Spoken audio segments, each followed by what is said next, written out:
Okay. और Ninja भाई कैसे हो? और टॉक्सिक। मेरी आवाज़ बैठ गई है भाई।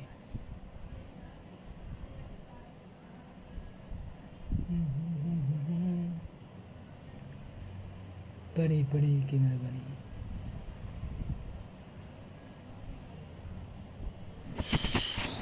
Escape.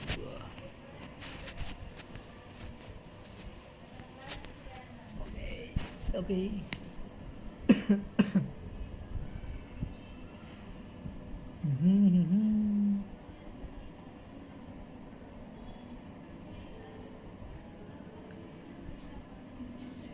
जियो आयुष भाई।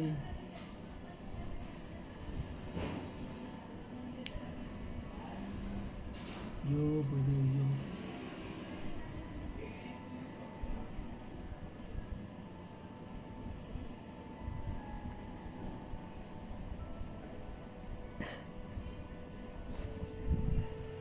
What the fuck is going on, bro?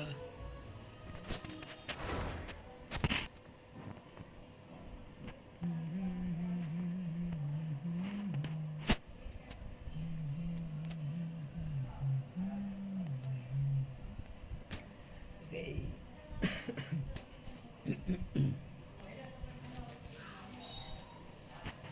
Is this?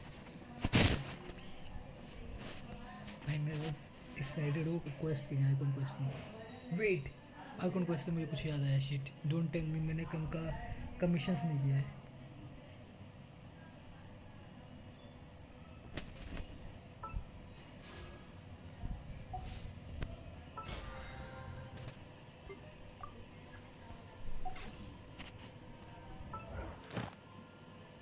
नहीं किया है मैंने। ओके, किया था मैंने। Let me see the history भाई। 1 2 3 4 5 6 7 8 9 10 11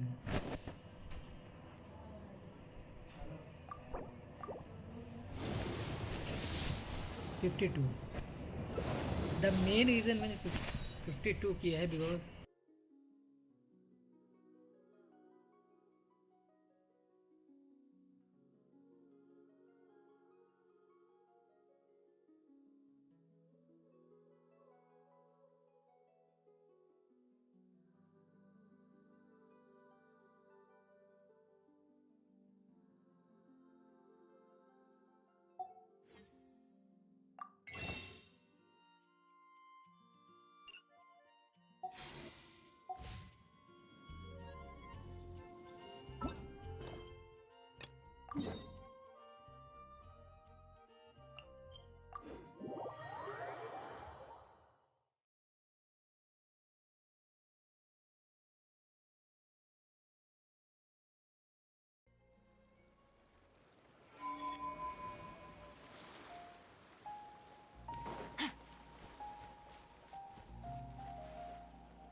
Merciless.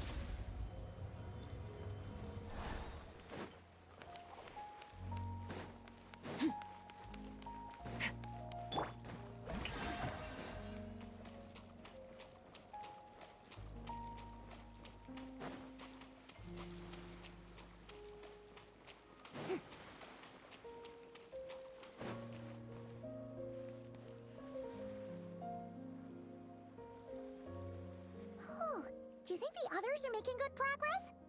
Hope it's all going smoothly. Oh, hey look! They made it back as well! Prince! Lama! यो नहीं भाई नाइट सो 4 घंटे का आइकॉन क्वेस्ट है। इजी नहीं कर All is दूंगा मैं। well, thank you. Nefer and Yehoda had to stay at the curatorium to wrap things up, so they won't be joining us for now. I ran into Miss Anefa and Miss Aino on the way back. Their work is still in progress, so I suspect they won't be back for a while either. You seem rather cheerful today, Mr. Flint's. I certainly am. I achieved what I set out to do and came away with more than I bargained for.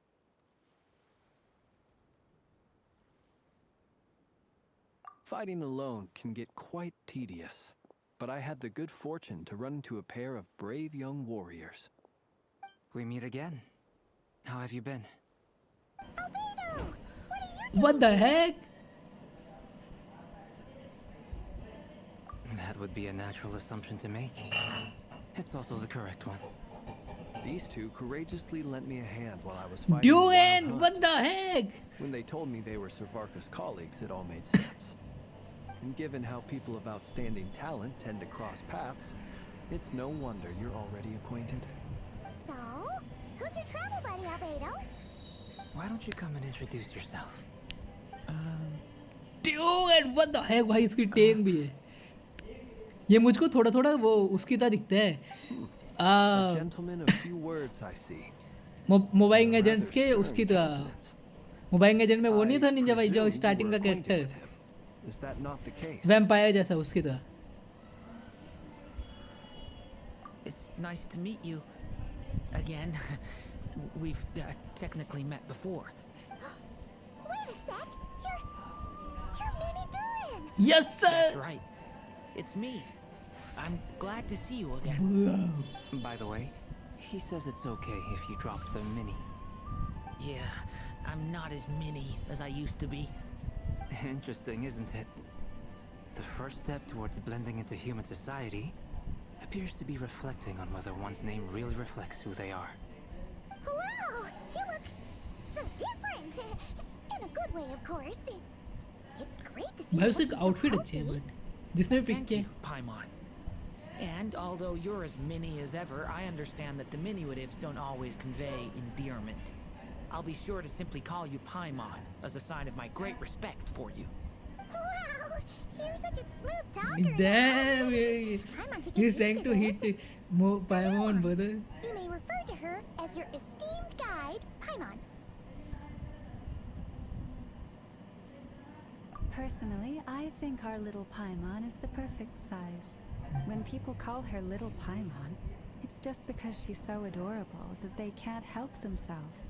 If that's not a sign of endearment, what is? You're absolutely right, Miss Lauma. My brother still has a long road ahead of him when it comes to understanding human relationships. Anyway, speaking of long journeys, didn't Columbina, leave with you? How come she isn't back yet? She's been catching up with old friends. Wouldn't be surprised if you stopped for a cup of tea or 10 on the way back. Uh-oh. People are talking about me. Hope it's nothing negative.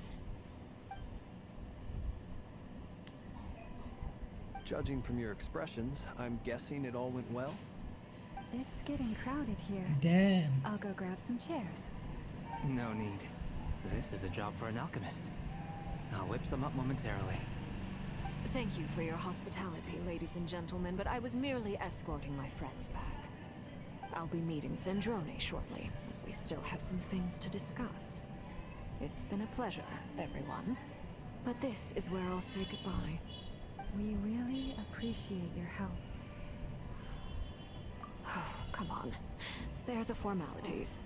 I'm just glad I could help out some true friends. I understand. Well, bye for now, Harlequino. Bro. Oh, this place is hopping. It's probably a good thing one of us left. Otherwise, we might not fit all these people in. Are you saying we're about to run out of chairs? As a matter of fact, I am. Come on in and see for yourself. वो मजाक से हटके भाई इस icon quest के अंदर हमें ऐसे ऐसी चीज़ें देखने को मिली है जो कि तुम्हें फाउंटेन के बाद कभी नहीं मिला था देखने को. फट्यूई हार्बिंजर्स मोर देन वन, जैसे चाइल्ड एंड आगे की नो, ठीक है, ये देखने को मिले 2 फट्यूई हार्बिंजर्स मेन. डेंस स्नेफ, जस्ट थिंक किसी भी आइकॉन क्वेस्ट में तुम्हें डेंस स्नेफ अभी तक नहीं देखने को मिला था. फर्स्ट टाइम तुम्हें डेंस I स्नेफ मिला है overheard your देखने little को. chit-chat outside, by the way. With Miss Columbina's colleague gone, we should be back to the original crew plus the other colleagues I brought in.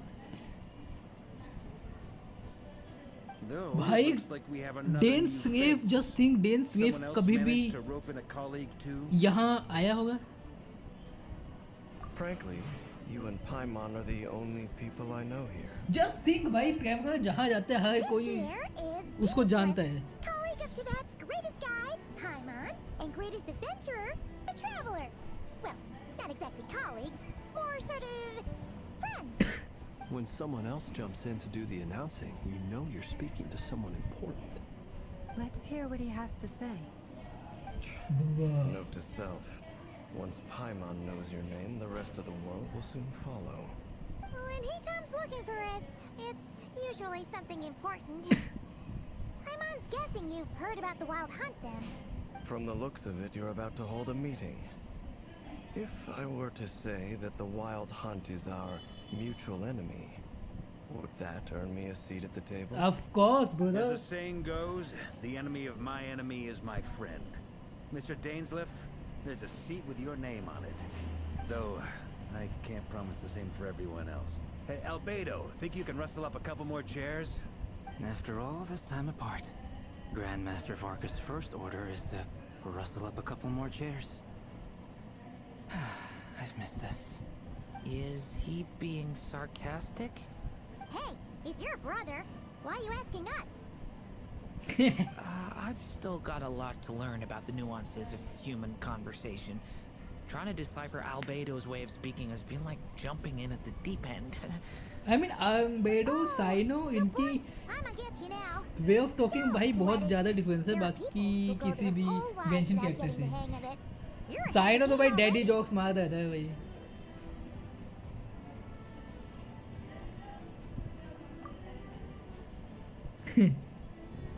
I wonder what's taking Nefer so long. Perhaps you should go and check in with her. If anyone can hurry her along, it's you. I just got back from the curatorium. Besides, aren't you curious to see what's taking her so long? Miss Nefer doesn't क्या strike me as the कौन से type chat to में share सुन रहे हो? secrets. And since gathering intel is her Wood specialty, icon quest है I'm at guessing 3 and she'd 4 prefer to ये keep तुम्हारी her last methods chat मुझे दिखी है. confidential. Let me see. Under Wrong such messages. circumstances, Let me see. would it not be tactless for me to impose? Oh, but it's fine हाँ for ये me है to सारी chat में. impose. कोई कौन सी चैट में What सुनी can है? I say? You have an unrivaled ability to garner people's affection, Miss Moonchanter. ये ना Besides, you have far more in common with her than I do. भाई All right, I then. love this Archon quest भाई. मजाक कर देनी भाई अभी तक. Impressive. She barely fought back at all. I admire your powers of persuasion, my friend. As I'm sure Miss Lauma will realize soon enough, the trick in life is to always pitch in with other people's responsibilities so that you can be selective with your own. Another trick is to simply hide in the background. Spoken like a true sage. Anyway, looks like we've got some time to kill before the meeting. Let's take a little breather, folks. And feel free to chat amongst yourselves. We'll get down to business once the other two arrive. This is gonna be so fun bro. अगर जो मैं सोचो वैसे ही अगर ये जा रहा है तो भाई ये मेरे हिसाब से गेंशिन के बाद डेंस से बात करते हैं. Is there गेंशिन something में you'd like to say to fountain me? के बाद सबसे ज़्यादा पीक लगेगा मुझे ये. Starters? How'd you just show up fountain here अभी without मेरी even giving peak us a है heads up? अंटिल मुझे कुछ ऐसा If मिल you जाए think जो कि back to थोड़ा our सा previous ज़्यादा interactions, you may recall that better that's hardly situation out of हो. character for me. You do have a point there. ये मुझे फाउंटेन को सरपास करते हुए दिख रहा है नोट का. आई एम नॉट गोना नाय भाई.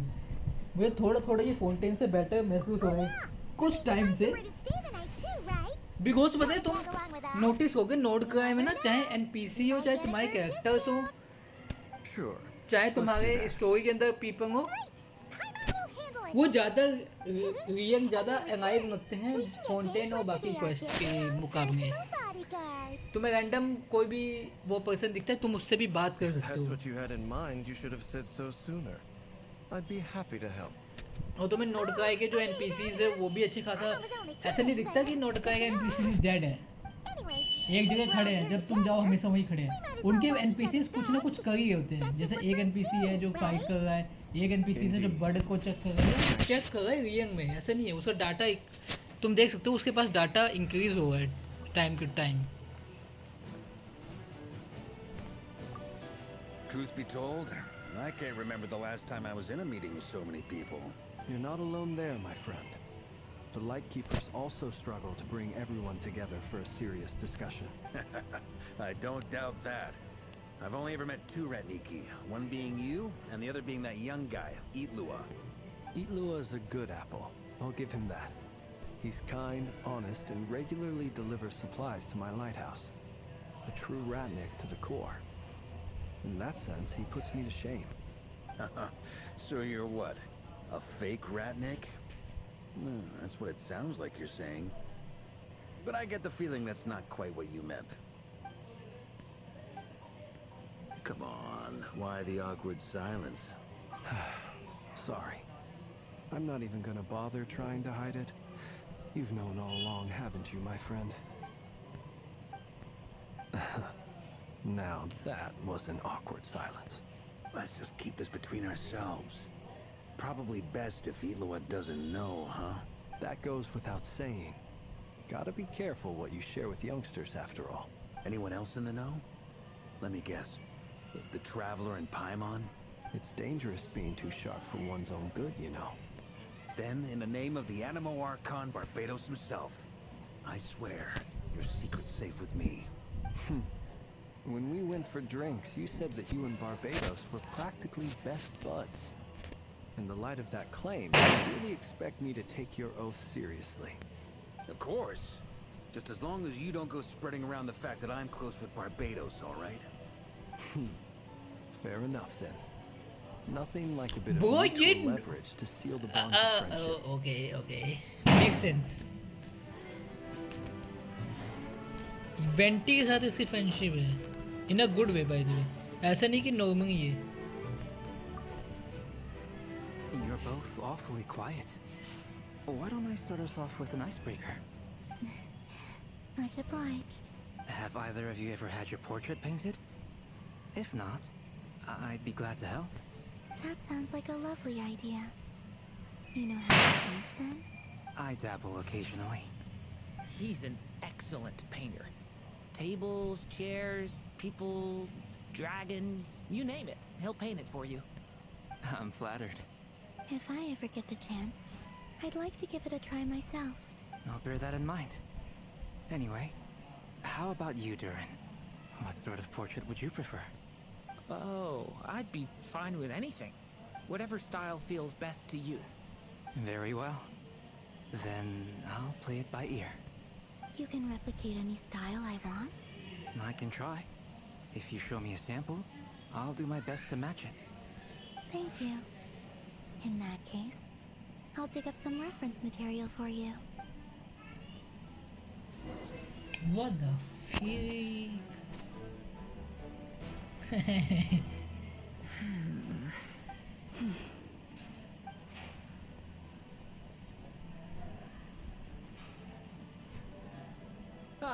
Miss Nefer. You made it after all. But what about Yehoda? I'm here to give you an update on how things are going on our end. Once this is over, I'll be heading straight back to continue my work. I left Yehoda back at the Curatorium to watch over things while I'm gone. So much for just this once. Not so loud! We're on a roll here. What if she remembers and suddenly decides to back out? Did you say something, Mr. Varka? Huh? I didn't say anything. Right, Flints? Must have been a frog. They get so noisy around here at nighttime. It's like they're putting on a concert in the background. Anyway, before we begin, there's a few introductions to Damn, make. these both have same Let me brain start by cells. saying that it's an honor to be speaking before so many distinguished colleagues and collaborators. First up, we have Miss Lauma. As Moon Chanter, she's the leader of the Frost Moon Scions, a local religious community in Krai. Then there's Miss Nefer, boss of the Curatorium of Secrets, an intel gatherer extraordinaire. Nefer is leading भाई the मेरे को इसके investigation अंदर into Rare's पता है background. तुमने वो देखा Assisted by Pokemon Yehoda and journey Lauma. के last From the little I've heard, they're I making think some it's great the progress. last Over here, we have Mr. Flint's, a Ratnik and guardian of the abandoned lighthouse. In our last operation, last season कह सकते courageously हो distracted the wild तो उसमें hunt जैसे to सारे buy के time सारे for the ash rest के of us. कंपेनियंस नहीं मिलते For रहते those वैसे of you who सिचुएशन नहीं never होगी इसके अंदर met, पहले this is Mr. ये Albedo, गान a फिर renowned एक एक alchemist सारे and सारे captain तुम of the जितने भी Knights of फ्रेंड्स हो उनसे Favonius मिले investigation एंड देन team. तुम एंगबीडो एंड By डो his in side I mean was a एंगबीडो तो face her for bar us uh he all, जाता है myself बिना included. वो तो Mr. नहीं Duran, एंगबीडो one of the who's come peak to lend his time पे aid. मिलता है mostly Next up, we have the Moon Maiden and former Fatui Harbinger, Miss Columbina. Then Her we have doing- the Traveler, who's earned more titles than I could possibly hope to list out, so I'll spare you the rundown. And Paimon, the ultimate travel companion and quite possibly the best guide in all of Tevat. Wow! That's a lot of people! Great turnout! Miss मैं Nefer, मुझे looks कहा back like you foot might have गया another job coming your way. So, तो congratulations on the booming business, I guess. we are doing anime You think I haven't got How enough are you, on my brother? hands as it is? Who's looking for me now? That would be me, Miss Nefer. I have a commission for you. And you are? Who I am doesn't matter right now. What does matter is that I'd like you to gather more intelligence about the Recher of समझ कर सकते Solari. हैं your choice होता है Well, it's not as if we never take on anonymous commissions. But in your case, I'll have to decline. I'm gonna take a wild guess and say your job's probably more hassle than it's worth. Something about you seems like bad news. It's my eyes, isn't it? I don't know bro your Conrian, choice I I don't assume. do And what's with the mask? Are you trying to hide your identity? In any case, the fact that you're even still alive raises an awful lot of questions for me. My name is Dainsliff.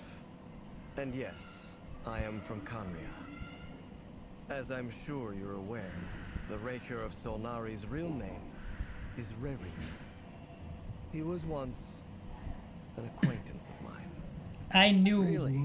Then you must have been quite an influential figure yourself. You flatter me, but none of that matters anymore.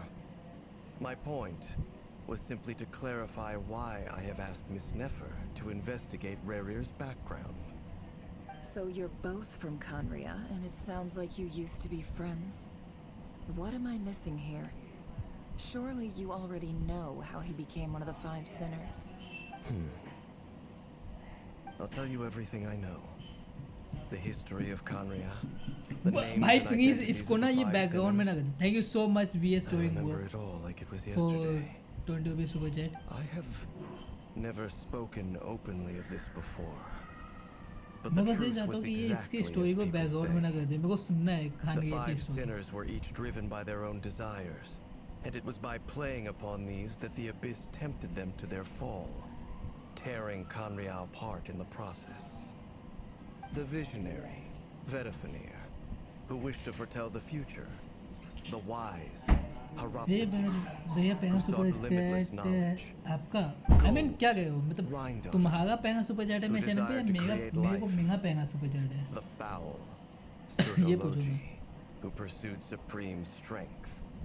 And last, but not least, Recher of Solnari, Rerir, Ravager of the Moon.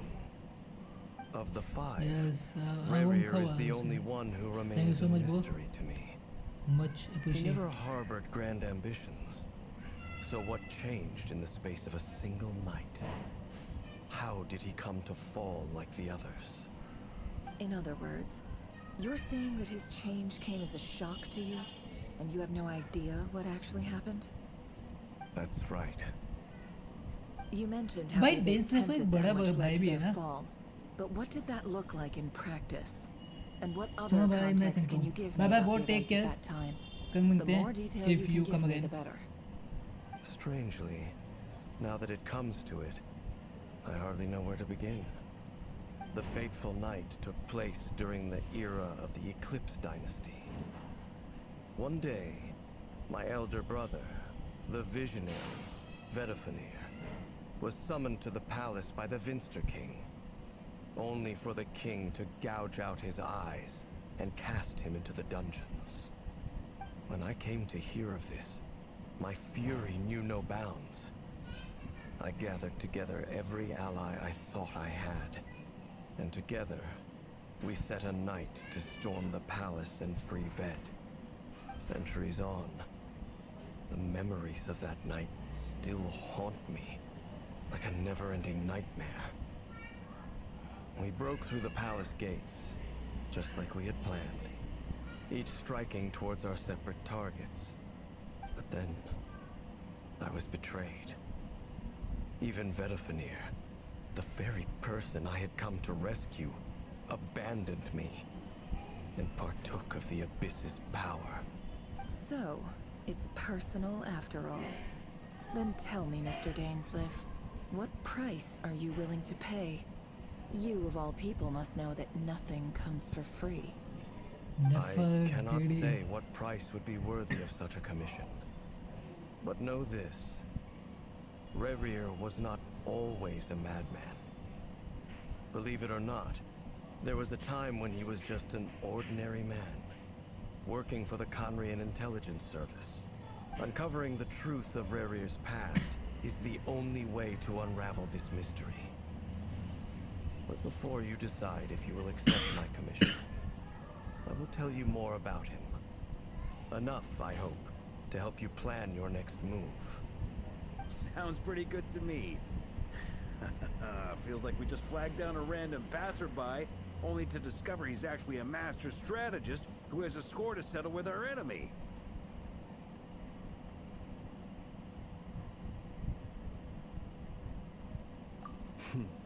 Can I borrow your halo? It could be useful in the lighthouse. Hey, enough with the wisecracks! Besides, isn't that lamp of yours bright enough already? Relax. It was meant to be a compliment. If that was a little over the top for your liking, I'll make sure to tone it down next time. I'll give your proposal some serious thought, Mr. Dainsleif. Let's speak in private once the meeting is over. Before that, there's a few things I'd like to share. पहली बार tap कर घूंगा भाई वापस से इतने सब घूंगा है मेरा tap में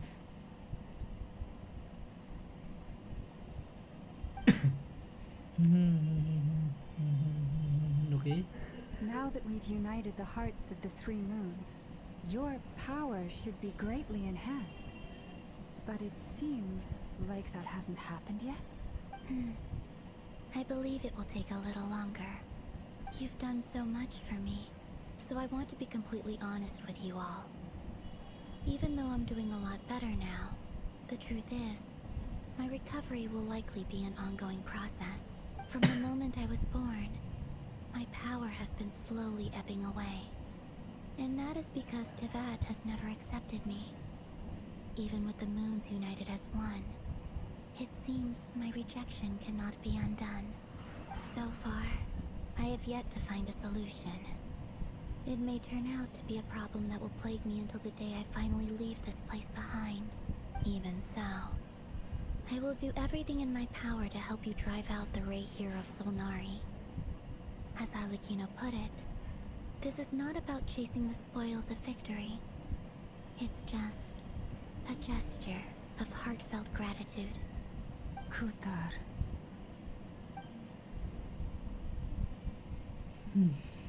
She seemed more energetic and positive than she when we first met. Okay. Defeating the Ray here of Solnari will be no easy task. While my strength slowly recovers, we'll also need to gather more intel. Naturally. We should take all the help we can get if we hope to defeat him. We've considered several viable plans now, but our choice hinges on the answers to a few key questions. Is it even possible to kill Rerir? What experiences shaped the person or monster he became? And what's he really after? Given Albedo's expertise in alchemy, I think we should leave him to try and answer the first of these questions. Understood. भाई वो pop up वाला questions वाला I'm afraid we'll have to count on you again, Miss Nefer. Believe me when I say it's not my wish to burden you. But right now, relying on your skills is our only option. So you're placing all your hopes on me, huh? We can't thank you enough for agreeing to help us. Honestly, इतनी वे में उसे thank you कह चुकी है कि वो thank you का meaning भी थैंक यू नहीं You sure have उसमें a talent for changing your tune, Miss Moonjanter. Timid like Yehoda one moment, then flinches insincere flattery the next. Ladies, please. I must object to your portrayal of me. That's all. Feel free to keep bickering. Just pretend I'm not here. I almost don't want to leave this room. I'm curious to see how this plays out. I have faith in you, Miss Nefer. वो Something कितना tells me मक्खन you'll गाई stand तूने by फिर को us pneuma till the रहने दे very भाई end. Yo I am Oh, night And ऐसा what बोल makes you so sure of that? What if I suddenly decide that my compensation is insufficient? This isn't about the money. I can sense that you've got a deep-seated distaste for Rerir. And knowing you, that alone is motive enough. Look at them getting along so well. Like two peas in a pod. And I'm the one they accuse of insincere flattery. There is no justice. Miss Lauma, you have to understand something. Unlike you, I don't actually enjoy having everyone's hopes on my shoulders. Is that right? Well, maybe the fact that I'm willing to put my hopes in other people says more about me than you. But the fact is, I also trust you. And that's because I know that you're someone you can count on. ये उसको बिचाई को इतना ज़्यादा भाई We've got our plan, so let's get moving. Mr. Dainsliff, let's talk. And Traveler, once we're finished, if you've nothing else planned, I'd like you to come with me. This whole experience is teaching me a lot. भाई For unite instance, sword I का now know that when other issues come up in the Pokemon future, भाई I'll have Pokemon far more sword luck getting का Lauma to convince Miss Nefer than trying to do it myself. ये quest खत्म होने के बाद कम करते हैं Hate to say it, friend, but that's one of the funniest things I've heard in a while. Why? You think I've got it wrong? और मुझे speed मिल गया Quite स्पीड the क्या चीज़ होता opposite. है But what makes it so hilarious is how long it's wait taken me speed to क्या है realize. मेरे पास sword नहीं है मेरे पास शील्ड है मेरे पास पोकेमोन शील्ड है Nefer and Dancing have conversed intently for quite some time from the gravity of their expression. You can tell how heavily the next stage of the plan weighs upon them both. Okay. After a short chat, Angbido and Dorian head off with Volga on the way described as a Sampang finding mission.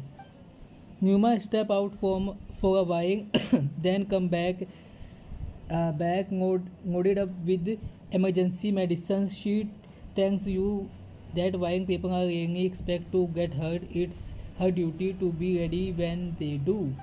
Okay, you and Paimon wait patiently for Nefer, content to see how well everyone is working together. Okay, once Nefer is finished, you follow her and Yuma back to the curatorium. Okay, that's good. अच्छा बुंगॉक food में nice वो nice I mean मैं या तो कल से मैं stream start करूँगा पोकेमोन शील्ड का या फिर परसों से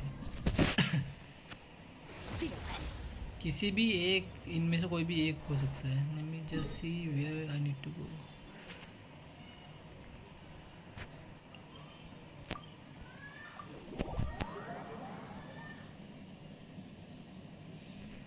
अच्छा वो उसमें मैंने बुंगॉक फूड खेला नहीं भाई बहुत टाइम से इसलिए मुझे उसका स्पीड का एग्जैक्टली मुझे वो याद नहीं था ओके मुझे किसी ने तो कहा था हैंग करने के लिए एंड में जब हैंग करने के लिए गया बट वो थे नहीं उस टाइम पे मतलब ये नहीं कि वो थे नहीं वो मैं मतलब है कि वो मुझे कभी ऑनलाइन शो नहीं किए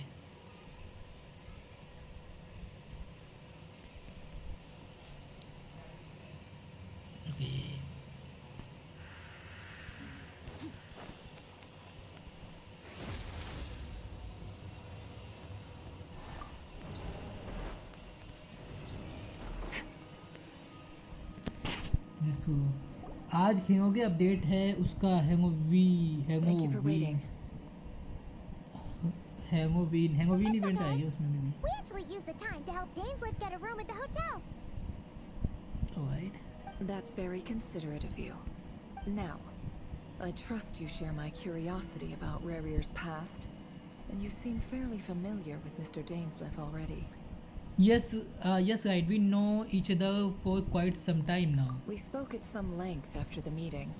He was the one who suggested I should invite you to join this operation. He feels confident that these secrets will be safe with you. Dane has a lot of faith in us, that's for sure. Thanks for your trust too, Neffel. Likewise. I appreciate that you got अच्छा right on board Miro without भाई I interrogating don't me have about new why तुम्हारे I पास है यार invited extra you. New मैं try कर सकता It हूँ shows अगर that you मैं trust तुम्हें me उसके लिए कोई to अच्छा सा explain ट्रेड everything कर in due सकता हूँ course. if you want some That's because we know what you're capable यार पता है of. मेरे को मेन इशू क्या है Appreciate you too, अब Nefer. जितने भी फूड्स आ गए Not forced to ना help in the beginning, बुंगॉक but food के this अंदर time, it सबको was your अवेकनिंग करना choice. पड़ रहा है मेन इशू ये That's है one way to put मैंने it. एक आईडी में नाइटिंग Another खाया is हुआ है this. उसको मैंने That once a अवेकनिंग नहीं किया decision's been मैंने made, ग्रेविटी it's खाया था set in उसको मैंने stone. अवेकनिंग कर चुका After हूँ that, मैंने my नाइटिंग खाया only उसको goal अवेकनिंग is नहीं to किया see अभी it मैंने through. उसके बाद सारे फूड्स की Alright, अवेकनिंग करनी so पड़ेगी here's how ये it थोड़ा is. सा I'm going to 10:30 access Rarer's thoughts 8:30 again using my 8:30 मैं ये क्वेश्चन confidential पता नहीं कब method. तक होगा Now, एग्जैक्टली नहीं I'm पता sure मुझे you've seen things like क्योंकि this 4 घंटे before का on your क्वेश्चन और travels, so you're surely अभी तो well सिर्फ आधा aware घंटा of हुआ how dangerous it can be. The reason I've gathered you all 4 here घंटे is to that means ensure मैं my safety 11 during the बजे तक करना पड़ेगा proceedings. Stream may be I plan for not us to sure enter the fragment of his consciousness together, and once inside, I will focus on searching for information. Main issue क्या है पता है Think of मेरा this as a कि वो diving हर foods expedition को into awakening someone's वाला बना brain. रहे हैं If I mean I'm the diver, neo you का are my रिवर्क बनाया safety तू equipment, good tasked with keeping me alive while I'm under the surface.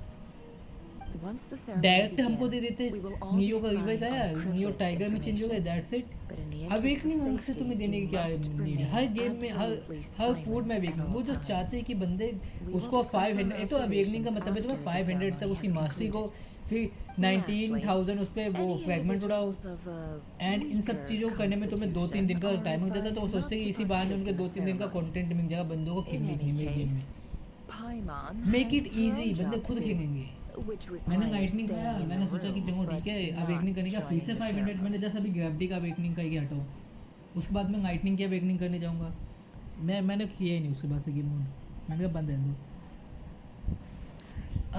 I guess her brain divining techniques are trade secret. Well, good luck, everyone. Sounds like all Paimon can do is cross her We can fingers try and root for you together, but guys. I don't think so. मुझे There's a little more उतना to it पसंद than है that. बहुत I was being serious when I Mostly said you PvP have a नहीं, job बहुत to do. ज़्यादा एक तो While the पीसी के rest of हिसाब us से are उसके बाद inside हैकर हिसाब Rarer's से mind, it's imperative that we have a team member on the outside. ऊपर से In the event that something goes wrong, you will वो be our नर्फ कर first दिया responder. यार ड्रैगन हार्ट I नर्फ don't कर दिया वो anticipate कैन any ब्रेक नहीं issues, करता but the तो extra level of safety will be greatly I don't know. appreciated. if I second that. This is a dangerous oh, Squid operation but here, Trade is good. and I mean you're our Squid King है तो whole try कर rescue सकते हो team. That's pretty much the बूढ़ा most important बूढ़ा job in the portal ये crew. दोनों अच्छे हैं So, Paimon's like the lifeguard? Split की वैल्यू जब मैं गेंशन किया मैं जब मैं बहुत फुट खेल रहा Good. था तब Please, 8 take a minute seat. थी We'll get बूढ़ा started की 10 थी momentarily. और पोटंग की 10 थी अब पता नहीं उन दोनों की क्या है मेरे पास परमानेंट पोटंग मैंने जैसे ही ट्रेड में परमानेंट पोटंग लिया उन्होंने पोटंग को भी वो कर दिया बेकार कर दिया इसलिए He जैसे मैंने told और me नहीं that he खेला believes Rarier kept some big secrets in his life. मेरे पास परमानेंट He's पोटंग not है मैंने sure that they 3 were the cause of his eventual downfall, का but he's game asked me किसने और to पता नहीं क्या uncover what देखे those उससे परमानेंट secrets पोटंग were मेरे all the पर्सन से same. मैंने ट्रेड में But and surely then you're not planning to go through उसके with थोड़े this, टाइम बाद वो no matter the उन्होंने cost. उसको बेकार करके रख If दिया you think that, you'd be overestimating me. I'm a businesswoman, not a mercenary. But I do have my own professional reasons for taking this job. You think I'd turn down the opportunity to get a first-hand glimpse into Conrian history? No chance. Well, as long as you don't let morbid curiosity get in the way of safety concerns, we're good. We'll do whatever we can to help you. You're such a killjoy.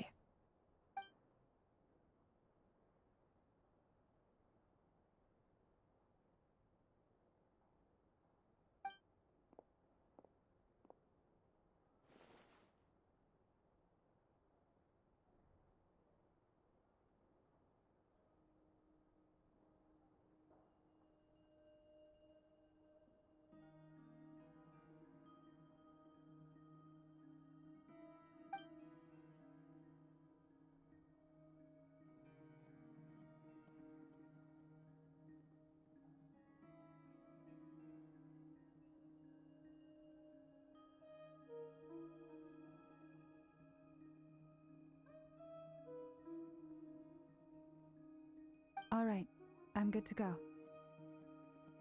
All set over here, too.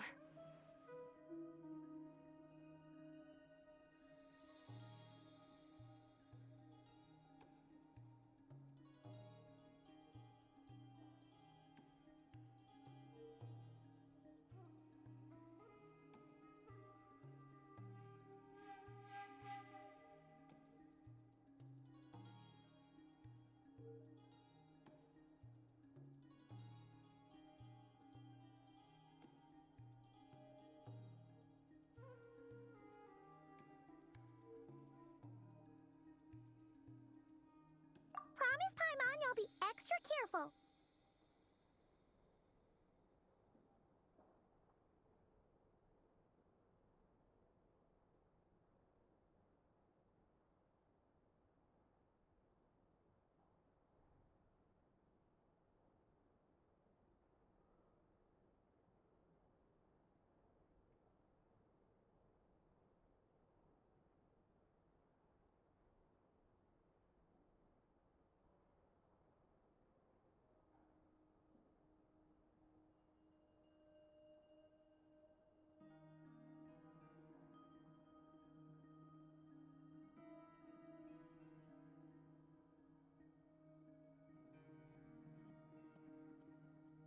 All right.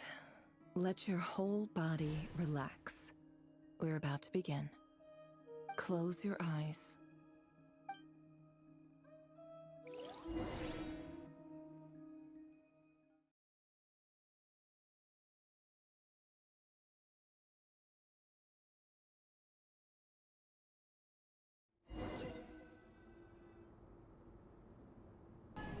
हाँ तुम बूढ़ा के टेयर कर सकते हो अगर speed चाहो तो. Could this be his office? Pretty standard setup. Bookshelves, paperwork, files. According to Dainsliff, Rarier used to be an intelligence operative. Chances are there's plenty of top secret intel stashed away in this room. Is this where you keep your secrets, Rarier? Can't say I'm not looking forward to this.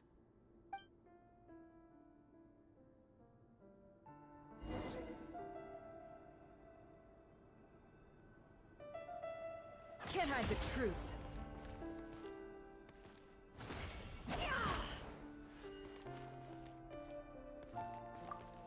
He looks even gloomier than last time. I wonder what's changed.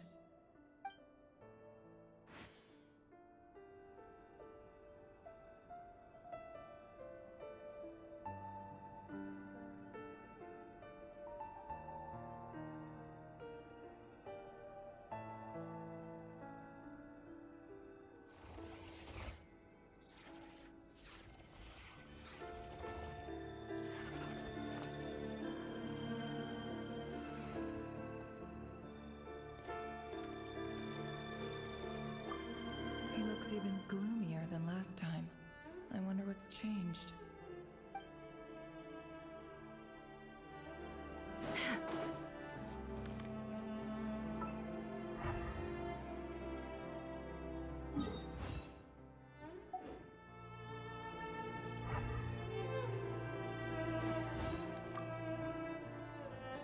A file tucked inside a folder.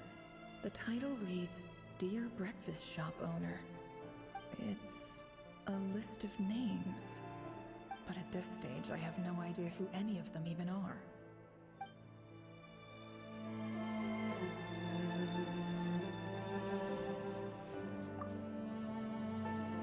Wonder what kind of encryption technique this is.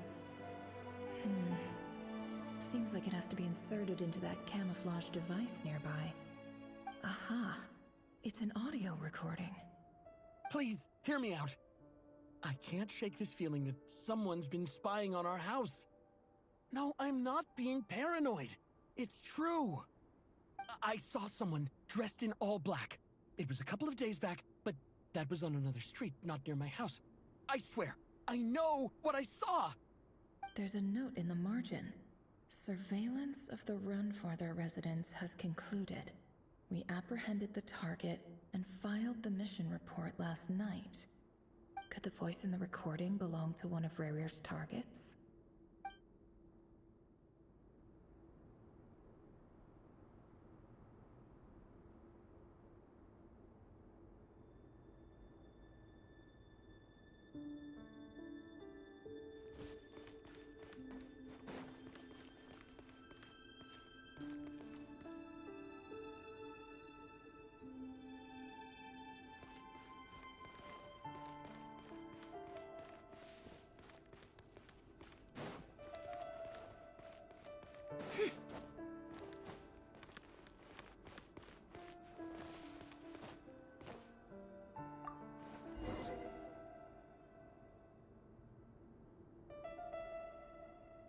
Today's files are in.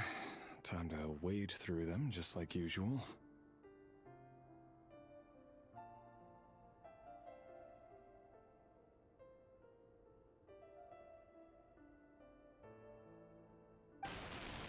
Male, 51.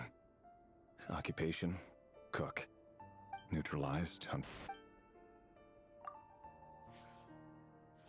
This one should be archived under purged targets.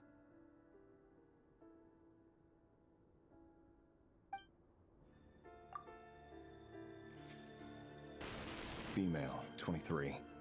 Occupation, office clerk. Confirmed Crimson Moon descendant. Has maintained frequent contact with other descendants over the past year. Poses a threat to the dynasty. Neutralized.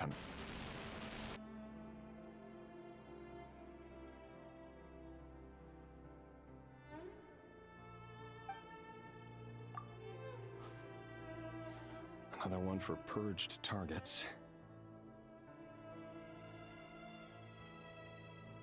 Sounds like she was that other man's daughter. Never mind. What's it got to do with me?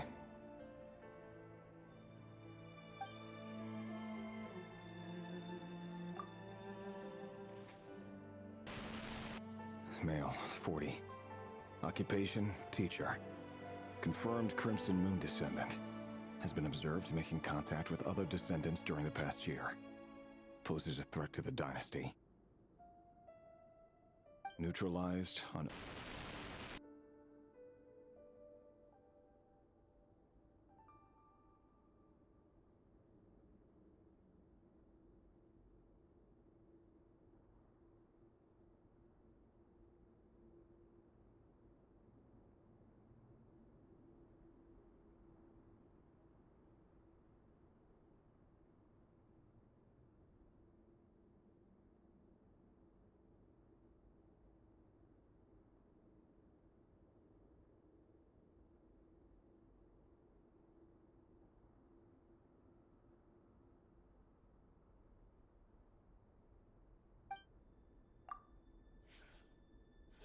Just another nobody for the archive.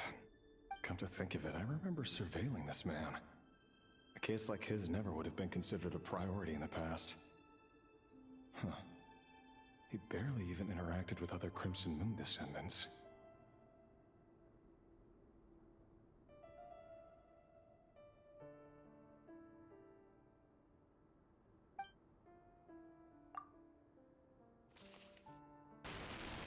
Female.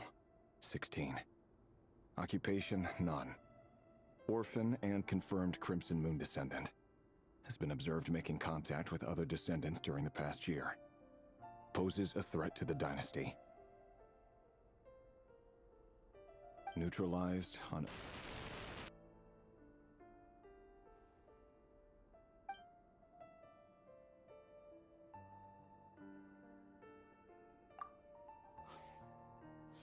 Filed. I have no recollection of this girl. None whatsoever. She doesn't seem to be anyone important, but then again, how many of them really are?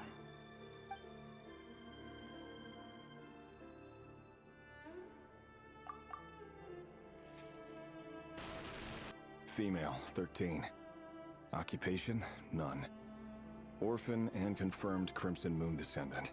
Has been observed making contact with other descendants during the past year. Poses a threat to the dynasty. Neutralized on... Filed.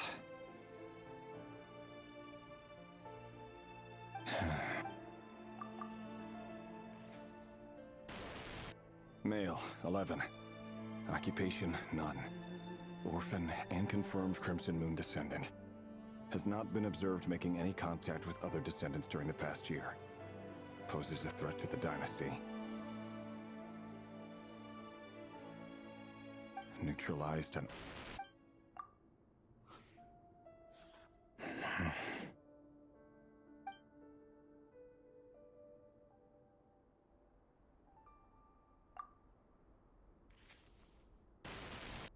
Male.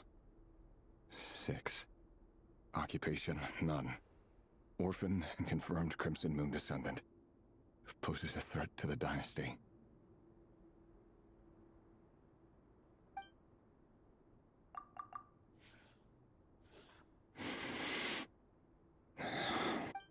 It's funny, isn't it? Your job is becoming both harder and easier at the same time, depending on how you look at it. Sooner or later, the Crimson Moon descendants will be completely wiped out. But as their numbers dwindle, they become harder and harder to track down. That's not how it is. Fortunately, however, most of the able-bodied adults have already been taken care of. The remaining weaklings will be increasingly easy to deal with. No! No. My job is to ensure the survival of the Eclipse Dynasty. And the only way to do that is by eliminating any and all potential threats. It's a perfectly legitimate line of work. Every single one of my colleagues can attest to my fairness. And if my friends were aware of the facts, I know they'd back me up too. Assuming, of course, that they were aware of all the facts.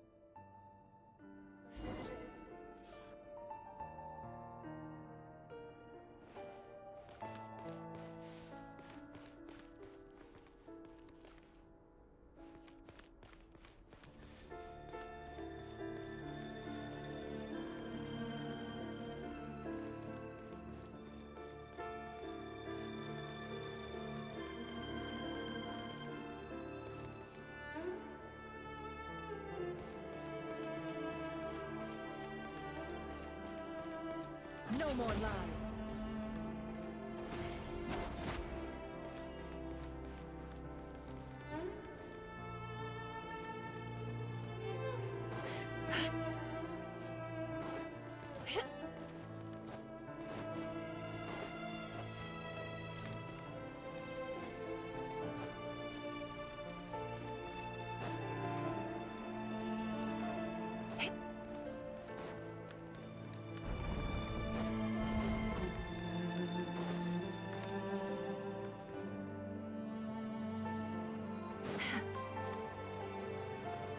Mr. Vedifalnir, it's been quite some time since we last met.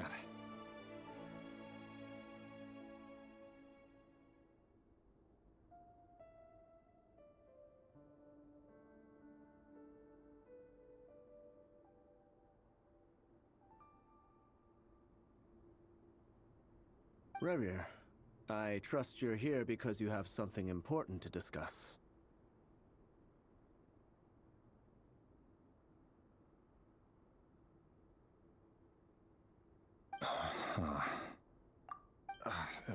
Forgive me. I wasn't tuning out, it's just, I noticed you didn't even phrase that as a question. As if you knew I was coming. Tell me, does someone in your position ever feel the need to ask questions at all? It is indeed within my power to foresee certain things. Things like your arrival. I was just thinking. It won't be long before I'll be inviting both you and Dane to my wedding. That isn't a lie, but nor is it a fact as such. It's a wish, isn't it? No fooling a prophet, is there?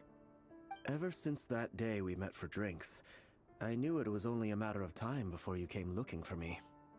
Does it feel good? Knowing how the future will unfold. I'm afraid the notions of good and bad fail to capture the complexity of what such a power entails. Once you've seen what will come to pass, it can be all too easy to succumb to fear and melancholy. Unless, of course, you learn to abandon these feelings.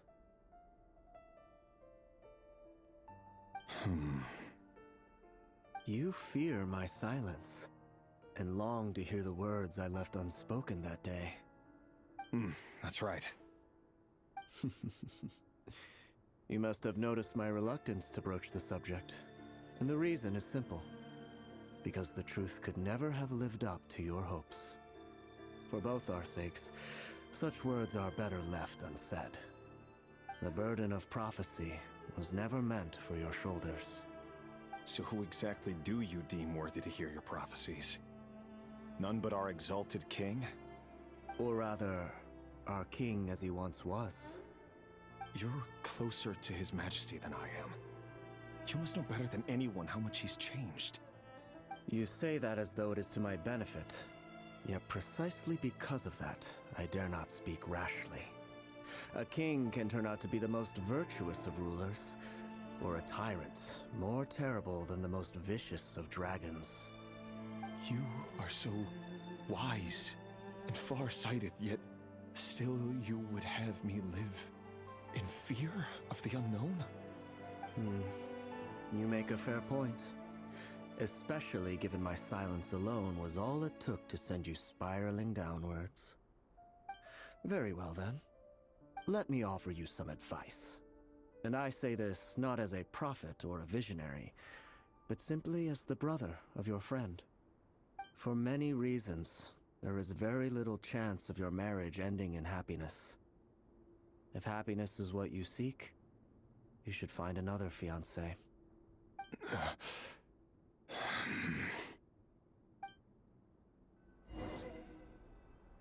Hold on. There's that same black fog again. Could this memory belong to Thelindis?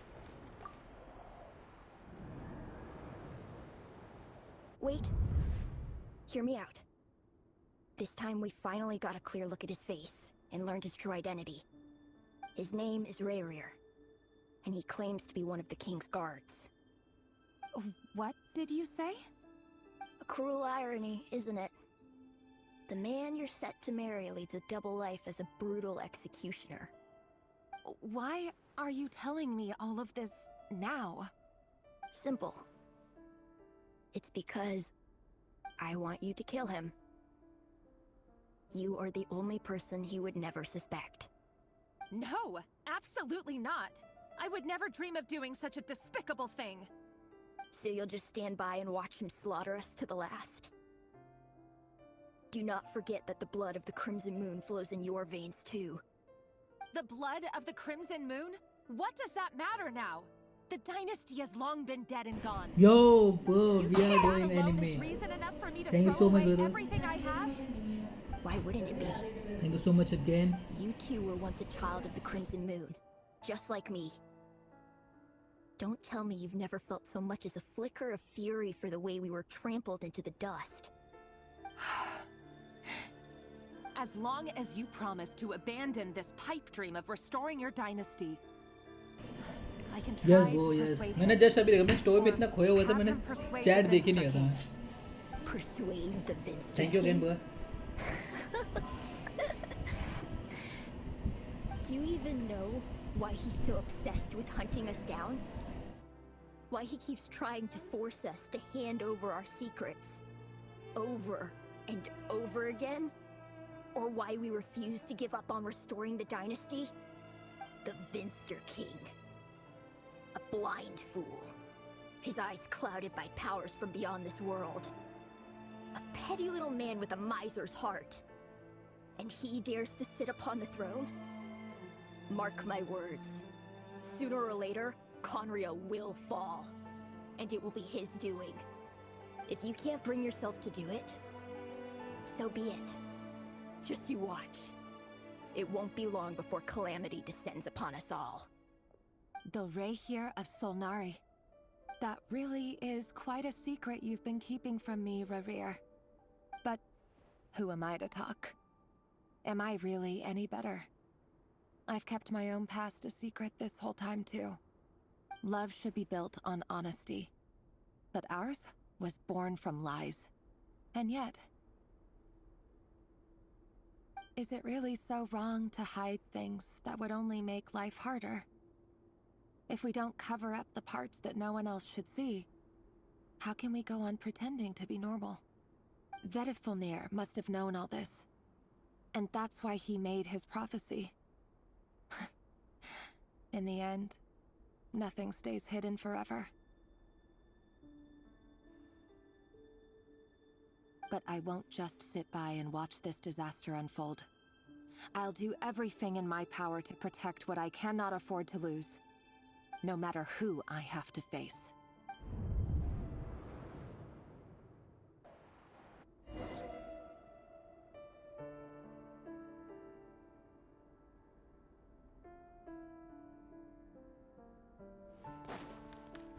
Huh? Was that Rerir who just walked past the window? Doesn't it give you the chills that it still takes the same road to work every day? As if nothing ever happened. Those people at the deli. Enough already. They're clearly pretty taken by their own disguises, so just smile and play along. Pull the rug from under beasts like that, and you'll risk having your throat torn out. Deli? Oh. They're talking about those people from the opposition. Right. I'd almost forgotten they used to run a deli. People of no consequence always vanish so easily. And no one even remembers them. You'll end up tearing yourself to pieces.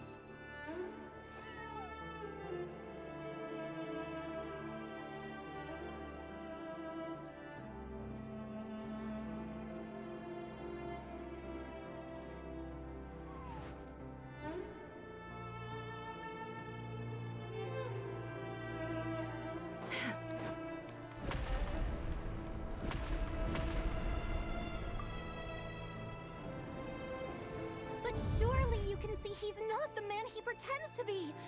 So many have died already, and they say that the king's madness grows with each passing day. We're not going to survive this, are we? But why does it have to be this way? Do we really deserve to die just because of the blood that runs through our veins? Felindis, are you even listening? Sorry, Freether. My mind was off wandering. I heard you, though. You're talking about what Rerir said. He's just following the king's orders. He's a secret agent, and it's his job to hunt down rebels and dissidents. By the time you first met him, he'd already taken lives. Maybe he was using you from the very beginning. No. Rerir has no idea I have anything to do with the Crimson Moon. My family are only distant relatives of the main lineage, and besides, my eyes are perfectly ordinary. Truth be told, apart from my teacher, pretty much no one knows I have any connection to any of it. It's been a long time since my family severed ties. But as Orlog said, who could possibly talk sense into that raving lunatic of a king? No one. I'll work something out. Trust me, I'm with you all. But for now, you need to keep yourselves hidden. Don't let anyone find you, anyone at all. Don't forget that Rerir is an Eclipse operative. You need to be extra careful when he's around. And when I am too. For now, don't come looking for me. And if anything happens to me, just act like we've never met. If even you can't escape this, what hope do the rest of us have? But after all this time together, surely he wouldn't lay a hand on you. I won't speak in his defense, nor can I give you a clear answer to that question. But I'll do everything I can to put an end to this. Here, hold on to this. If an opportunity to escape presents itself, take it. You'll be glad you took some spare change. You call that change? But what about you? I've got a job, and there's still money coming in. But you can't go anywhere right now. Please think about yourself for once.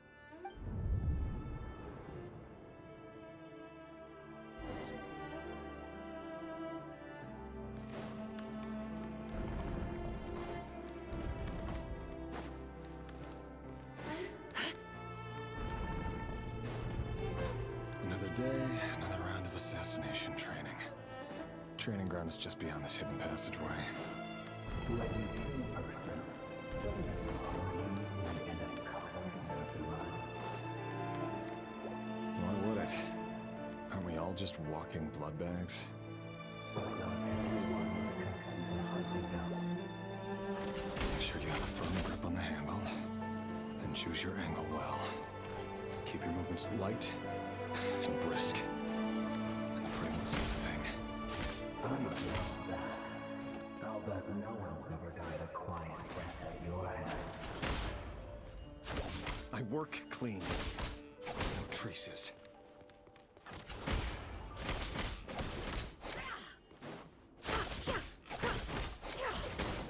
That doesn't make it open and above board. The king just happens to see you right now. What if someday he doesn't? That won't happen. And so, the spell of that hour. In the beginning, you only had you take out a handful of the game. Ones I dealt with have always been guilty. And I've carried out my work flawlessly.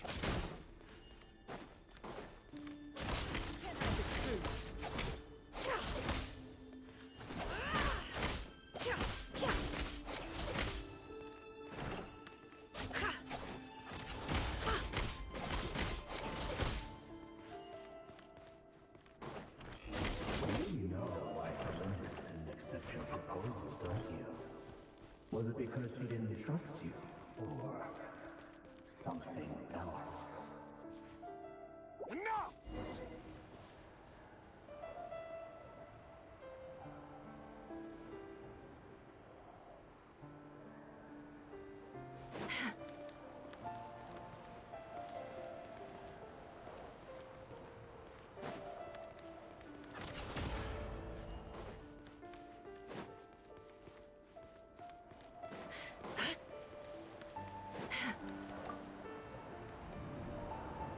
Delindis, do you still remember Orlog?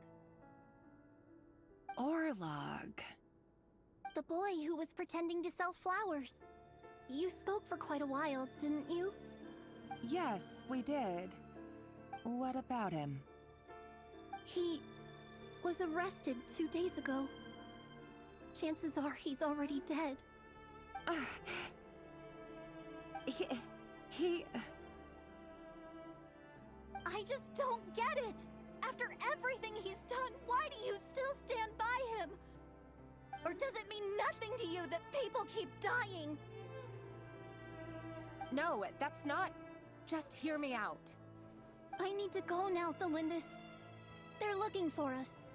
If you ever need a place to hide, come find us.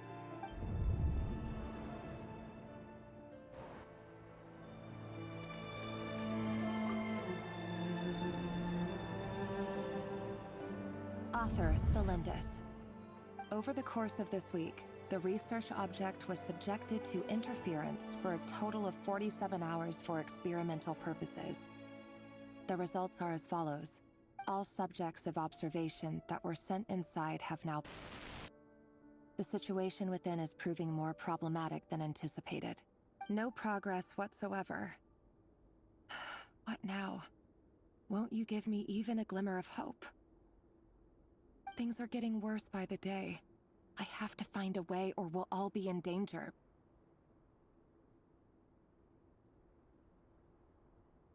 But I... If all this research comes to nothing, what then? Sooner or later, it'll be my neck on the line. But could he really bring himself to kill me? No. Surely he wouldn't have the heart.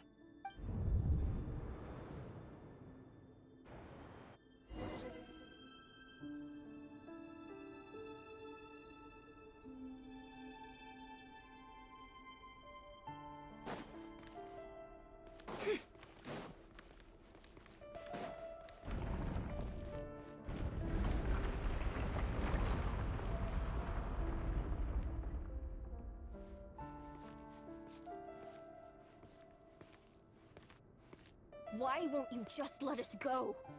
We don't even know each other. All we want is to live ordinary, peaceful lives. You want to live?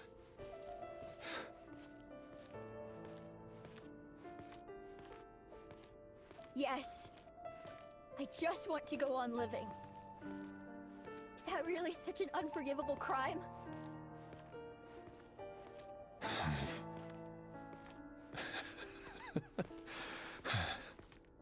You want to go on living. I want to keep living too. To keep living forever. That's why I have no choice but to continue on the path I'm on. If only some savior would suddenly swoop down and change the way the world is. Too bad that's not going to happen. Imagine that. If there really were such a person, you and I wouldn't be standing here like this, would we?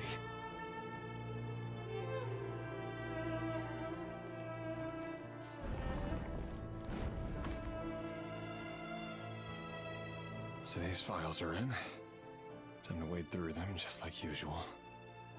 No, I don't get tired of it. It's my job. And not only am I lucky to have it, I'm good at it too. Huh. Wait.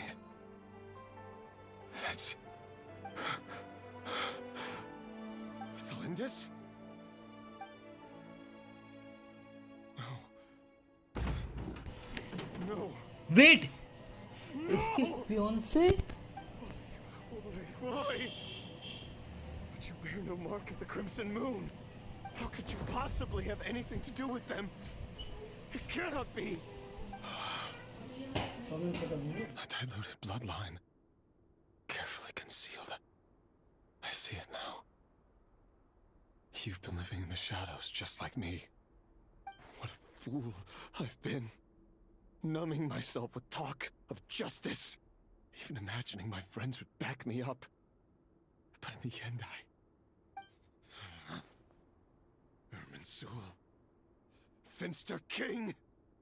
How far are you going to take this? From the direct bloodline to secondary offshoots? And then what?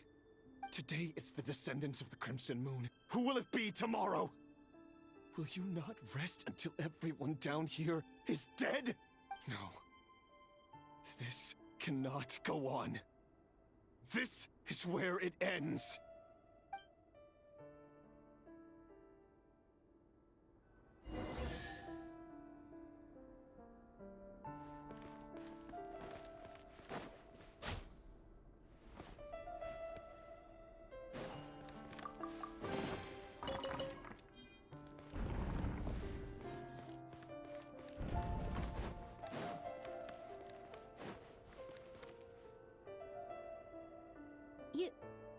You're really letting me go?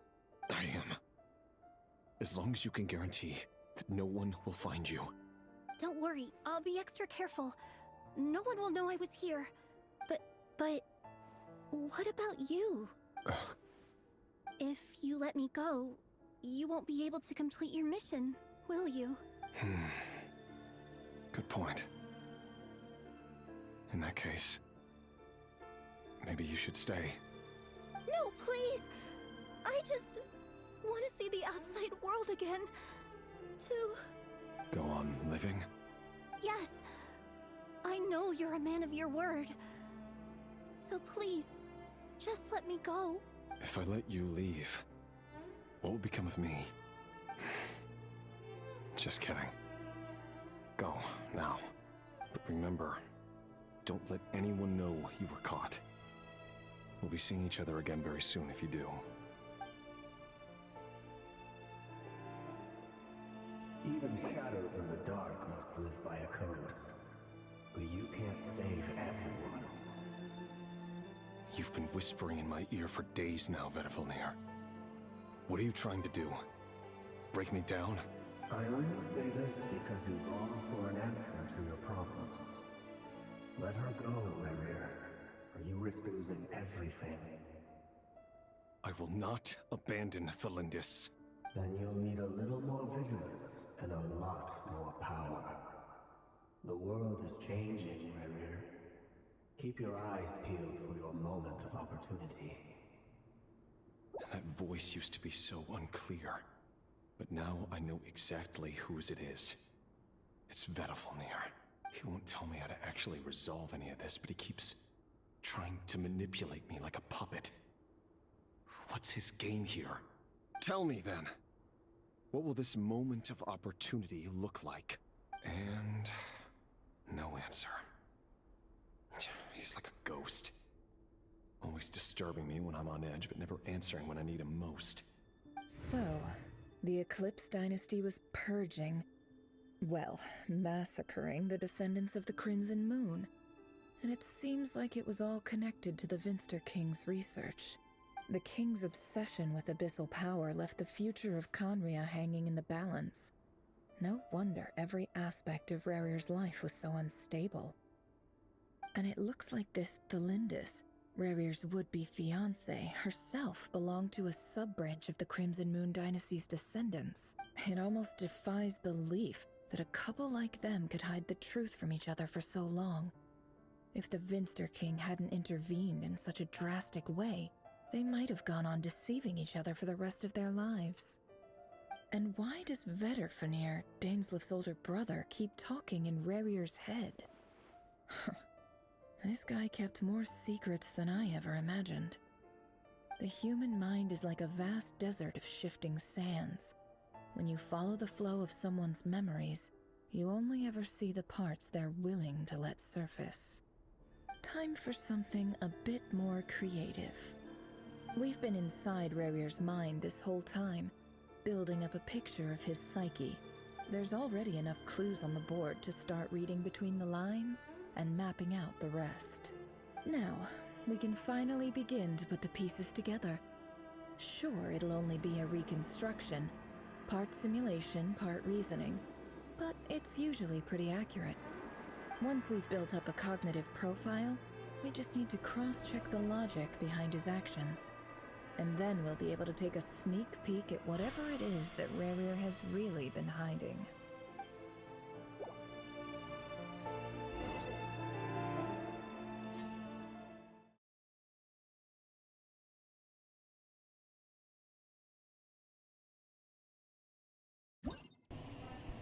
Let me see, bro.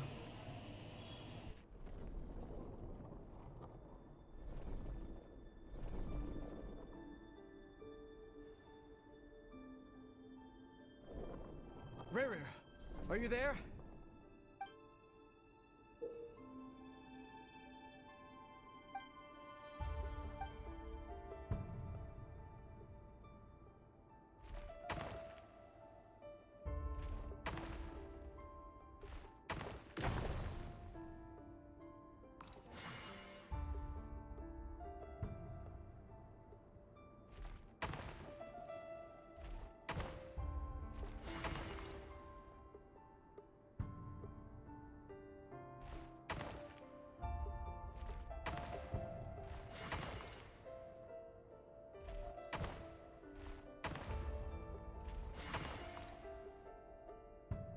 Hey, Rerir!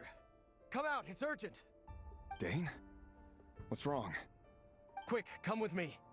I'll explain everything once we've met up with the others. Okay. I'll come. But the Lindis is still over at the Universitas. I'll need to leave her a note. All right then, but make it quick. I've never seen Dane so worked up before. Whatever this is, it must be big trouble.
Well, this is a nice change, meeting you all at this hour.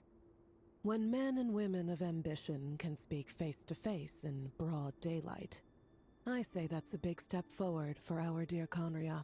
Don't be ridiculous. We do not fear the day. Why would we seek refuge in the night? You might ask your blade that same question. I'm told it prefers the cover of darkness. The word on the street is that Sir Delogi only strikes when he has an unfair advantage. But that is patently false.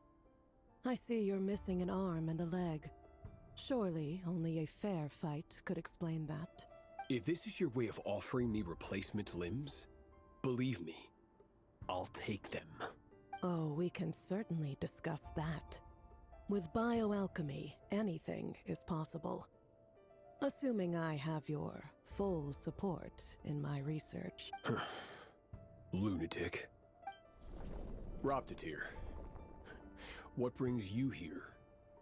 Why, Dainsleif, of course. He invited me. Please, cast aside your apprehensions, Miss Rhindaughter. Whatever the rumors may say, I am but a humble servant of the king, and I can assure you he affords me no greater convenience than he does you. Well, the Universitas Magistrorum won't stop fawning over you, so at least some of the rumors must be true. You're clearly doing well for yourself, so drop the humble servant act. It endears you to no one. You're president of the Universitas Magistrorum, the chief royal mage known as the Wise by royal appointment, and by far the most favored among the 4 pillars of Conria. Vice President Veet doesn't even try to hide his envy when he sees you. My success is the product of hard work and good luck. It's as simple as that. Were the king not such an extremist, I hardly think I would have received a senior post at my age. Of course, no job is without its gripes. Serving a king like ours can be a challenging task, as I'm sure you can imagine. And as for Efterveet, in missing out on the presidency, he's dodged a mountain of stress.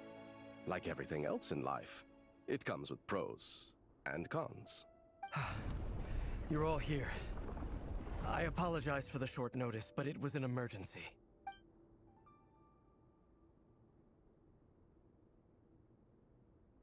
You must be Rarir. Mr. Sertologi. Yes, I handled your case file during your sentencing. Nothing personal, of course. I'm pleasantly surprised that you remember me. You're clearly a person of substance if you've been invited here. But Dainsleif, you'd better have a very good reason for convening this little gathering. It's my brother, Vedafenir. After he spoke at the court this morning, the king was so infuriated by his words that he had him blinded in both eyes and thrown in prison. Vedafenir in prison? Strange. I thought the king trusted him and Horoptatir more than anyone else in the world. Does this mean the king's circle of trust just got even smaller? It has nothing to do with trust. It's about what the king wants, which is as clear as day to anyone paying attention. I simply appease him, because it's in the best interests of the Universitas Magistrorum. And also because you're slimy. Vedafenir, perhaps less so. But still, a visionless visionary? It rather inclines me to think that qualifications are not what get you ahead in Conria. Do you honestly think this is an important discussion to be having right now? Dane, what are you planning to do? Rescue Vedafenir, I assume. Correct. It will mean storming the palace by force. Tonight. I need all of you on my side. That's far too dangerous. And don't forget, Dainsleif, you're captain of the Royal Guard. You swore an oath to the throne. You've been planning this for a while, haven't you? I have no desire to commit treason. But whatever critique the king may have of Vedafenir, disfiguring your most loyal subject for putting the best interests of his court and nation first, this is not the conduct of a wise ruler. My blade will force the king to see the error of his ways. So, Vedafenir's prophecy enraged the king. I'm sure it wasn't what he wanted to hear, but if he won't take counsel even from the visionary, That is deeply troubling news. The extent of His Majesty's madness is now all too clear. The question is, how does a man like me get out of this situation unscathed? You have noble ambitions, Dane, but I'm afraid they don't do much for a guy like me. I'm not interested in saving the world. All I want is a letter of pardon. A letter of pardon? For whom? Thelindis? The chances of the Vinster King issuing a pardon for anyone connected to the Crimson Moon seem vanishingly slim.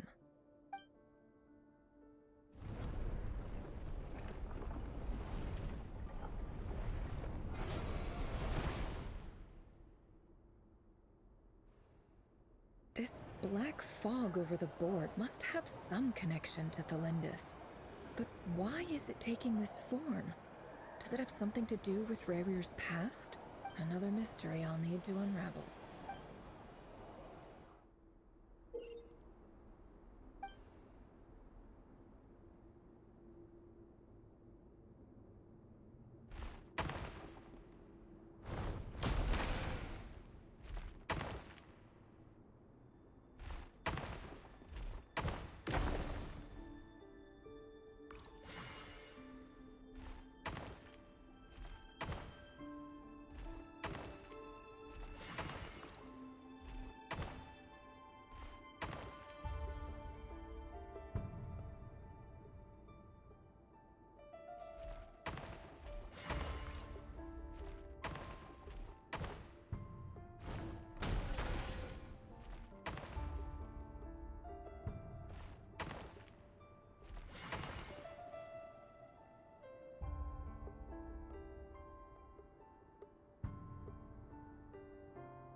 Author Thelindis. Over the course of this week, the research object was subjected to interference for a total of 60 hours for experimental purposes. The results are as follows. Research dating back to the Crimson Moon Dynasty has established 2 points regarding moon marrow. Firstly, its origins have something to do with a god's power. Secondly, it serves as a portal to an as-yet indeterminate location. Moon marrow can thus be defined as a spatial gateway. However, there are a number of hurdles to overcome before we can answer the question of where it leads to. To start with, opening the gateway requires a specific power source, which the relevant literature indicates. An enormous amount of power is then required to keep the gate open. Currently, the total power output of our instruments remains in the single digits. To make matters worse, I am now the only staff member remaining in the Moon Marrow lab. The Universitas Magistrorum recently decided to move most of its personnel into abyssal energy research, which has stymied all Crimson Moon-related projects. This is not a wise move. I have always maintained that placing all our hopes in a single source of power is risky, especially one as poorly understood as this, as well as making ourselves overly reliant on a single resource. We are neglecting other promising technologies. I apologize if this comes across as disrespectful. But as a Moon Marrow researcher, I desperately want to see the world beyond the gateway. If we really made it there one day, what would we find? And how would we go about taming the unknown? My imagination is endlessly fueled by questions such as these.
This is for you. I heard you're gonna leave the city with your parents. Delindis, did you hear about what happened? I've heard nothing. Rerir got back very late last Friday, and he was acting a little unusual, but he slept pretty well, so I'm guessing whatever he did was a good deed. You never saw him, and I don't know what he did. And this conversation never happened. You understand? What if he finds out that you pried into his secrets? Don't be silly. I don't know what secrets he does or doesn't have. All I know is he's just a normal guy who happens to run some errands for the king. Are you scared of him? I don't know. The Rerir I know doesn't match the person you all describe. Logically, I should be scared of him. And yet, I don't want to lose him. But enough about that. You should get going, and be careful with the package I gave you. Keep it secret. Keep it safe. What's in it? A piece of the moon. All you need to know is that as long as you keep it safe, then in the future, everyone will be able to see a red moon. A red moon? You mean our moon? That's right. Our moon. Promise me you'll look after it. I promise, Delindis. The Crimson Moon bloodline will never die out. Its light, the color of blood, will become like a fire that flows in our veins, no matter how long it takes.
Hurry, everyone, and stick to the plan. Sir Dainsleif, what are you? Is this treason? You know what happens to those who betray the throne. Please, don't do this! It is the king himself who has betrayed the throne. He has betrayed all of Conria. If you have any love left for justice in your heart, you should join me. It's showtime. Dane and his group will handle the troops in the palace. Then Hraptatir and Rheindotter will disarm the security measures. My job is to enter the prison and rescue Vedafilnir. Stay safe. Wish me luck. Look after my brother. Draw your blade. It is time for justice to prevail.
This place is filthy.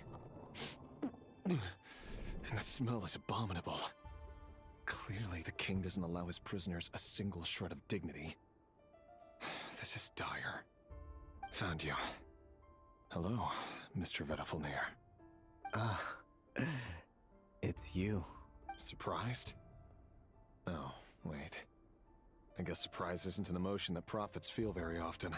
I certainly felt some surprise in the moment when I was blinded. Surprise at the king's sheer ignorance.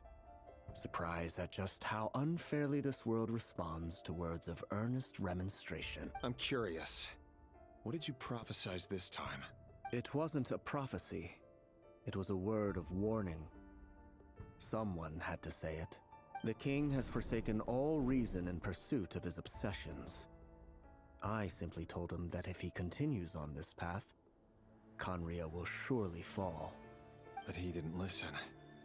Worse still, he stabbed you in both eyes and locked you away. Dane asked for my help. The court is in complete chaos now, but I'm sure you predicted that.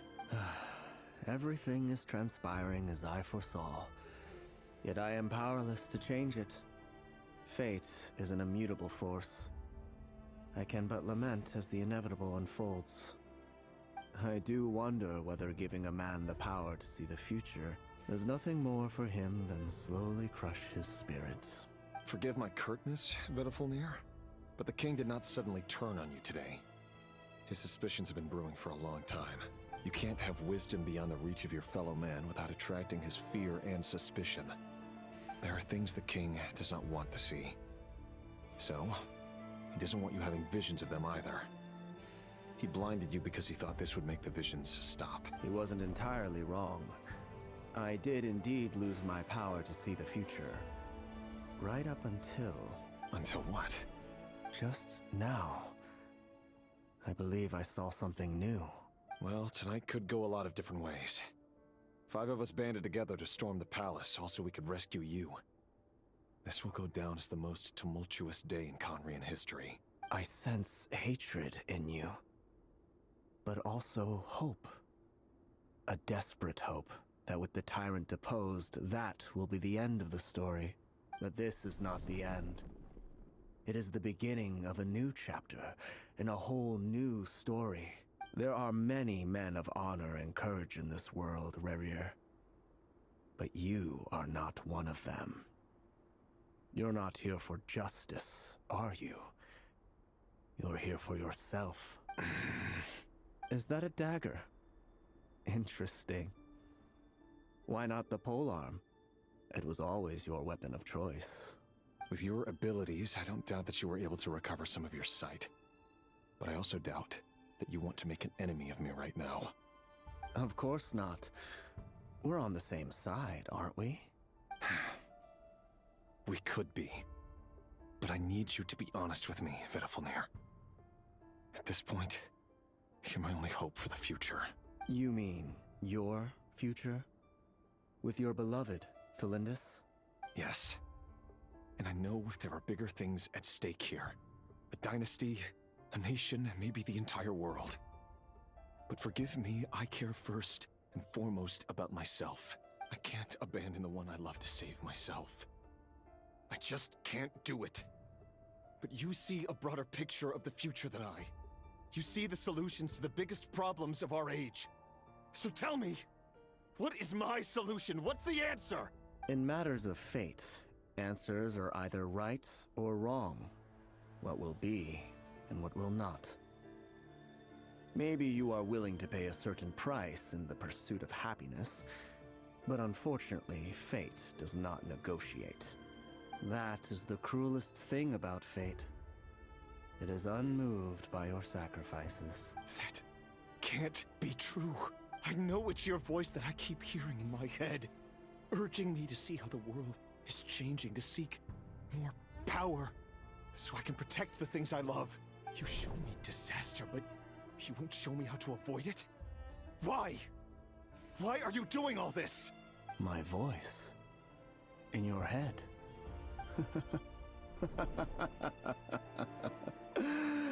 So, you hear it too. The voice that steals your mind, gains your trust, and drives you crazy. It turns out that we are not so different, you and I. Vedafalnir just broke into the strangest smile I've ever seen in my life. As if he'd discovered some monumental secret. But then he suddenly switched to looking extremely weary. Very well then. My advice to you is as follows. You must persevere. Whatever trials and tribulations you may face, be steadfast in the belief that they are your path to the future. For as long as you live, your story with Thelindis shall not come to an end. That is the only chance you have of fighting back against fate. It is up to you whether you believe my words. Regardless, that is all I will say on the matter. I have no right to intervene any further. I will hold you to your word. Thank you for setting me free. In return, I will tell you one more thing that you cannot afford to ignore. Just then, a strange wave of energy rippled through the city. We had no idea what it could mean. If I were you, I would head to the Universitas Magistrorum. The Universitas? Oh no! I'm sure we'll be seeing each other again very soon, Rerir. Whatever Vedafalnir said, I didn't catch it. I didn't even help him out of the prison. There was no time to lose.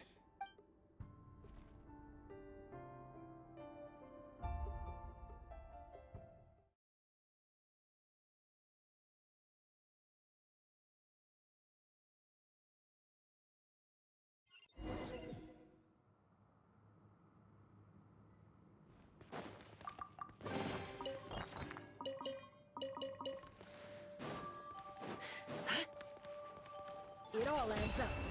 No more lies. Monsters? What is this Rhindaughter's doing? The Universitas Magistrorum. Out of my way! Another star goes out!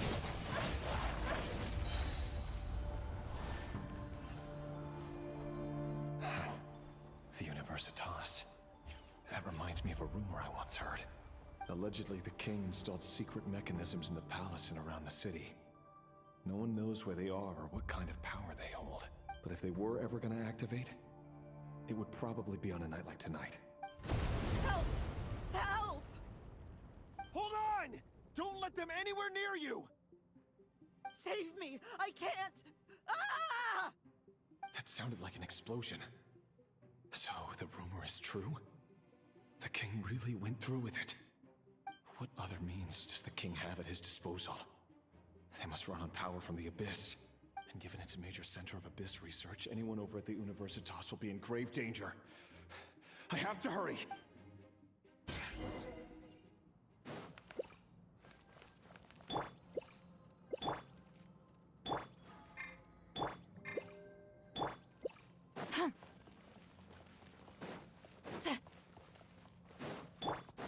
Merciless.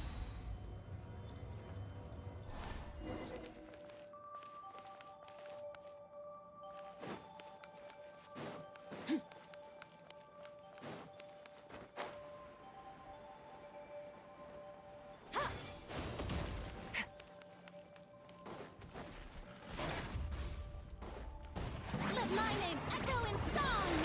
Strike a pop! Shoot! Bomb! Hold that post! Suffer the wrath of Eve, please! Get to work! Merciless. Into the void! The mystery unravels. Can't hide the truth. No more lies.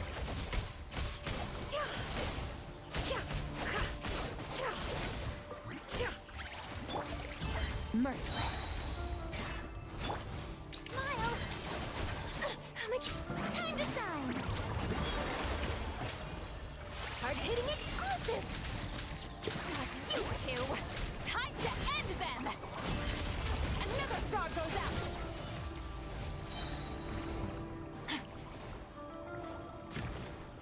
The deception ends here. It all adds up. Can't hide the truth. Yeah! Mine to wield.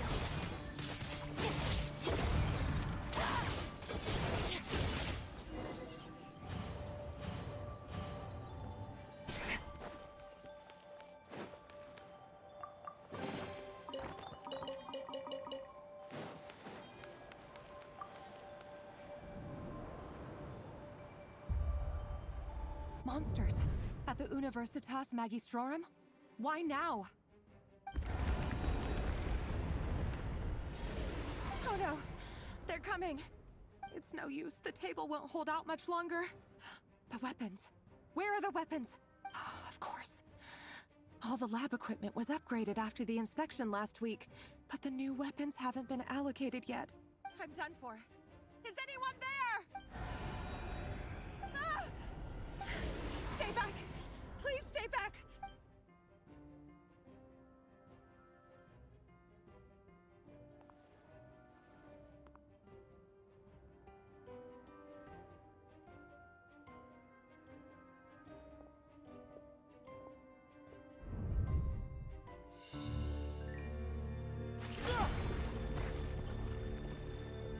What's that? Red Rear.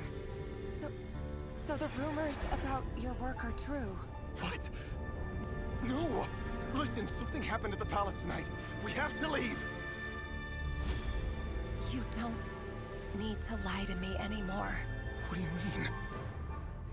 I know why you're worried, and I will respect the decision you've made. But it's okay, because I found a solution. I know how to end all this. You can have it back. The normal life you so desire. But until then, I'm afraid our wedding will have to wait. Celindus? No, don't do it! Celindus! Celindus!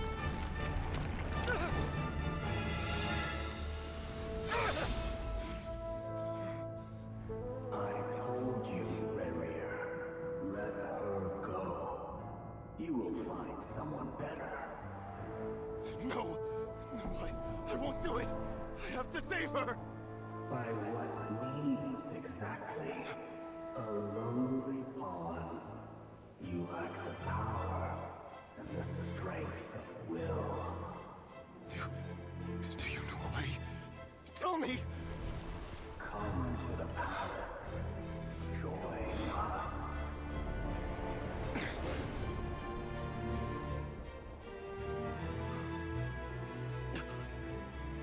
Rary, thank goodness we... Step forth and take your share. You made it. Not you too.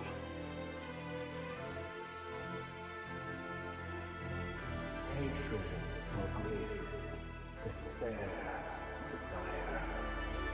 We all have our own.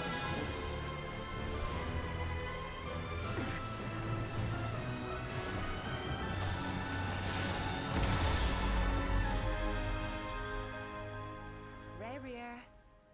Rarier. Lindis? Were you daydreaming?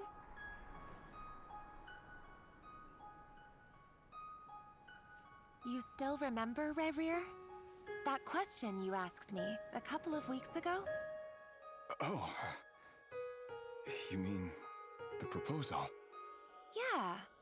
I'm wondering, where do you think would be a good place to discuss it? Maybe in the garden? Or were you thinking a fancy restaurant? It's your choice.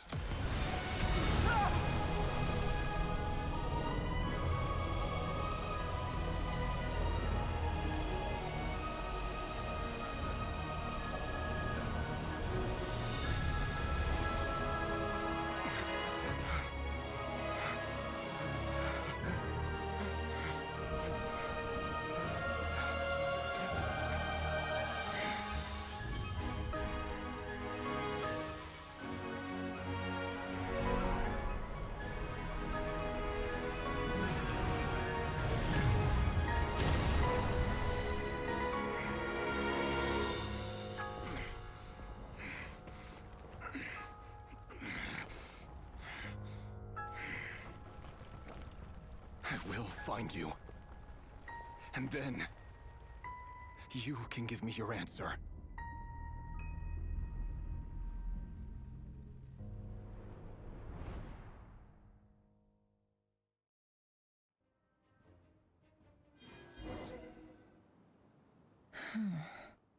So that's how the Raker of Solnari was born.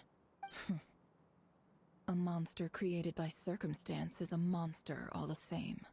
Viewing other people's thoughts for too long can get uncomfortable. Right now, I'm feeling a strong sense of loathing. In a nutshell, the story of Conria is what happens when the truth falls by the wayside.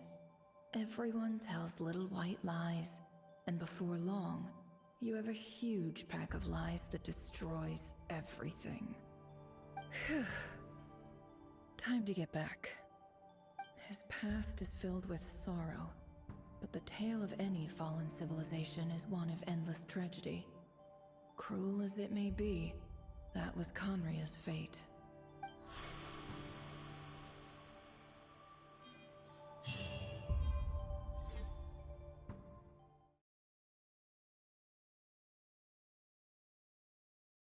That was cool. I'm not running away.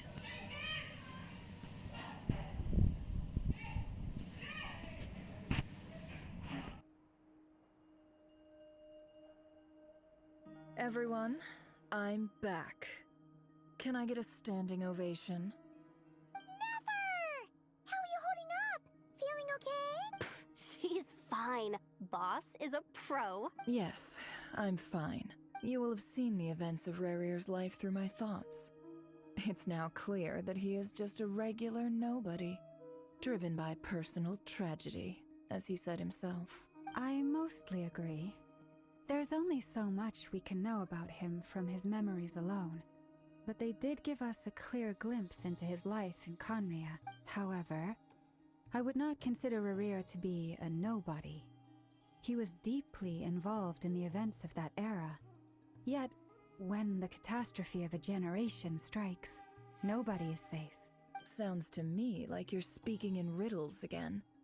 Is this you urging me not to abandon the people of Krai in their hour of need?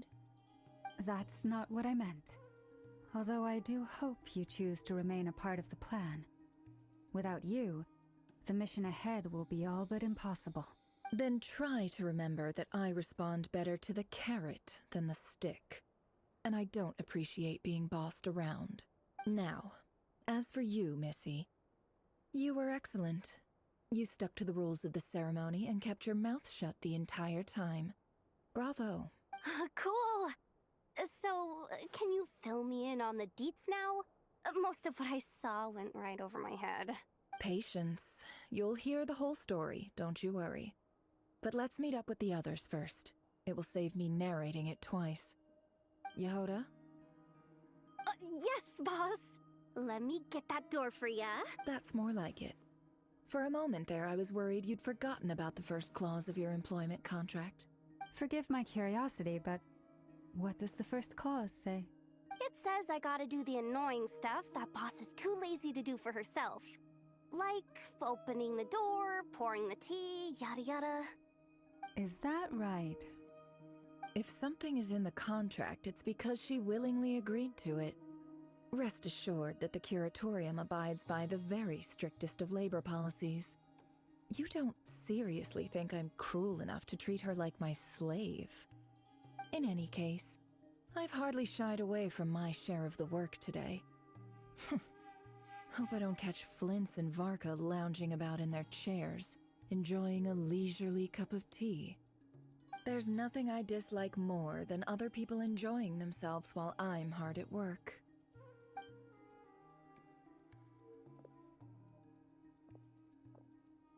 Oh no.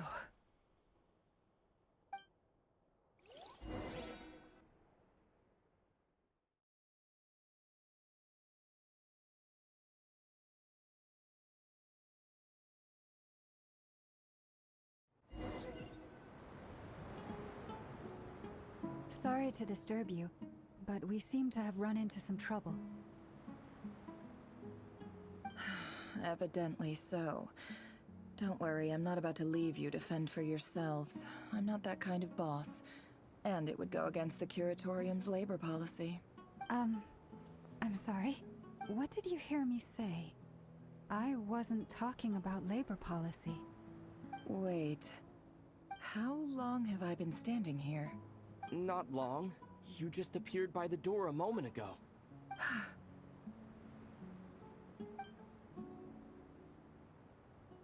Boss, what's wrong? You look like you've seen a ghost. We've been tricked. We never left at all. Somehow I hallucinated that whole scene back inside the office. Hallucinated? But how? How indeed. This place should heed my will alone. All thoughts and actions that occur in here are just a result of pawns moving across the chessboard in a carefully calculated manner. And nobody has access to this chess set but me. So you control everything in here? More or less. But yes, it's a special technique of mine. Has anything like this ever happened before? Only once. It was the first time I used the chess set. Is there any similarity between what happened then and what's happening now? I suppose my thoughts are a little turbulent, which was also the case my first time. Is there anything I can do to help? The first clause of your contract clearly states that I only need your help with things that I'm too lazy to do myself. Meaning, you're not feeling lazy right now? Meaning, this is not something Yehoda can help with. The chess set is a personal treasure that I alone understand. I must be the one to find our way out of here. Boss, it's fine. Really. Let me do something useful. Oh, listen to you. Whatever would I do without you, Yehoda? What? Really? Yes, really. Where would I ever find another employee as obedient and servile as you? God forbid anything ever happens to you. Oh, okay. Well, anyway, I was thinking of fetching some water. There's gotta be a source around here somewhere. I suggest everyone finds someplace comfortable to take a rest. We gotta conserve our energy. Even though all this chess malarkey doesn't exist in a physical sense, mentally speaking, it's all real. And so is our tiredness and fatigue. You don't want to dismiss mental fatigue. Just because it isn't physical doesn't mean it's any less serious. But anyway, I got your backs, so don't worry about a thing. Don't I have the best employees? Jealous much? If we can find a suitable time, I'd love to borrow Yehoda for a day to help out at the Frost Moon Scions. Would you be amenable to that, Boss Nefer? Oh, Lauma. Have I ever told you just how pretty you are? Beauty runs from the tips of your antlers to the depths of your imagination. Time to rally, everyone. Follow me. As we continue our journey, the same rules will apply. That means stay focused and no talking no matter what we encounter. And don't disturb the chess pieces. You have my word that I will get us all out of here.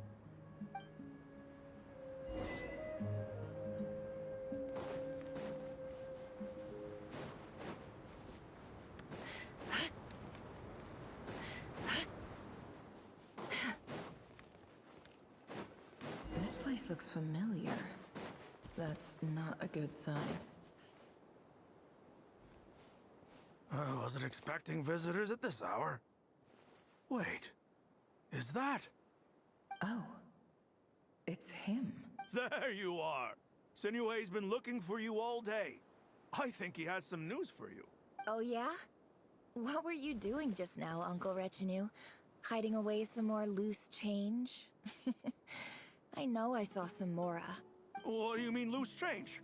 Oh, come on, I'm too old for this. Just pretend you saw nothing.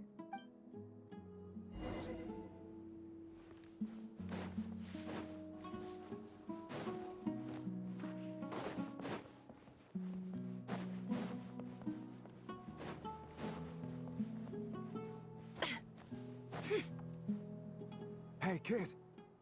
Mind telling me what Sinuhe's been up to recently? I'm trying to get in his good books and I need a way in. Get in his good books? Why? What do you want with my dad, Uncle Apepi? I've written a new song. I was hoping to showcase it at the next festival, but I'll need his approval. A new song, huh? I'd love to stay and listen, but unfortunately, Uncle Retinue says my dad's looking for me. Well, there's plenty of time and I'm not going anywhere. See that pile of stones? I'll be sitting there warming up my vocal cords. Come find me when you're done. Pile of stones. Got it.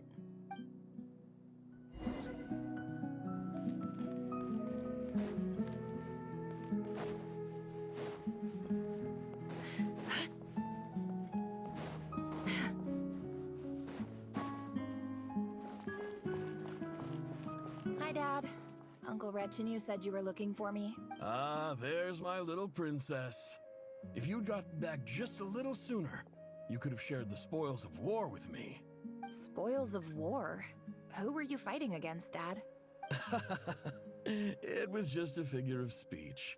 The aftermath of a sandstorm is no time to be waging war. I was talking about our war against thirst. I went out to fix our water supply problem, and now I'm back. Which means... We have a well again! That's right. I found a new one and brought back as much water as I could carry. It should last us for a good while. If it wasn't for these blasted sandstorms, our wells wouldn't be caving in. You wouldn't be spending all your time out searching for new water sources. As the chief of our tribe, I'm supposed to be leading us out of hardship and poverty. Onto better things. You know how prosperous our ancestors were. I've told you all the stories. And look at us now. Squeezed into these hovels. No one would choose this. if it wasn't for the endless wars over the years. But things are looking up. I started working with some folks from the academia a few months back. They gave me some contacts in return for my assistance in the desert. So you're the Academia's helper now? Special ambassador, they call it. Think of it as a partnership. It's nothing bad, okay? We've been isolated here in the desert for too long. Seeking opportunities elsewhere is the best thing for us, and the fastest way to progress. So, do you get anything good out of being a special ambassador? Of course. My luck's improving all the time. One day, I swear I'm gonna lead us out of this place. We'll find somewhere new. Somewhere better.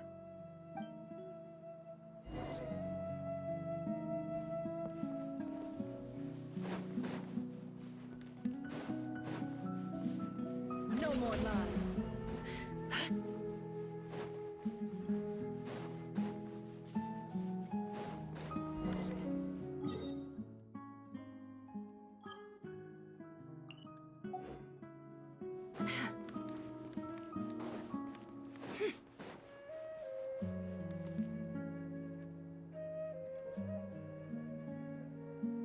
That's our well, and you know it. You stole from us. Well, you've gone from chief to thief, and now you have to face the consequences. Did you really think you could take our water without permission and get away with it? You're either brave, stupid, or both. And that special ambassador act? Yeah, nice try.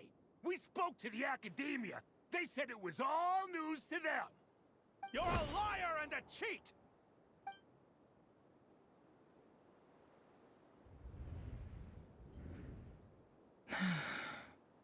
I heard Yehoda gasp, but I don't blame her. Most people are terrified by the sight of blood. Corpses strewn across the ground. The wounds are clearly from scimitars and daggers. The desert dwellers' weapons of choice. There's a handwritten note on the ground. Let's see what it says. Halil, this is Sinuhe, chief of the Shimti tribe. Surely you remember me. I was the one who helped you and your colleagues avoid the quicksand in the desert.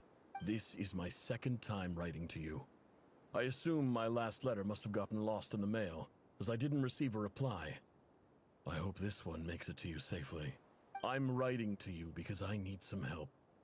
That sandstorm the other day completely blocked up our well, forcing me to look for another water source in Iab and Unut territory. It was a matter of survival. Praise the gods. The well of the Iab tribe was intact. It was my last resort. I drew what water I could and left, but not without being spotted. I fear they will retaliate. You told me to write to you if I ever needed help. You said you'd be my ally in the academia.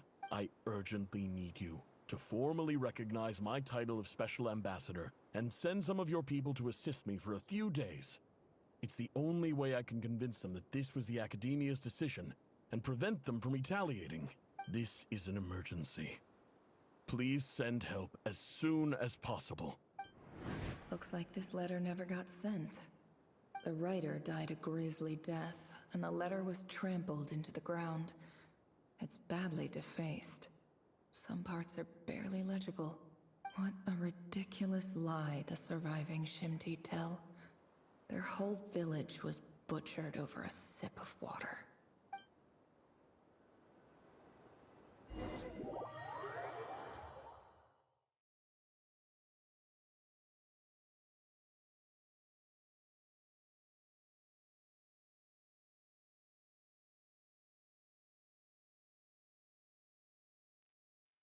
Ah, officer. Welcome. Welcome to our humble village. I thought you would at least have the courtesy to provide some respectable libations. This is the finest wine our village has to offer. I promise.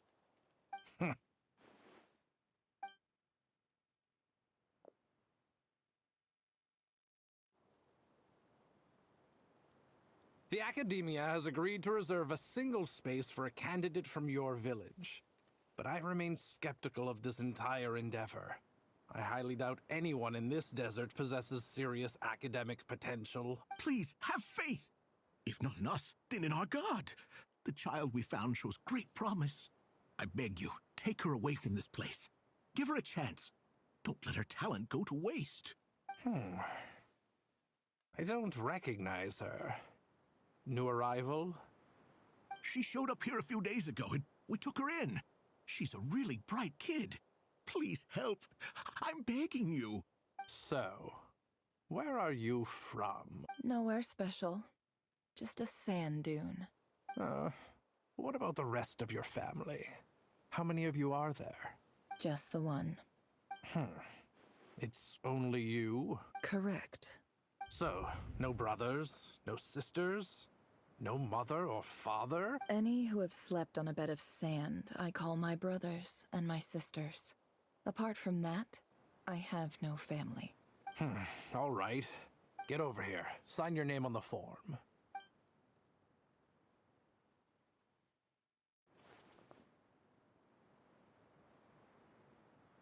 Never? You're rather fair-skinned for a desert dweller.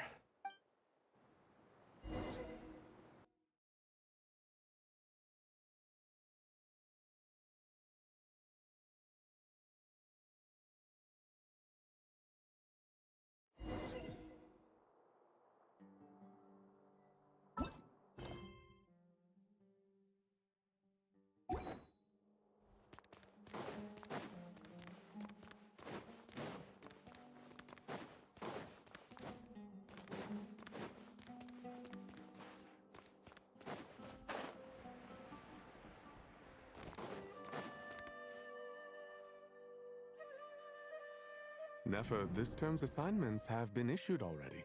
Please read through the materials thoroughly, conduct your own additional research, and then write an essay on the topic. Yes, Professor, I'm aware. I just had a couple more questions I wanted to get your perspective on. Oh? Please, ask away. Well, I saw the other students' problem sheets, and I couldn't help but notice that my assignment is much easier than theirs. Do you really think I'm a weak student? A weak student? Goodness, no. Quite the opposite. You have a sharp mind. Almost too sharp. I think what you're saying is, a weak student wouldn't have noticed the discrepancy. And if they did, they certainly wouldn't complain about the lighter workload. You see, sharp as they come. You see things the way they are. And I'm sure you know why they're like that. Because of where I come from. Because I'm different. I'm sorry, Nefer. I don't like it any more than you do. It's just... Anyway, you said you had a couple of questions. What's the other one? I wanted to check. If someone sent me a letter to the academia, where do I go to collect it? Ah, your family wrote to you. As long as they put your name on the envelope, someone should hand it right to you. Not exactly. It's not even a recent letter. I was just curious where the mail would end up if no one collects it. The House of Dana, I expect. I know there's a box for unclaimed mail somewhere in there, probably sitting on a shelf. Whatever you're looking for, that'd be the place to start. Okay, got it. Thank you, Professor. Oh, don't mention it. Honestly, I feel like I failed you. I'm supposed to be your teacher, but I haven't taught you anything. Hey, don't say that. You're a great teacher, and you do your best for all your students. But the rules are the rules. You're not allowed to teach students like me. It's not just the academia either. The whole world bends over backwards for the successful, and leaves the losers to suffer and die. Oh, my dear child. Don't tell me you've given up on life already. I haven't. I just think that if you want to make it in this world, you have to find a way to become successful.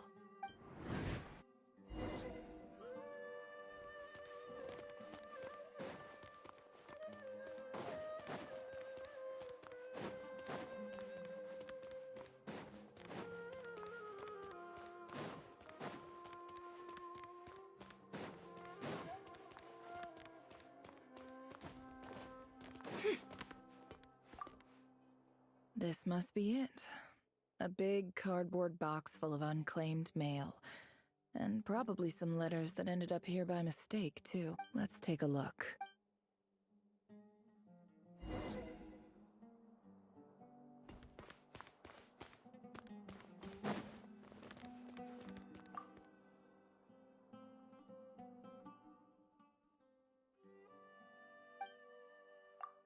A dilapidation survey from Port Ormos.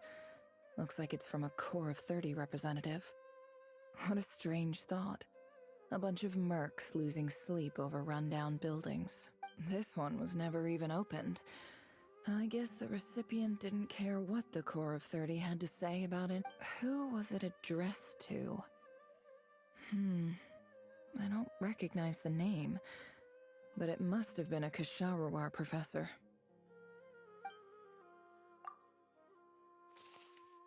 This one is addressed to the Immorta Sage. The title is Changes Observed in Satyavada Life Symptoms. Why do all these letters read like full-blown dissertation? Guided by the incense, we became lost somewhere in the forest. All the barriers between levels of consciousness disappeared as our minds soared around in circles, looking for a branch to seek refuge on. In clinical terms, these symptoms fit the description of incense poisoning. The Immorta Darshan strictly prohibits the use of hallucinogenic substances, but I believe there are still people getting away with it. For example, my neighbor who always breaks out into... This seems like something the academia would want to know about. Why wasn't it collected? Wait, what's this written on the back? It's so small. The note says, "The sender authored this letter while under the influence of mushrooms. I would send it back, but no return address was provided. Stamped by the Grand Conservator of the House of Dana."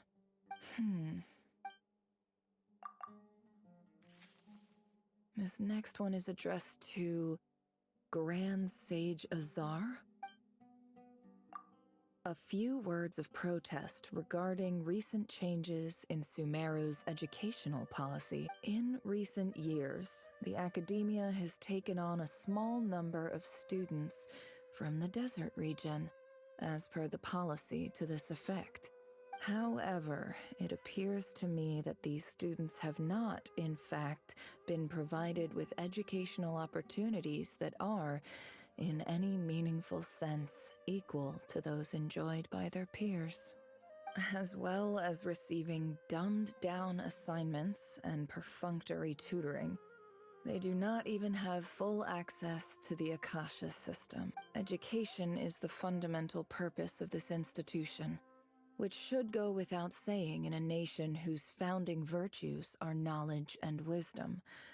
I ask you, is the lip service we pay to the policy of education for desert students truly the standard of pedagogy to which the academia aspires? As Grand Sage, policy decisions are your prerogative, but do not forget your roots.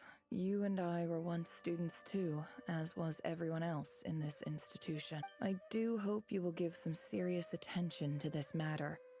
I encourage you to discuss issues like this with myself and others, and listen to some alternative opinions. Great letter. Shame it didn't get to where it needed to go. And the sender is... Huh? Sage Cyrus of Spontamod. I didn't realize anyone else even knew how bad students like me have it in this place. So this is where letters from the Sage of Spontamod end up? Nice one, Grand Sage. Really enlightened leadership. Whatever. This isn't what I came here for. Moving on. I'm not exactly holding out hope that a letter sent from the desert would even make it here. But if it did, where else would it end up if not in this box? I can't believe how much discarded mail there is. Must have been years since someone last went through it all. And this is just one box. The whole House of Dana is boxes on shelves. I don't believe for 1 second that any human being has sat down and read through all the documents in this place. Who has that much free time on their hands? Wait, could this be it?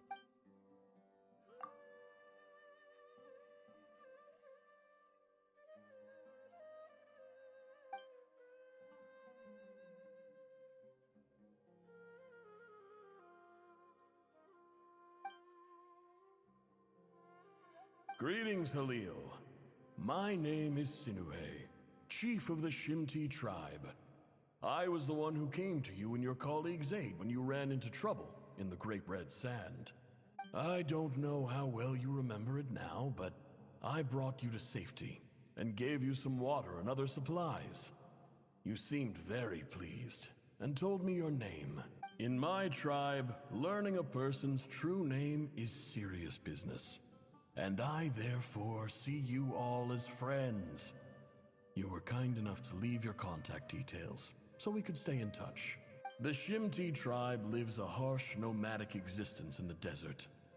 You were sympathetic towards my plight, promising to make me a special ambassador of the academia and help us find a way to make a better living.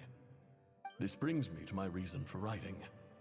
Our tribe has fallen on particularly hard times, and I would like to ask for your assistance. There was a terrible sandstorm a few days ago, which blocked up the well in our land. To ensure my people's survival, I had no choice but to venture into Iyab and Unut territory in search of an alternate water source. The Iyab and Unut are descended from the Thamudians, while we trace our ancestry to Tulatala. We worship the Lord of Flowers and have had relatively good relations with our fellow tribes up until now. I found a well belonging to the Iyab tribe. They declined to help us, but I really had no other option, so I took some water to keep me and my tribe alive. My actions are certain to incur their wrath. When we met, you assured me that you would be my ally in the academia. I would like to take you up on that offer, because I really need your help. I wonder if you could send an academia representative to meet with me. That aside, the last time you were here, you mentioned that the academia had started accepting students from the desert, and I told you a little about my daughter, Nefer. We have next to no resources here in the desert, and my power and influence are limited. Would you consider enrolling my daughter at the academia? She is a smart girl. I know she won't disappoint you. From the outset, the academia never took you seriously. Those things they promised were just empty words. I doubt they even remember the name Sinue. And you were so emphatic that your luck had finally changed for the better. You swore you'd lead us to a better place one day. You spoke with such conviction, like you were the most powerful chief in the whole desert. You liar. You lied about everything. You promised the world and delivered on none of it. And who fell for it? Just me, by the looks of it. Despite your best efforts. Which makes you a pathetic liar. You weren't even any good at it. I think I'll take over from here. Let me show you how it's done.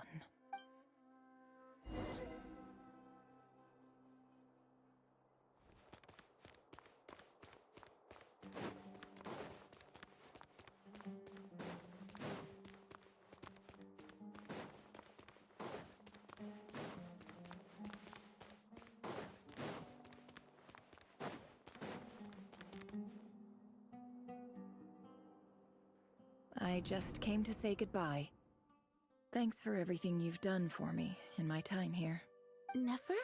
You packed your bags. Where are you going? I'm quitting. Something's come up in my hometown. Gonna head back and deal with it. Huh? was a hard-won opportunity for you. You know that better than I do. It was, but it doesn't matter. I have more important things to deal with and they can't wait. Oh, and I didn't want to overfill my bags, so I left some incense on your desk. What's wrong? I thought you liked incense. Although, I did read somewhere in the House of Dana that it has hallucinogenic effects. Don't use it all at once, alright? Isn't this the stuff you brought from your hometown? You're just letting me have it? But you said it's a rare and valuable commodity. Yeah, about that. I lied. It's not rare at all. There's this bunch of ruins near my hometown that are practically overgrown with this plant. It's not worth much. Keep it, it's fine. But never... Alright, that's all from me. You take care.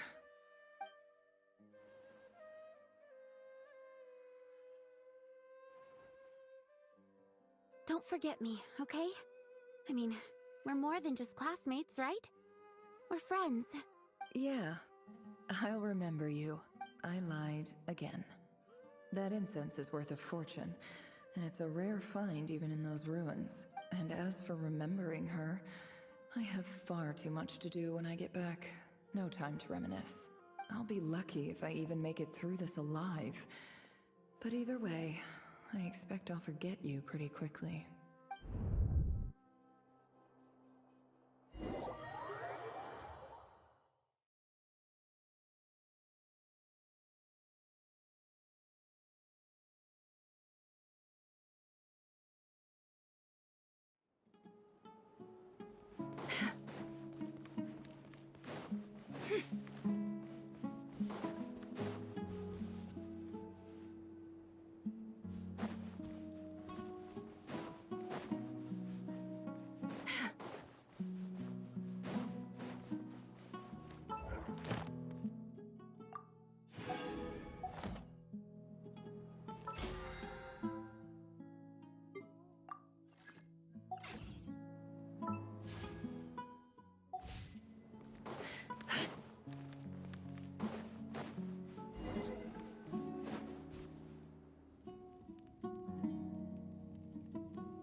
It's a pleasure to meet you, Mr. Arif.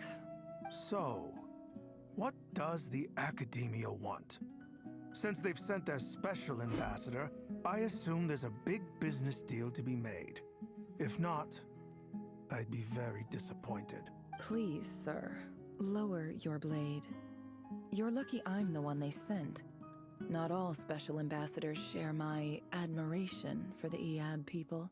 The ever-shifting balance of power in the desert reduced the once great civilizations of this region to rubble and sand. But the story of the Eab has a very different trajectory. Others grew weak, but you grew strong, beginning in obscurity and moving to prosperity. You're the only ones who defied the trend. Huh. So, you do know who you're dealing with? This well is the perfect symbol of your strength, is it not? It used to belong to the Unut, but it looks like you have control over it now. You're not wrong. But I'm sure you didn't come all this way just to flatter us. Of course not. I came to bring you some very good news. Some information that recently came to light, which might just be your ticket to freedom. Records uncovered by the Vahumana Darshan show that a certain well currently under Eab control is built on top of some ancient ruins. These ruins are of great archaeological interest to the Academia. I checked the map carefully on my way over here, and I'm confident that this is the well in question. The Academia is offering 50 million mora in return for excavation rights. 50 million? No, wait. If these ruins are as important as you say, 50 million's a little low, don't you think? Don't get greedy, Eab. We know far more than you think. We know that you seized this well by force. Wasn't that the first step in your rise to power? To drive away the Unut and steal their water supply? So what if it was?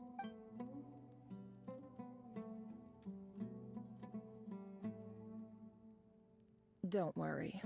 As unscrupulous as it was, it's something we're willing to overlook.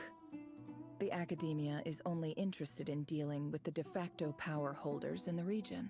I hope I am making myself clear. And I hope your words are the truth. If I find out the Academia is trying to play me, I'll hunt down every one of your people and make you watch as I cut their heads off one by one.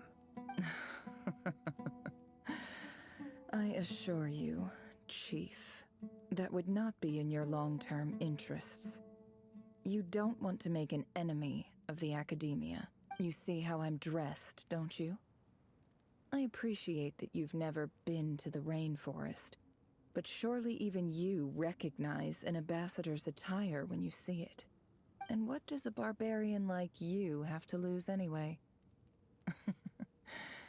You really think the Sumeru Academia would bother to come all this way just to lie to you? We have more important things to worry about. All right, I take your point. The Academia is the highest authority in the land. I'm sure you're trustworthy people. In that case, we have a deal. We will sell you the excavation rights. I'd like to thank you, Ambassador. This is good news indeed. Excellent news. In fact, it calls for a celebration. Would you do us the honor of staying a while and enjoying some Eob hospitality? Gladly. I am partial to wine myself, and I trust you are as well. So let's indulge in a few drinks together, in celebration of this momentous occasion.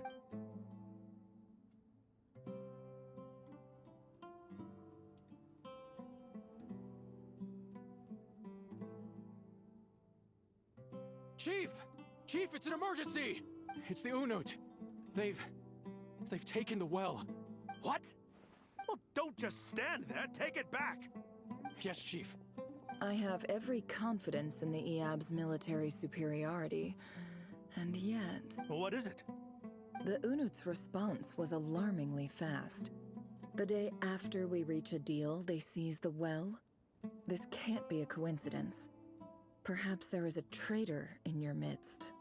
I don't think so. I am obliged to remind you, Chief, that the Academia will only deal with the de facto power holders. If you cannot regain control over the well, I'm afraid you won't see a single mora of that 50 million. No! Please, Ambassador, just give me some time. I swear the Unut will not get away with this. That well is ours, and so is the mora. Glad to hear it. I will wait here for an update. If there is a traitor, I will find them. In the meantime, make yourself at home. I'll report back as soon as I have an update. Much obliged.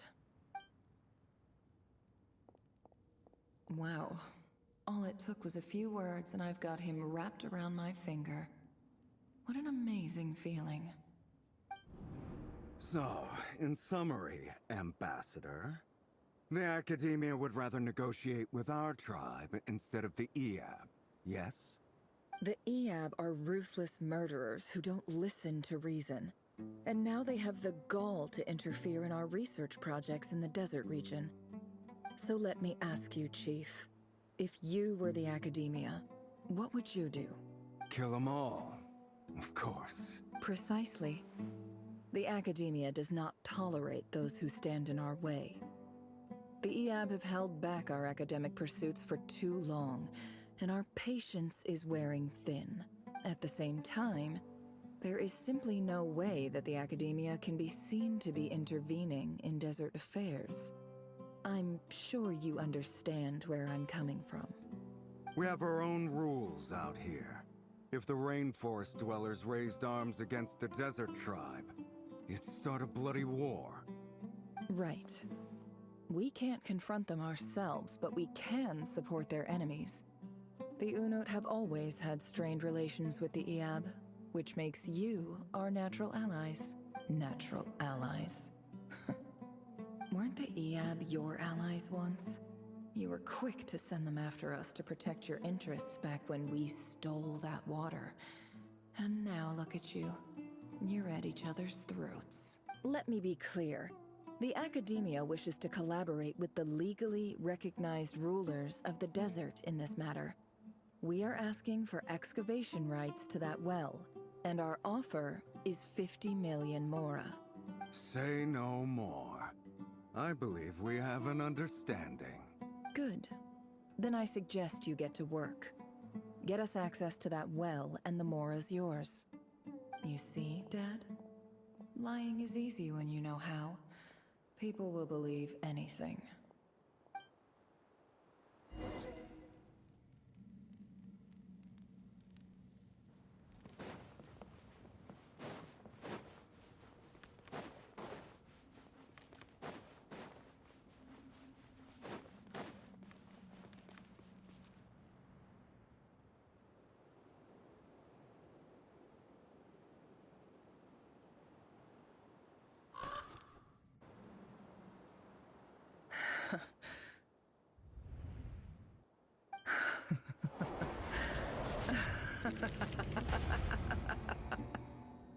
Look at yourselves. You may be vile, savage monsters, but your butchered bodies bleed like any others. You're no different. You're nothing special. The monsters who destroyed my home, they're just ordinary, petty human beings. What a joke. I think we're even now. Maybe I've even done the desert a favor. It's a better place without all these people around. Oh, Sinuhe, my gullible fool of a father. Perhaps if you'd been as ruthless as I was today, our tribespeople would still be alive. In this dog-eat-dog world, a chief needs to be tough, but you couldn't do what had to be done. So I did it for you. Nefer, it's okay. All of this is in the past now. I believe I remember you promising to remain silent. Yeah, but even so... Yehoda, is there anything you can do to ease the tension?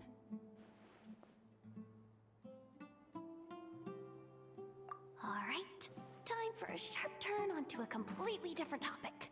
So, anyway, that's enough of that. When are we getting out of this place? Feels like we've been walking forever. I'm getting pretty tired. Oh, Lauma, you tired? Yes. If we can find somewhere to sit down, I could certainly do with a rest.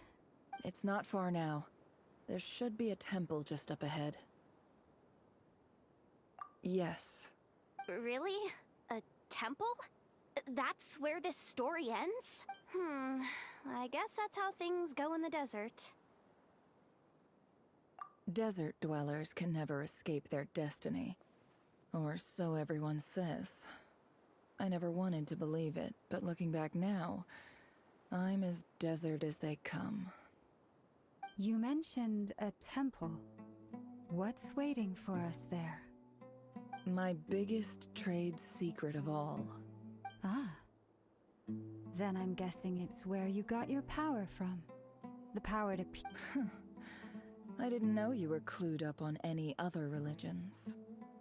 I'm no expert in the history of Sumeru, but since you come from the desert, I would imagine it has something to do with King Deshret. Sounds impressive.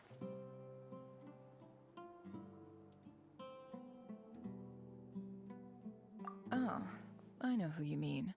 General Mahamatra Sino. The spirit of Hermanubis dwells within him. That's Boss Neff for ya. She knows everything. Sino's hardly a figure of obscurity, but I know about Sethos too. What about him?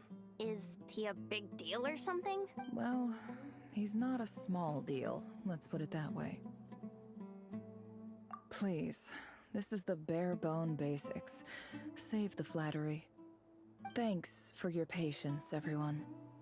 I'm sure it's been a lot to take in. With any luck, that's our exit just up ahead.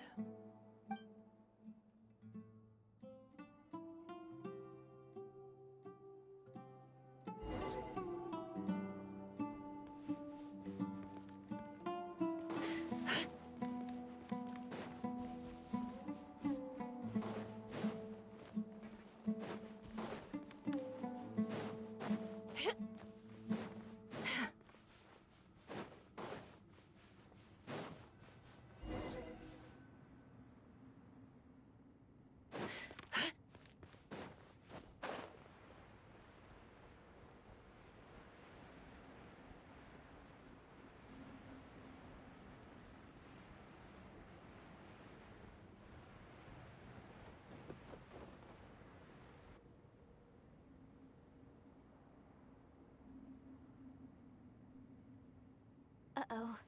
Uh-oh. I'm totally out of my depth here. I don't have anything to add about any of this stuff. Like, look at that statue, for instance. I want to do the whole name-dropping, this girl knows her stuff thing too, but I've never seen anything like it before. A statue with the head of a bird. That's Thoth, the Ibis King, one of the 7 pillars of King Deshret. The legends say that he, the Crocodile King, and the Goat King were the 3 retainers of King Deshret. Let's take a look.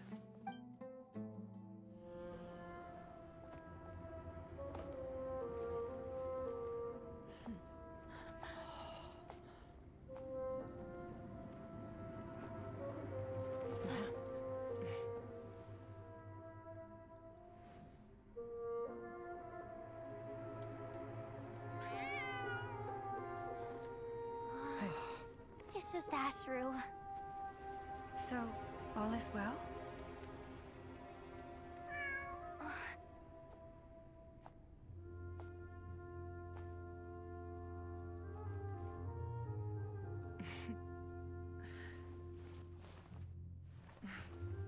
Typically speaking, at this point, the world disintegrates. Then we find ourselves back in the outside world. Besides, these are my memories. There's nothing to fear. You're sure? Of course. It's almost over.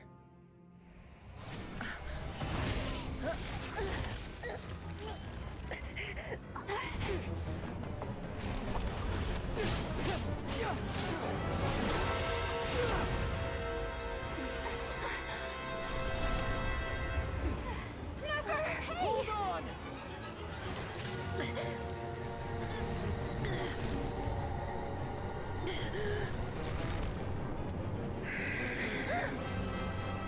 Knowing too much is always a death sentence. Speak for yourself.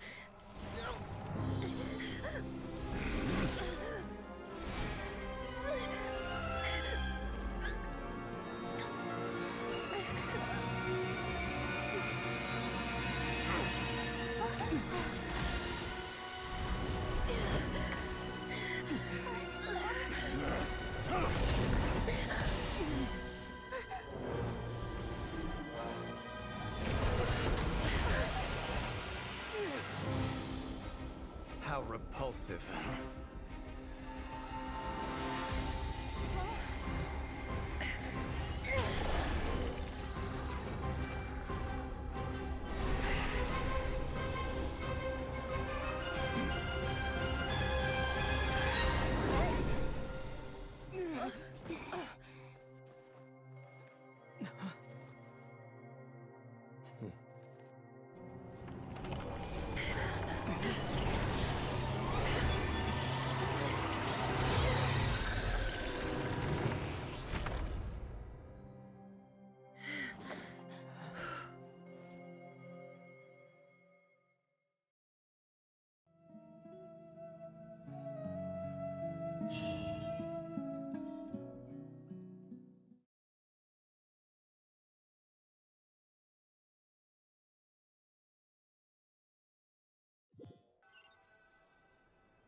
That was good भाई, मजाक करके. Timed that pretty well, didn't I? It's okay. I'm just glad no one was hurt. Paimon noticed you doing something too, Dainsliv. Were you helping get them out? Of course. When I asked Nefer to conduct this investigation, I was not naive to the dangers involved. I had a duty to ensure your safety. Good to know your sense of justice is still intact after all these years. I take that to mean that you saw the truth. That comes as a great relief. I certainly did. And thanks to your help, I also managed to trap Rerir inside the chess set. Whoa, really? How'd you manage that? Well, to be honest, I sensed that something was wrong long before we made it to the temple. By using this fragment to probe into Rerir's past, well, the monster formerly known as Rerir, it seems I alerted him.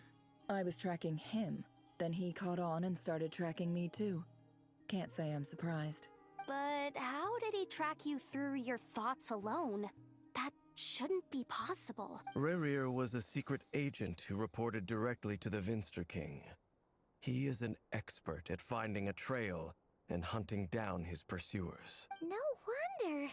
He infiltrated the chess set, read my thoughts, and built a new virtual chess set inside of it. That's why we weren't able to leave at first. Speaking of your chess set, it's quite a remarkable item. Would I be right in thinking you have some connection to King Deshret? You overestimate me. I only have a connection with one of his underlings, the Ibis King. You all saw how this came to be. A long time ago, the Iab massacred my tribe, the Shimti, in our home village. A few years later, I enrolled in the academia, where some new information came to light. The Unut and the Iab fought a bitter battle over the rights to a well, all for the sake of a non-existent 50 million Mora. The Iab ultimately won that confrontation, but their victory came at the cost of almost every warrior in the tribe. The final blow to the Iab came at the victory feast, when an Unut assassin beheaded their chief right before my eyes. The remaining Iab fled and have been scattered to the winds ever since. Having gotten my revenge, I returned to my hometown, where to my surprise, the nearby temple was still standing. There it was, seemingly immune to the relentless hostility of the desert, while my tribal home lay in ruins. As I stood there gazing at the temple, I noticed a cat just outside. This cat, as it turned out, was home to the spirit of the Ibis King. He led me to a gate deep inside the temple, and there he made a deal with me. This chess set is my gift from the Ibis King. The chessboard within is made to the same specifications as the one in the mausoleum of King Deshret, and represents his power of piercing analysis. With this chessboard in its container, I gained a certain ability to perceive hidden secrets. Now, you could conclude that the Ibis King simply wanted to give the people of this world the power to seek the truth, but I don't believe that's the full story. Every god plays favorites. Their hearts are as fickle as any human's, full of secrets, perversions, egotistical tendencies. But precious few gods are willing to admit this. It is the same with all powerful forces, including fate itself. Their gaze falls preferentially upon a select few. As you rightly point out, this is an act of favoritism. If you're alluding to the Abyss, then yes, I agree. Gather the others. It's time to share everything I've learned.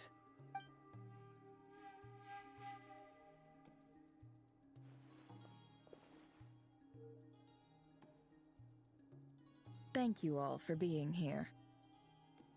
As promised, I did some further investigating into the Raker of Solnari's background. I am pleased to report that the investigation has been most fruitful indeed. The Raker of Solnari, real name Rerir, was once a Conrian subject who served the Vinster King. I will now share the important details of his story. Please save any questions or comments for the end.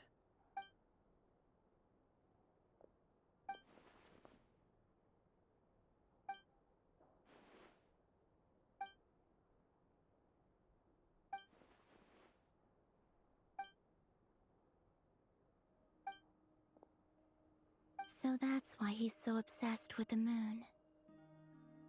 A tragic tale, to be sure. But it does not excuse his many transgressions. No matter how much Rerir suffered in the past, the fact remains that he is what we know today as the Wild Hunt, wreaking havoc upon innocent lives in Krai. He becomes more dangerous with each passing day. If left unchecked, it is simply a matter of time before all of Tevat suffers the consequences. This is a threat that the Knights of Favonius cannot ignore. A question for Miss Columbina. Forgive me if this is presumptuous, but have you ever seen the spatial gateway that appeared in Rerir's memory? Never. But I have heard stories of something called the Moon Gate, and this seems to fit the description. Miss Lama, any thoughts on this? In the lore of the Frost Moon Scions, the moon is believed to hold many secrets. Some sources speak of ancient knowledge, others of a gateway to the unknown. The term Moon Gate is one I have heard before, but as is the case with all of our legends, there are no records of any first-hand witnesses. We cannot know whether it truly exists. Then back to Miss Columbina. As a moon goddess yourself, do you have some idea of where the Moon Gate leads to? Not at this stage, sorry. I do hold the power of the Frost Moon, and my strength is recovering well. I can sense that the gate would open at my command, but... But there's more to the power of the Frost Moon than that? Yes. A moon goddess has the right to open the Moon Gate, since it is a path to the moon. But as never mentioned, holding open a spatial gateway takes a huge amount of power. And right now, I need to conserve my energy to fight the Reihir of Solnari. I'm afraid this is one mystery we may have to leave unsolved for now. I agree. Better to save your strength. But if you'll humor me for a moment, I have a bold conjecture of my own regarding the world beyond the gateway. I highly suspect that neither Tholindis nor Rerir made it through unscathed. The evidence pointing to this is the fact that the Reihir of Solnari exists in the form of countless fragments. With the abyssal power he wields, no ordinary foe can touch him, let alone tear him to shreds. And yet, the Wild Hunt proliferates wherever his scattered fragments lie, drawing hordes of monsters to many different locations across the land. So your theory is that Rerir was physically torn to shreds by some powerful force? Hence, why the Wild Hunt is a distributed phenomenon, rather than a unified one? Makes sense to me. Explains why the Wild Hunt is so pervasive, and why he's been trying to piece himself back together. He was whole to begin with, and he wants to be whole again. Without the power of the Abyss on his side, he almost certainly would have perished the moment he was torn apart. But the Abyss, much like a curse, has kept him alive. I could not agree more. The power of the Abyss is most surely a curse. It is a compelling explanation, and one that accords with my present understanding of Abyss creatures. Whether the life form in question is primitive or advanced, if a curse has extended its lifespan unnaturally, it will continue to survive in spite of everything. This raises some interesting questions. I will run some experiments and see if there is any validity to my suspicions. That being said, regardless of whether my research bears fruit, I would like to thank Miss Nefer for conducting such a thorough investigation. Already, it has greatly enriched my understanding of the entity we face. My pleasure, Mr. Albedo. I too hope that the information I have shared today proves useful as we look to formulate the next stage of our plan. Hey! What is it, Dainsleif? You look really upset! It's just... when I think of the man I once knew as Rerir, I struggle to understand why things had to turn out like this. The two of you used to be friends, didn't you? I don't know if these words will bring any comfort, but my heart goes out to you. Mine too. We can never know all the hows and whys of the way things are. The moon and stars are full of untold secrets and lies. And the skies are host to many more mysteries than these alone. Yet, none of that can begin to compare with the complexity of human life. Those are the first comforting words I've heard in a long time. Thank you, both. Well, I think this is a good place to end today's meeting. I'm sure Nefer needs some time to recover. She's been through an awful lot today. That's very thoughtful of you, Lama. Of course. Sounds good to me. Take some time to rest and digest before we reconvene to nail down a plan.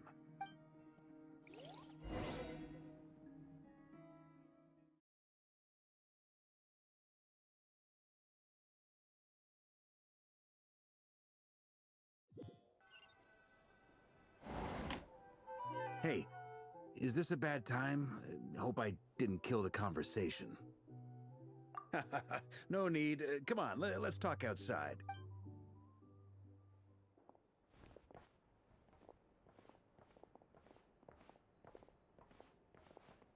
Anyway, Nefer went back to the curatorium to get some rest. But before she left, she shared some things with me that I thought you should be aware of. Firstly, although she managed to trap the Raker of Solnari inside her chess set, there's no guarantee that the power of the Ibis King is any match for one of the 5 sinners. Their powers are beyond our comprehension. It's only a matter of time before he finds a way to break out. We have to come up with a plan and take care of him before that happens. Honestly, Paimon figured that might be the case. So, how long have we got? Well, I asked her that same question. She talked for a long time, but for the most part, it seemed like she was trying to convince me how precious her chess set is. What a long and storied history it has. It felt like some kind of sales pitch, you know? The kind where you end up handing over Mora against your will? Anyway, after all that, she finally answered the question. 2 days, at most. 2 days? Holy moly! Can we even recruit enough help in that time? That remains to be seen. Which brings me to the second issue. Dainsleif is obviously conflicted about this whole thing. But given how little time we have, there's no way we can pull this off without his help. You have some history with him, right? Do you think maybe you could talk to him for us? Great. I appreciate it. All right, on to item 3. So, Albedo, Durin, and I put our heads together and came up with a plan. Can't promise it's gonna work yet, but at least it's a start. We figured we'd bounce the idea off you first. We'll explore it further once everyone's recovered. Oh, Paimon's dying to hear this. All right, so here's what we're thinking.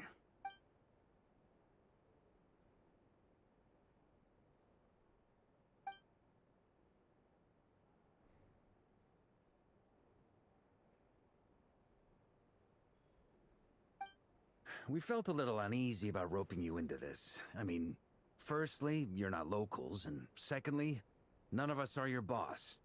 You're well within your rights to refuse if you so choose. Roping us in? Why would you even say that? We know the stakes here. It's all of us against the Rayher of Solnari, or none of us stand a chance. I choose my words very intentionally, I'll have you know. I like to think there's an art to striking a down-to-earth tone even when the stakes are through the roof. Sir Varka, I have a few thoughts about this plan. I'm all ears. I think we can be more flexible with how the roles are allocated. In my view, the most sensible lineup would be like this.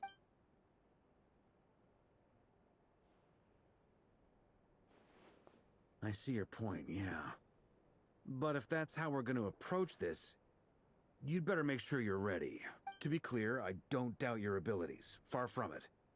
I just want to make sure. Are you really willing to take all this on? I want to do everything within my power. The Rayher of Solnari is a truly fearsome opponent, and if I do my part, it'll greatly reduce the risk for everyone else involved. Well, that tracks with what I've heard. Jean's mentioned in her letters that you're so diligent it's almost abnormal. As in, most people weigh up the risks and rewards in situations like this. But you seem to just march towards danger without a moment's hesitation. Of course, everyone appreciates a fearless pioneer. But all that aside, I'm the Grand Master of the Knights of Favonius, and you're our honorary knight. I want to make sure your courage doesn't come at the expense of your safety. Thank you, Sir Varka. I should be the one thanking you. It means a lot to have you on board. I'll give some serious thought to your suggestions.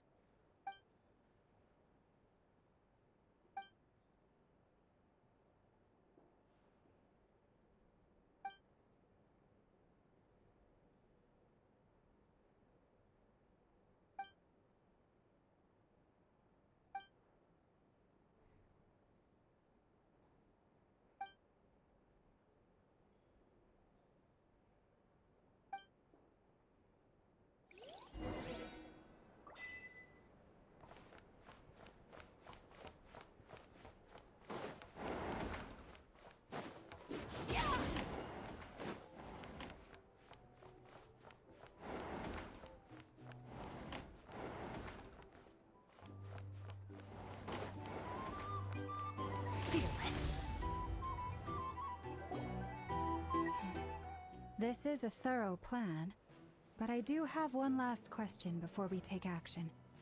How can we be sure that our enemy won't leave the designated area? Great question.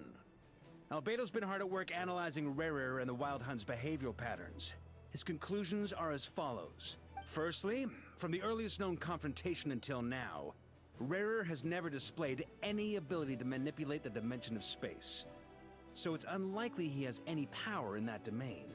Secondly, he seems to have a particularly strong vendetta against our group. If we put him in a fight-or-flight situation, he'll choose to fight every time. Thirdly, finally, and most importantly, he is consumed by hatred, both for the moon and for his enemies. Turns out, we tick both of those boxes. We have a reincarnated moon in our ranks, and a spy who accessed his private memories without permission. He'll be baying for blood, not looking to escape. As someone who's had their fair share of interactions with the Wild Hunt, those all seem like valid observations to me. Understood. Then I will defer to the verdict of the group. Well, everyone, that's the plan in full detail. Albedo and Durin are carrying out their part as we speak. Plan approved. Scheduling. Okay, any firepower you need, I got you covered. Let's light this baby up. The Frost Moon Scions are behind you as well. And the rest of you? No objections? All right, then it's settled. This is the plan we're going with. Next up, an old tradition of mine. Anyone who wants to back out, now's your chance. Wait, we can still back out of this? Everyone says things they regret, right? I don't want anyone feeling trapped because their mouth said yes before their brain had time to think things through. A very people-first approach. I hear that's common practice in the Knights of Favonius. Who'd you hear it from? D-Luke? Shh. We don't use people's real names at work. This contact will be known only as Owl, please and thank you. This plan can only work if everyone does their part. Flint's and I will absolutely support it. We shall indeed. You'll be glad you accepted our help. Also, you are the last person I expected to see here, Miss Dory. It's not often I get called Dory in a work context. My peers usually call me Lord Sangama Bay. What the fuck is wrong with her? The higher your net worth. In that case, Mr. Flint's here must be worth a fortune. That's right, I know your full name. It's... The walls are thin here. I'd appreciate you keeping that a secret. Okay, fine. भाई डोरी को इतना screen time मिलना है यार मैंने किसी भी क्वेस्ट में इतना नहीं देखा था Oh, does this mean someone out there actually has the power to boss Dory around? It most certainly does not. We have a long-standing and mutually beneficial business partnership. She's actually the mom of a friend of yours. Said mom supplied me with a great little trinket, but now Knee! everyone's ruined everything. Knee की mom, If I क्या don't नाम start हम लोग building a नाम little दूंगा उसका? goodwill now, What the my whole business in Krai is gonna go down the drain. Okay. So what exactly is so special about this pendant? It's a lucky charm that a great mage made for me. We have a business relationship, and she was worried that something bad might happen to me. So, she wanted me to have something that can store power to protect myself with. I finally got it all fully charged up with Kuvaki, and then never went and used it all up at once! Never lost so big in my life! You're right. It was all my fault. I didn't mean to drain all the Kuvaki in the pendant, but I'll make it up to you. You will? Well, in that case, how about you give me your chess set? And we call it even. I knew you'd say that. Well, it's yours if you want it. In fact, take it now, and I'll even throw in a free Raker of Solnari. Deal? You're putting me in a difficult position here. It's a very useful thing to have around. But I have a funny feeling it won't be around much longer. I guess we'll see in a couple of days. Looks like bankruptcy for me. Hey, don't be so pessimistic. See this through and you never know.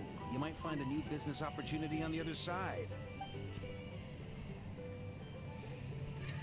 With an action oh man, you and Paimon decided to check. भाई मुझे read तो करने दो यार, auto पे होने क्या वो, मुझे स्क्रीन पॉज करके देखना पड़ेगा. With an action going okay. Make sure to like and subscribe.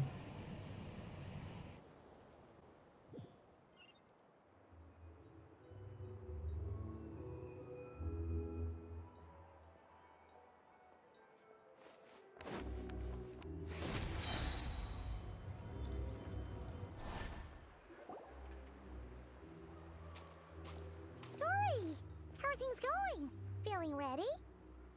Oh, I was born ready. We only have 2 days. Don't forget, when something's in high demand, the people with the goods on hand get to charge the highest price of all. Even higher than the sellers taking advance orders. Ta-da! See? It's right here. Ah, it's so pretty. Did you make it? No, I have a supplier. We go way back, so he made me a very attractive offer. Aha! No wonder you were talking about lucky charms at the meeting. You've been getting Kave to make them for you. That's not the full story. It actually started a while back as a project between me and the Dendro Archon. Mage Alice once warned me that this world won't stay safe forever. There may come a day when everyone faces a great crisis. I passed this on to the Dendro Archon, and she secretly brought together a research team made up of Sumeru's top scholars to invent a technology that could keep people safe. I won't go into the details because it's all very complicated, but if you want to know more, you can ask the Dendro Archon about it sometime. Anyway, point being, it was the Dendro Archon who asked Kave to build this little contraption. As one of the top Kasharawar talents, he was the obvious choice. Took him long enough. He stressed over it for ages. Must have gone through at least a dozen designs before producing a final product. But that's Kave for you. Marak delivered it to me a couple of days ago, along with a letter from Kave. Could I ask why I'm sending this technology to you? And what's your proposed use case? Has it been approved by the relevant authorities? So nosy. My fault for sending him the research permit to begin with. Surely, Nahida must have told him you were involved in this project. He was probably just nervous because you're always so secretive about your business. Could be, could be. Anyway, I just replied, let's hope there never has to be a use case. Because it would involve grave danger. Fair enough. But it sounds like he was just being cautious. He probably felt responsible as the one who made it. Or maybe he was asking as a favor for his housemate. He's done that before. Not sure why, though. His housemate doesn't seem to really care that much about this kind of stuff. Either way, all's well that ends well. I'm just glad to finally have my hands on the product. I wouldn't want to be without it, given the potential dangers that lie ahead. Huh? What does that look mean? Paimon's just super surprised. This must be the first time we've ever seen you actually get serious about something. Well, a long time ago, I made a promise to myself. I promised that I was gonna live every day of my life with a big beaming smile. Obviously, Mora plays a big part in that. But there are always gonna be times in life when you have to give something back. That could mean paying back a debt, returning a favor, or showing some kindness. Alice has been a huge help to me over the years. She was the first investor I ever had. And I want my investors to know that Lord Sangamabe is the best in the business. And more than that, no one knows what the future will bring. Whatever happens, I want to make sure the Dendro Archon and all of Sumeru is prepared to face whatever comes.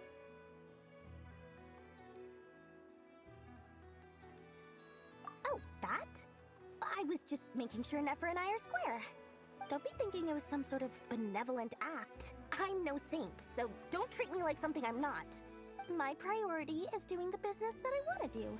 So long as my conscience lets me, but it usually does. That's the Lord Sangamabe business model. Alright, if you say so. I do say so, and that's the whole point. I'm a businesswoman. Don't go trying to figure out what kind of person I am. You'll exhaust yourself. Much easier for everyone involved if you just take my word for it. Oh, and could you two help me get this stuff where it needs to be? Thanks so much. You're my favorite assistants.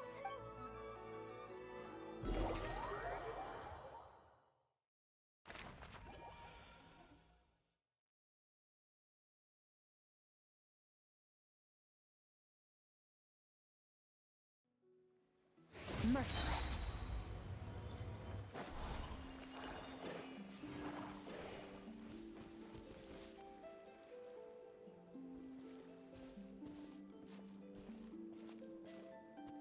Traveler, Paimon, it's good to see you. Everything going smoothly over here? Sort of. As you're probably aware, Varka, Diren, and I captured some abyssal creatures from the Wild Hunt. Per the plan, we dissected and analyzed some samples of these creatures. The process went very smoothly. The findings, however, come with some troubling implications. What? बड़े अप्पा जी तुम कैसे हो? That depends on your definition of wild hunt and dissection. Harmless, lifeless. These words are accurate descriptions. The wild hunt is an interesting phenomenon. In and of itself, it doesn't seem to possess anything akin to a human personality. But taken as a collective, the medium through which the wild hunt is summoned does appear to have a soul. Master griped a lot about the wise Herodoteer, and seemed somewhat fascinated with the foul certology. मैं quest खत्म करने के चक्कर में quest खत्म होगा तभी मैं आ पाऊंगा भाई. I don't think that was because of his lower social standing, though. Anyway, पाजी, it's a pity. मौज कर दी पाजी तुसी. The nature of the life form he has become today.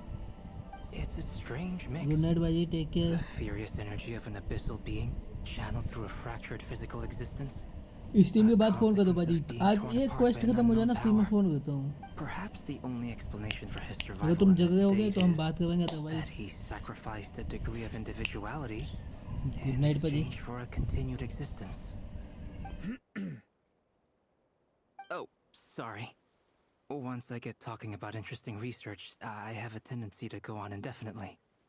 Back to our research findings. Essentially, they confirm my hypothesis. Rerir's corpse is completely contaminated by the Abyss, and the effects are irreversible. You could think of this as Rerir in mutated form.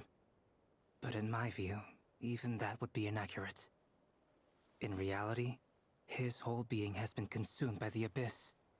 In other words, he is now nothing more than a manifestation of abyssal power.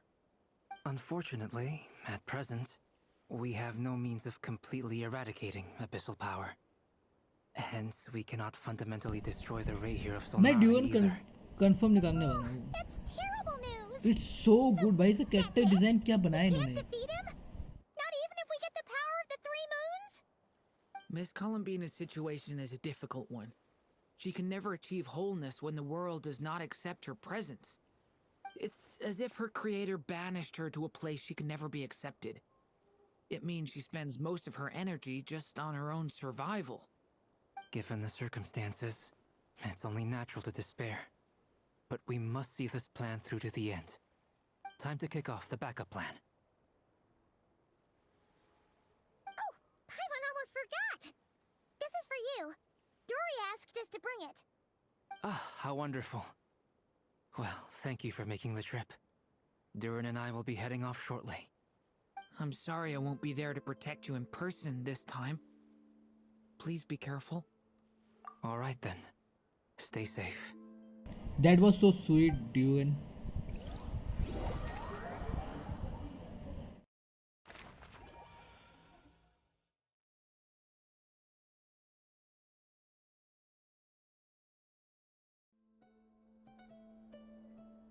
Merciless.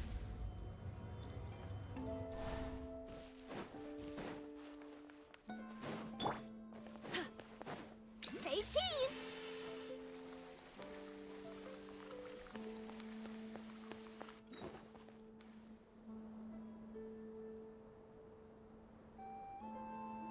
Miss Lauma, is everyone here? Yes. The fate of my flock is in your hands, Grandmaster Varka. Please keep them safe.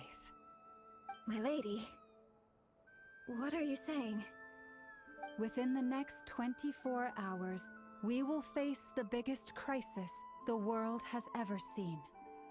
This is not a burden that we deserve to bear, but I believe that we reap what we sow in this life. So I intend to act. I must do what I think is right. For me, that means fighting for the future of Nodkrai.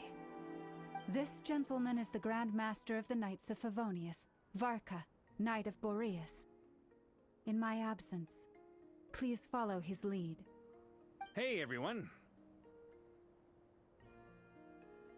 Guess I should introduce myself. Well, to start with, I know my way around a battlefield. Biggest strengths are honesty and hard workingness. Anyway, point is, I don't intend to let Lauma down. I'm gonna do everything in my power to keep every last one of you safe and sound.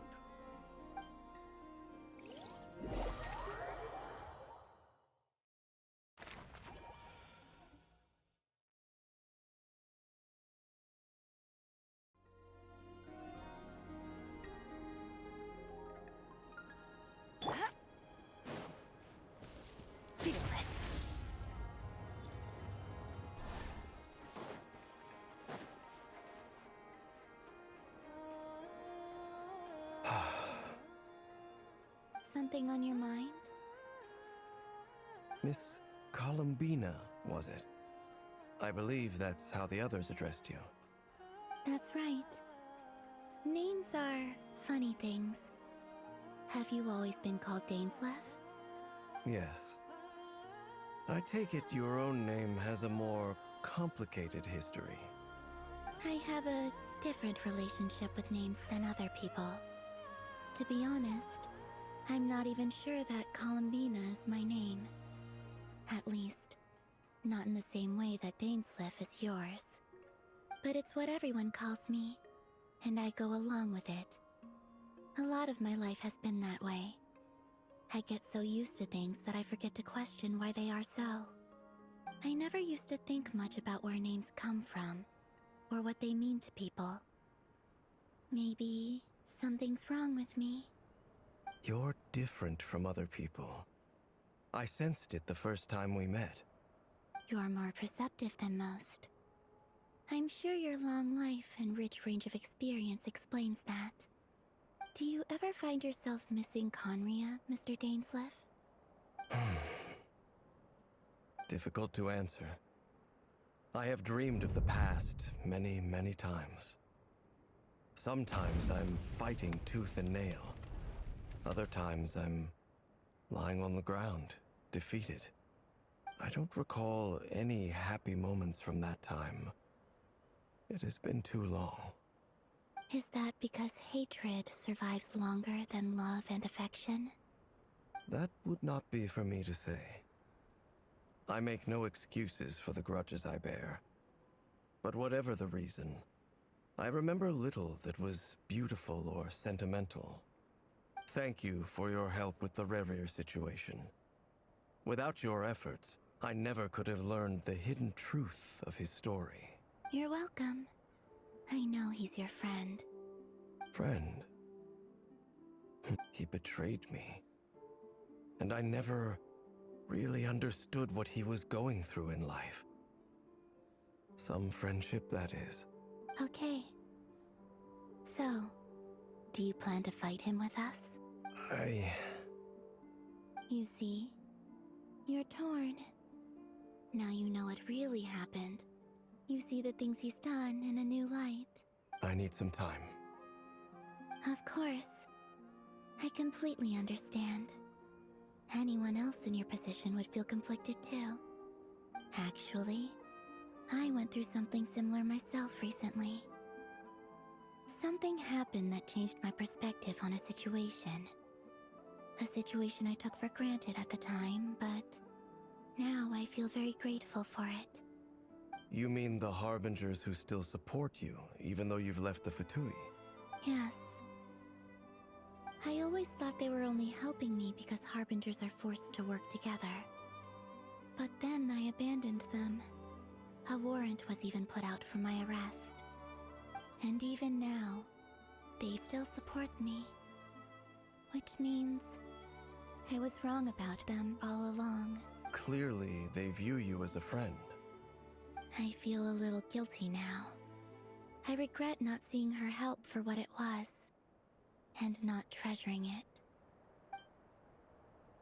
I see the guilt that you're feeling now, because I feel it too. Hopefully, talking about it will do us both some good. Have you noticed that the Traveler and Paimon are over there? I think they've been listening. Huh. Shall we say hello? Sure. Hello. Ah! They caught us!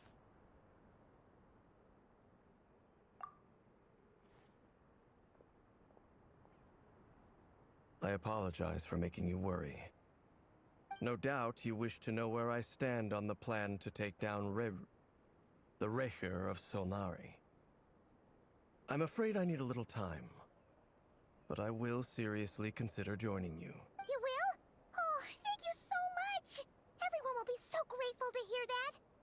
They needn't be. This was something that I was going to have to face up to eventually. That doesn't matter to them. They're grateful to you regardless. You can't control their gratitude, so just accept it. And then, have a think about whether you're willing to join us.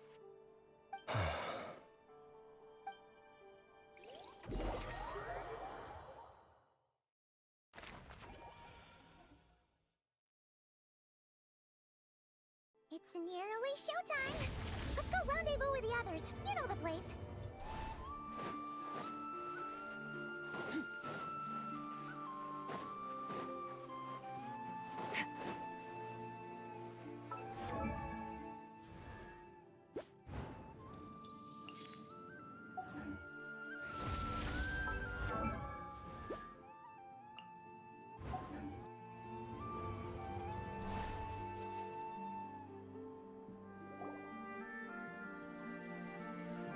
Ah, you're earlier than I expected. Hey, Flint's! Been waiting here long? Not too long. I came a little early so I'd have some time to think.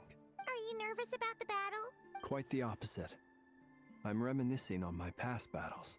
When I was awakened by the Ratniki, I had not touched a weapon in many years.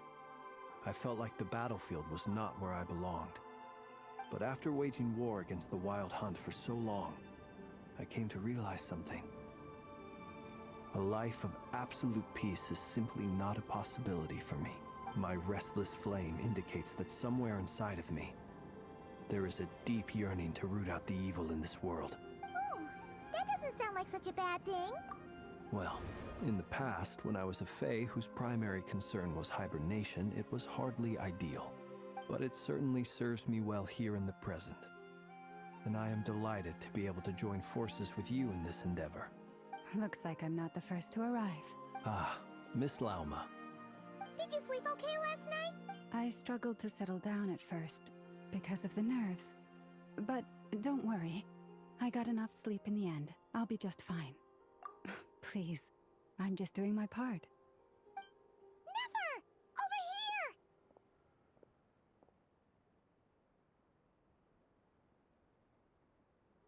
here! Ino asked me to relay a message. She said Anefa will be on high alert and keep a close watch over all secondary districts where defense is required, providing support as necessary. Meanwhile, Ino herself will provide range support to us directly, using her latest invention. Excellent. My thanks to all involved. The chess set's looking a little unstable. It won't hold him much longer. We should be prepared to engage at a moment's notice. No sense sitting around waiting. Let's make the first move while we still have the option. I agree. Paimon, find a safe hiding place. Got it! Be careful, Traveler! I will.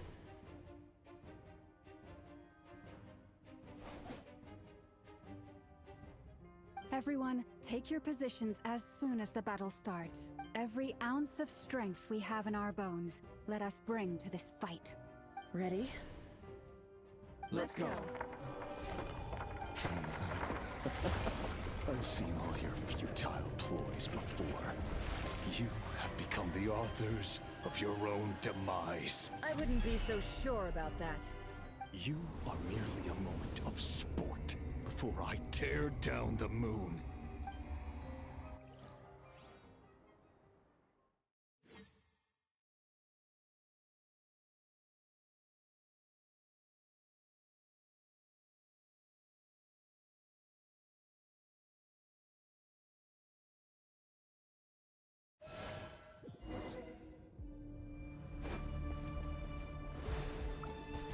Stay on your toes. Yep, you too. Let me help you guys. It's this! The moonlight betrays you. Water jet!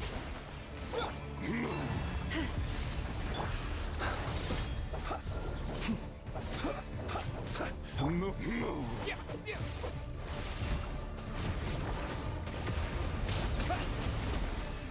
The moonlight betrays you.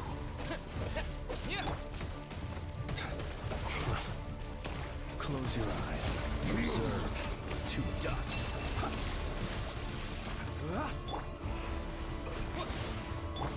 Forest, protect us. Yeah. The moonlight betrays you. Can't hide the truth. No more lies. The mystery unravels. With one heart, we pray. Close your eyes. Observe. Hear the dark. Night falls. Steady now. The moonlight betrays you. Be silent. Night falls. Fear the dark. It all adds up. Can't hide the truth. Hunt them down. The moonlight. It's futile.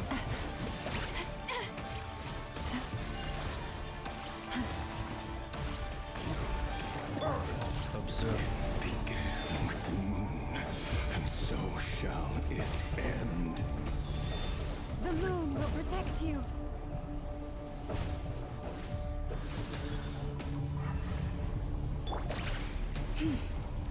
Forest, protect us.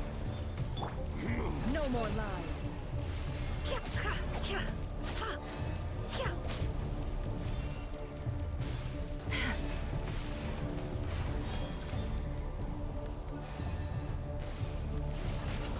Moonlight. It all adds up. Raise you.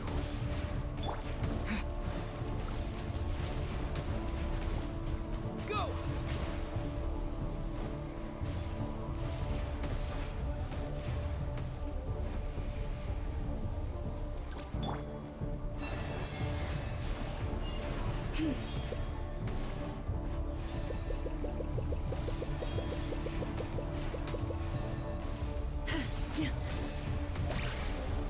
You poor lost lamb. Close your eyes. Be silent.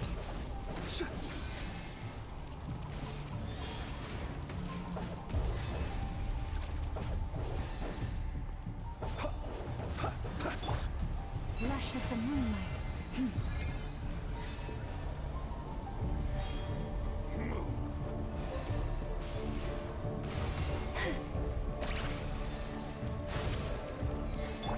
Observe. Be silent. Observe. Are you quite finished?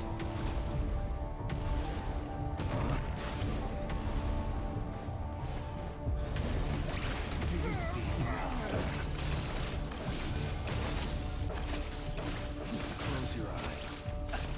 From here, when will it be as you foretold?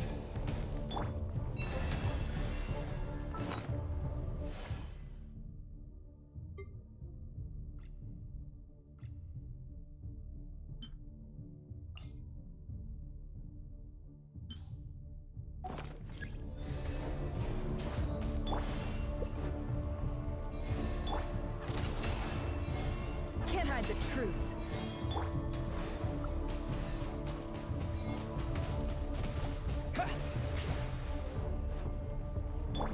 Leave this place. Be silent. Close your eyes.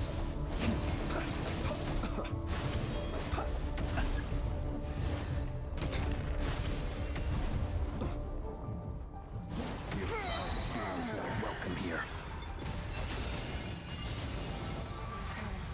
You poor lost. Seek within. It all adds up. Can't hide the truth.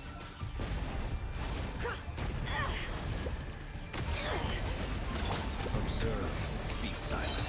Do you fear the dark? Close your eyes.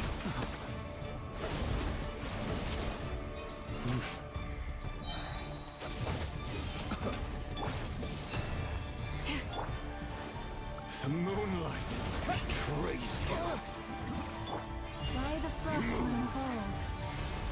The deception ends here.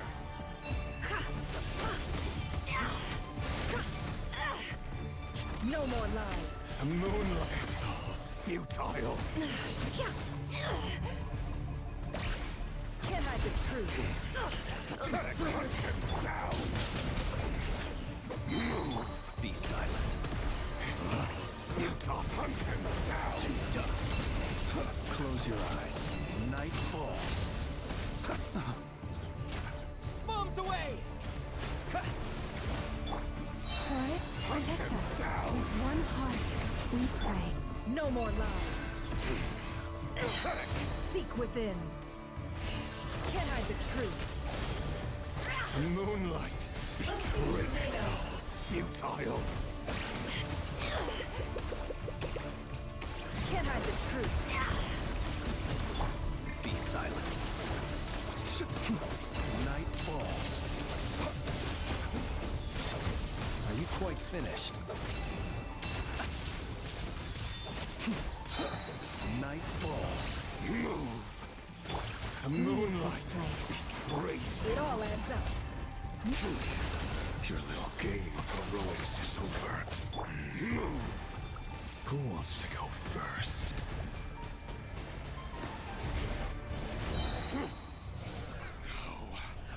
Get out of my sight!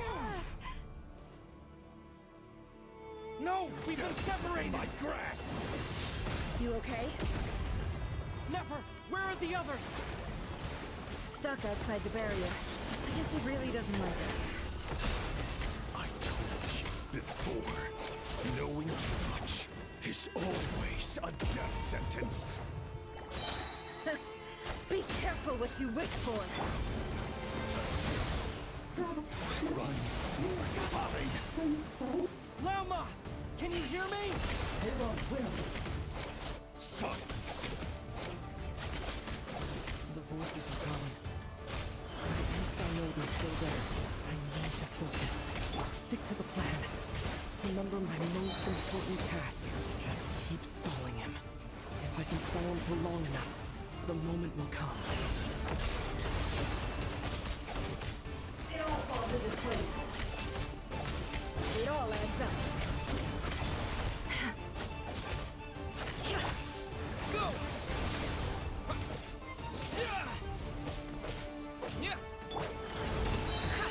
The deception ends here.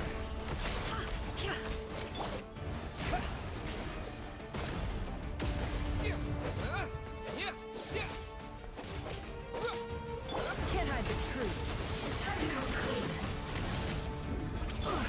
No more lies.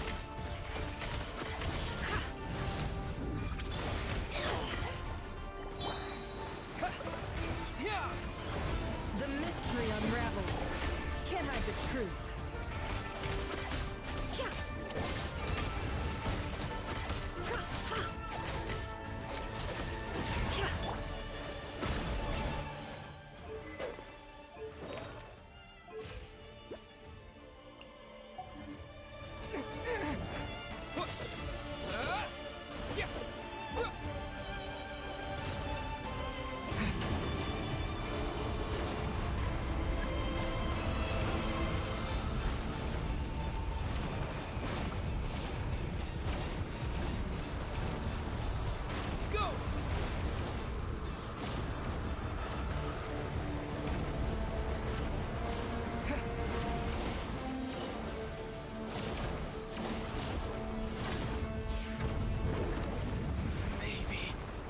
Wasn't meant for this world. How much power will it take? Bombs away! The deception ends here. Destroyed, No! and reborn. Can't hide the truth. It all adds up. Absurd. Go! The mystery unravels. Can't hide the truth. It all falls into place. No more lies.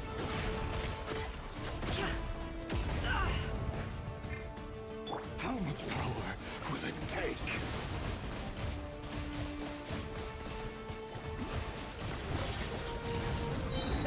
Wipe out! Seek within. It all adds up. No more lies.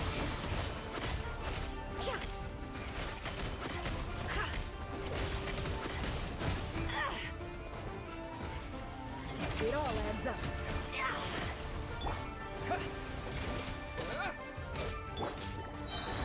The deception ends here. Let's see what they're made of.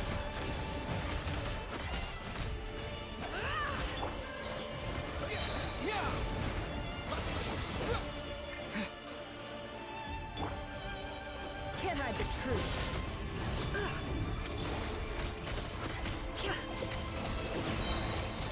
Seek within. No more lies. It all falls into place.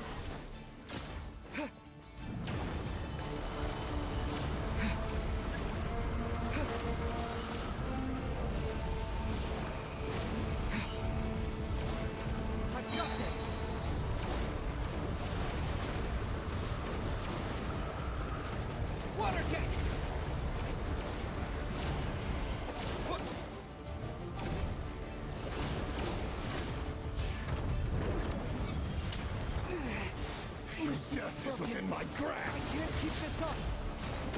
Don't push your luck.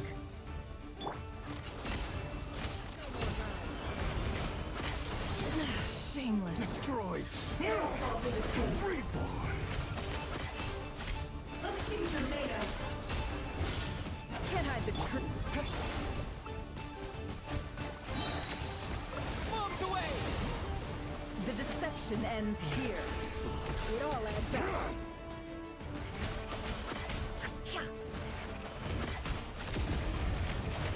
Can't hide the truth. Let's see what you're made of. How much power will it take? Go! Wipe out! Seek within. It all adds up. It all falls into place. It all falls into place. Can't hide the truth.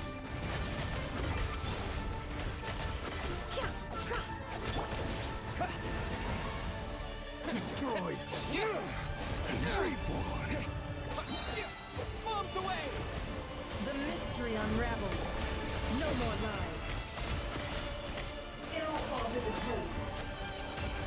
It all adds up.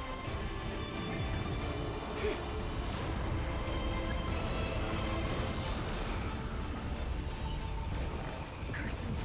There's no other way.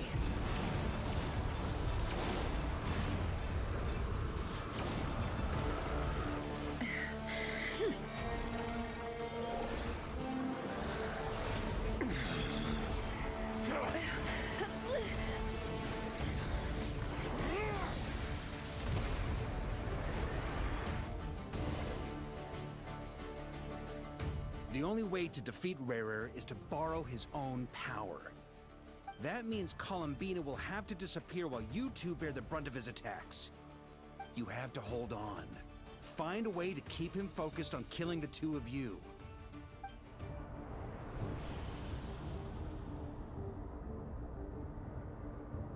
Never. Your eyes are bleeding. Soon you will be powerless to resist. And then, I will reduce you to... But that dust will plague your memories. Come on. Keep holding on. Any other tricks up your sleeve? Let's see them. As entertaining as they are. You've backed yourself into a corner. You don't fool me. I see your fear clear as day. I have to stoke his rage. Make him unleash everything. You fear what you could never defeat. You fear the thought of never being able to save your beloved. You cannot win the fight against fate, Rarir. Is that what you think? Well, now it's your turn to feel afraid! You fear the sound of your own name? Is it us you hate? Or is it what you've become? Let's see what becomes of you!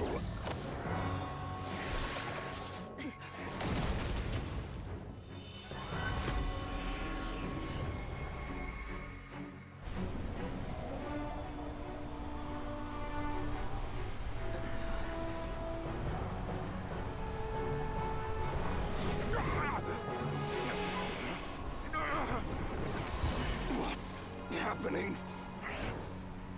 That power. I've seen it before.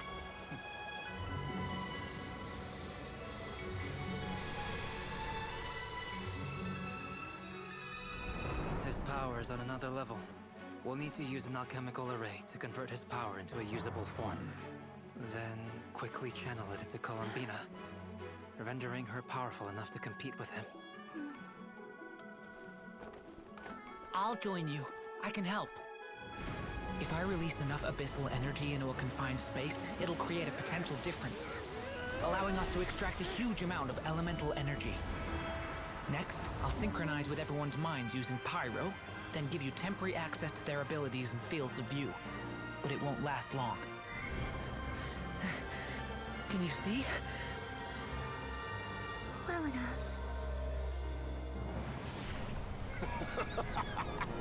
So, We have a student of Gold Rhine-Daughter in our midst! How about that?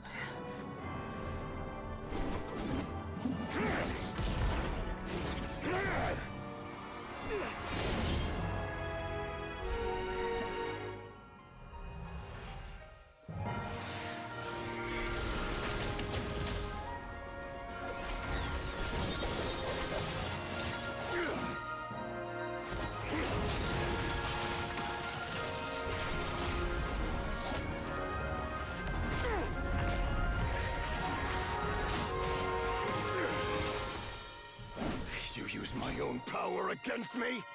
Just like how you stole Kuvaki. Look familiar?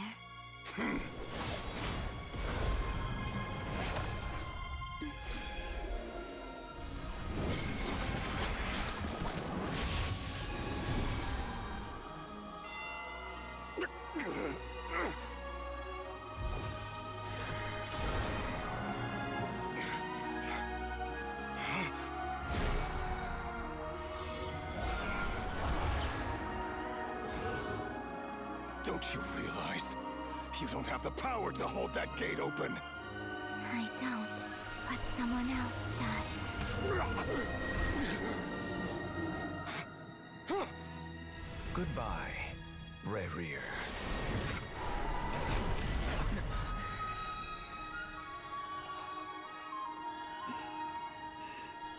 We won.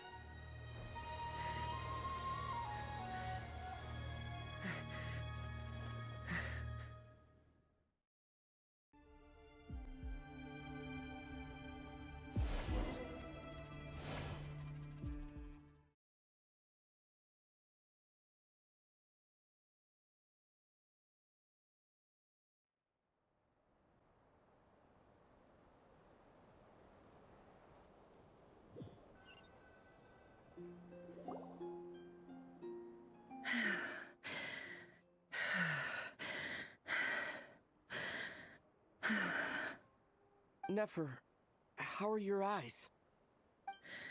They're fine. Apart from the blindness, of course. It's not too late.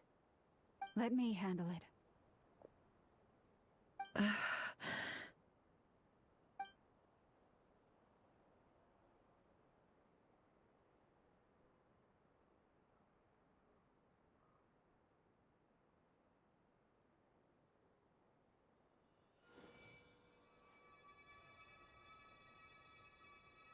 Miss Nefer, it's not like you to lose your composure.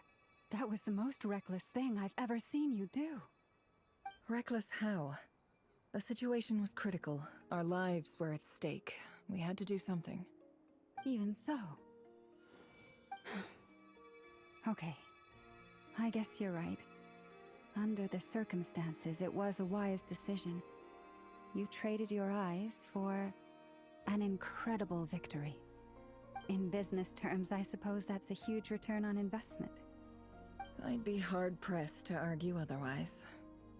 Still, I don't like this outcome, and I don't want you to lose your sight for good. People suffer when they make sacrifices they shouldn't have to make, whether that means faith, strength, or in this case, your ability to even see. I had hoped you could win without sacrificing so much as a single hair on your head. Thank you. Really. All done. Don't try and open your eyes just yet. We'll see how you're doing in a couple of days. Until then, please follow your recovery plan to the letter. I'll send full details through Yehoda. For now, just get yourself home, relax, and rest. My dear friends, we have fought bravely and achieved a spectacular victory. A dark cloud has been lifted from the skies of Nod Krai. All in this land will be grateful for what you have done. The moon will remember this day. Thank you both.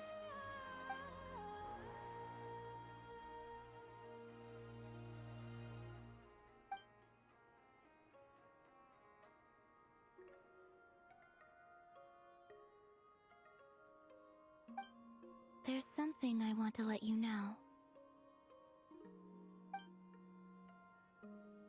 What is it? When Durin connected everyone's minds so I could access their powers, I also felt everything they felt. And since Nefer's eyes were injured, my eyes are hurting now too. Huh. Hold on. Let me try. I only feel the pain. There's no actual damage. I just thought I should tell you. You're right. There's no damage. That's a relief. But I must say, I'm surprised to hear the Kutar share something like this with me. In the past, you never used to open up about yourself. Things are a little different now from how they were.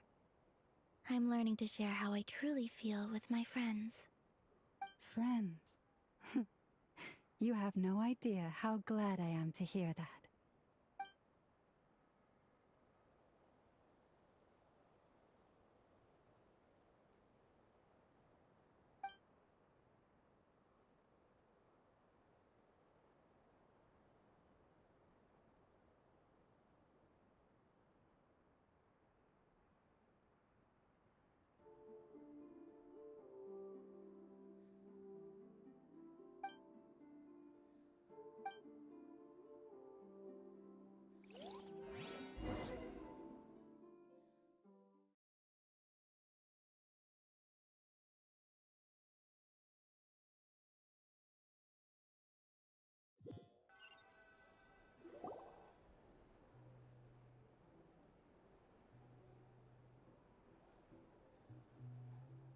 Yay! You're awake! How are you feeling? Any aches and pains? Did you sleep well? I'm doing all right, Paimon. No need to worry about me. Phew! Well, that's good. Paimon's been sitting on the edge of the bed worrying about you for ages. You slept a whole day and night. Poor Paimon had to eat all by her lonesome. Glad to hear you didn't starve. How was the food? Well, it wasn't the same without you there to share it. Honestly, Paimon just can't relax when you're not your usual self. She couldn't enjoy the food and settle down to sleep. Well, I'm back to normal now. Oh yeah, and Albedo swung by earlier. He said to tell you to head to the tavern when you woke up. Varker and the others are organizing a victory feast and they want to celebrate with you. He also dropped off some medical supplies, but you seem fit as a fiddle, so guess you won't be needing those. If you're feeling up to it, let's head over now. Wouldn't want to keep them waiting.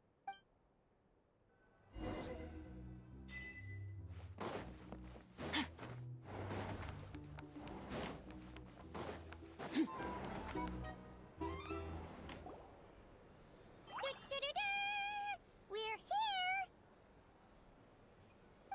Traveler and Paimon! Perfect timing! We were literally just saying how there's no way we're holding this victory feast without you any longer, and we would have postponed it till tomorrow. How are you feeling today? Much better. Thanks. Don't worry about me. Relieved to hear it. If that changes, just let me know. Happy to check you over at any time. Yep, we're here for you. Anything you need, just let us know. Oh wait, where's Nefer? How are her eyes doing? Nefer's right over there. I'm sure she'd love to catch up with you.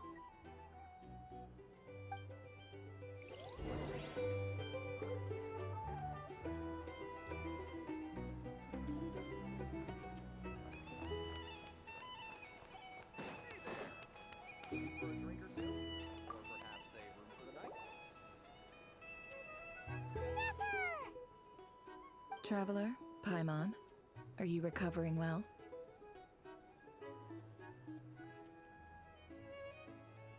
Turns out that moon chanter has some real talent after all. My eyes were mostly recovered after just a couple days rest. I can actually open them again now. Yeah, but you gotta be careful. Lauma says not to strain your eyes while they're still healing. Yes, thank you. I'm well aware. Yehoda, could I borrow you for a moment? I could do with an extra pair of hands. Oh, sure. Coming. Did you hear that? I gotta go help Lauma for a second. You guys chat among yourselves. I'll grab us some drinks on the way back. Paimon, you still like 'em sweet? You bet! Make it extra sweet, because Paimon's earned it! Sure thing!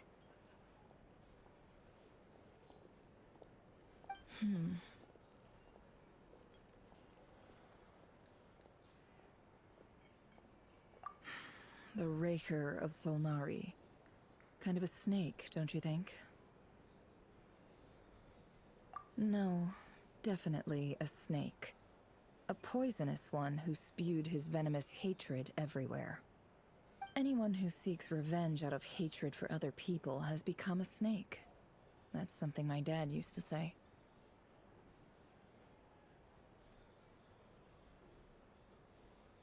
Perhaps.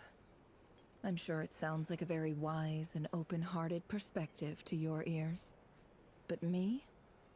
I think hatred is a perfectly justifiable emotion. What else is left when everything you depended on in life gets stripped away? Something's gotta fuel that drive to keep on living.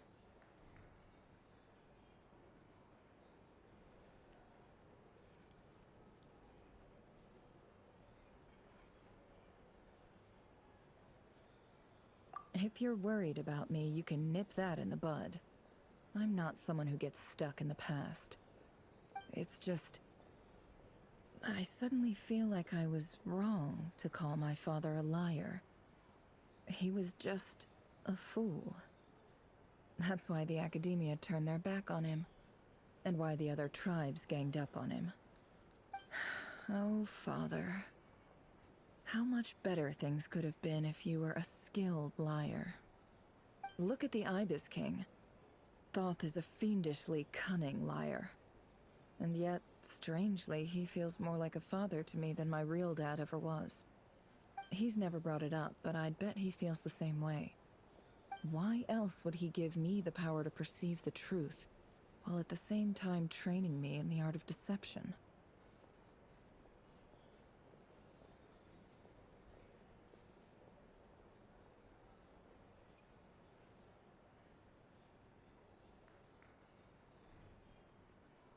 Well, King Deshret banished him to Aru, which is essentially a prison, and posed 3 questions to him. He promised that he'd have his freedom if he could find the answers. His response was to take on a physical form and approach me, hoping that I could become his envoy and search for one of the answers on his behalf. Did he really think I'd fall for that? He's stuck there. He can't make me return what he gave to me.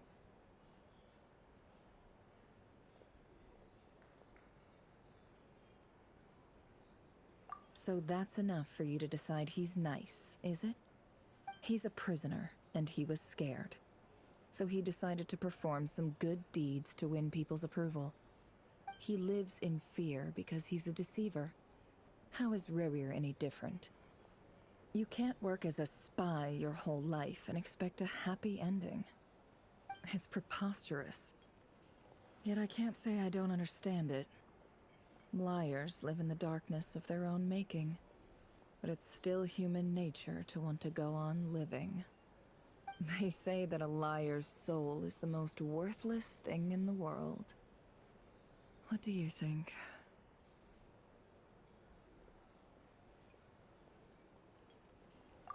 Good.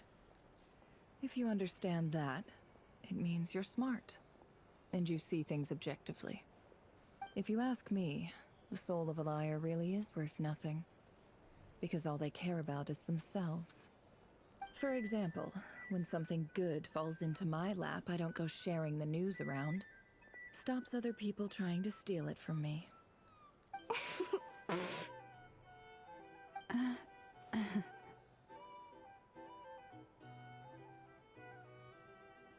So be it. They have sharp ears. I can't keep anything from them.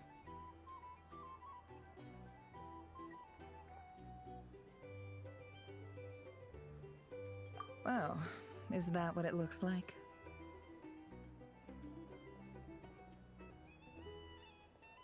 Well, you all know my past now. And I can't simply eliminate everyone who knows too much. So I guess I just have to put up with you.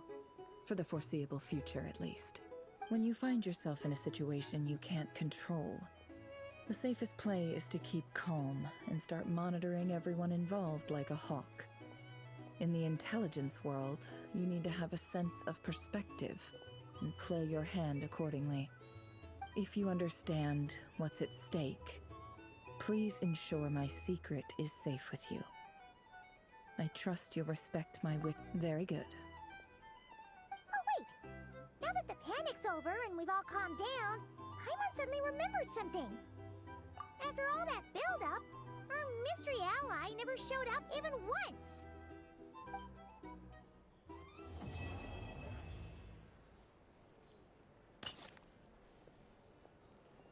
Huh? Am I imagining things?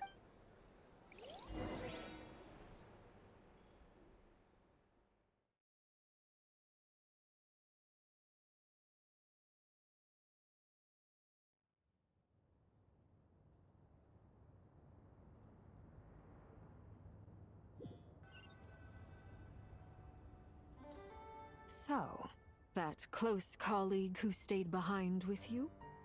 What's he been up to recently? Don't know, don't care. I get more normal human interaction from hanging out with Bosco 2 than him. Although, now you mention it, he hasn't bothered me in a while. I wonder if... If he's disappeared without a trace, it's the biggest gift he ever gave to the world. But I somehow doubt that's what's going on. He won't lie low forever. So we'd better stay on guard.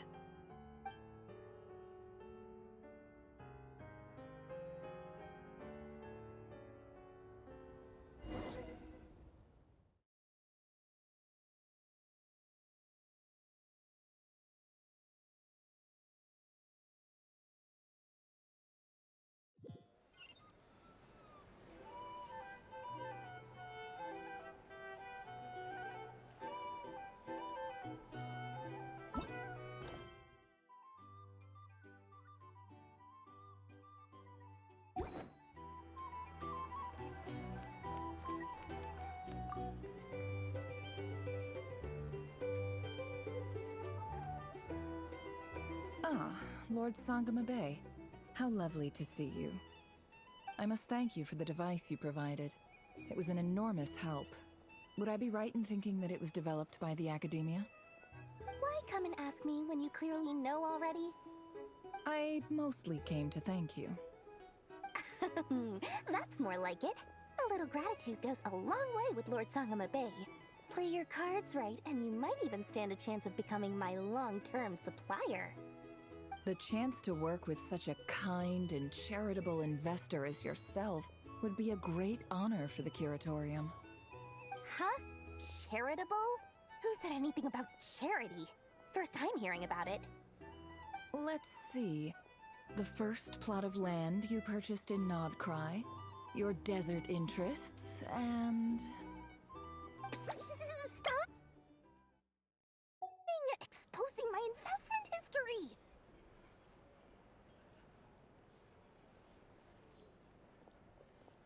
It's nothing to hide from. They're all perfectly legitimate investments. And some of the land you purchased was with the intent of building a sanctuary? Yes, I heard about that too. How did you... You're a curious case, Lord Sangama Bay. You don't like people finding out about your good deeds, do you? But I'm afraid no matter how hard you try to keep things under wraps, where there's a will, there's a way.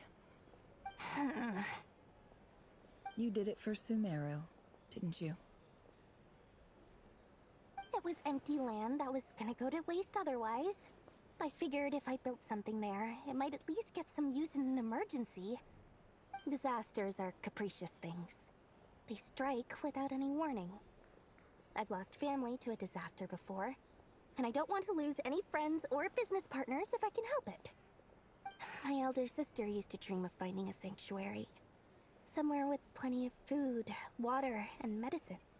Where everyone could live happy lives. It was something I looked into, But after discussing things with the Dendro Archon, I decided on a more effective strategy. The tech people handled the tech, and Moneybags provided the Mora. It just made the most sense. It's a pity that so few people know the truth about you. Everyone says that you view everything in terms of Mora, and all you care about is growing your own wealth. So, what's the problem with that? Everyone wants to be rich. It's human nature. So yes, I love Mora, and it's nothing to be ashamed of. But surely you have dreams of your own beyond just making Mora. You don't get it, do you? My dream is to invest in other people's dreams. And, you know, make a nice little slice for myself along the way. Just thinking about it makes me happy. That sweet, sweet sound of Mora. Thank you. For the device? And the pendant. Oh, that. I was just returning a favor. Don't worry about it. Seems like we've both been away from home for a very long time. Yeah. So long that I barely remember what my family even looked like. That would be your mother, father, and sister? Yeah, though it's been years since my sister passed away. It's not like I want to forget them, obviously, but memory can be even more ruthless than the most calculating business person. Beyond a certain point, if something isn't helping you, it just gets rid of it. My sister can't help me now. Slowly but surely, her face is fading from my mind's eye. It's become a vague impression. Not everything will fade. When loved ones pass away, the beautiful memories are the ones that last the longest. Yeah, that's true. If you ask me, that's the one silver lining in all of it. Well, that, plus, I'm sure that life is much better now than it was back then. Oh, absolutely. I have tons of Mora, a big beautiful house, business is booming, and I'm as happy as can be. You've got a lot going for you too. Boss of the Curatorium of Secrets? I'm sure there's plenty of Mora to be made in that line of work. I appreciate the vote of confidence.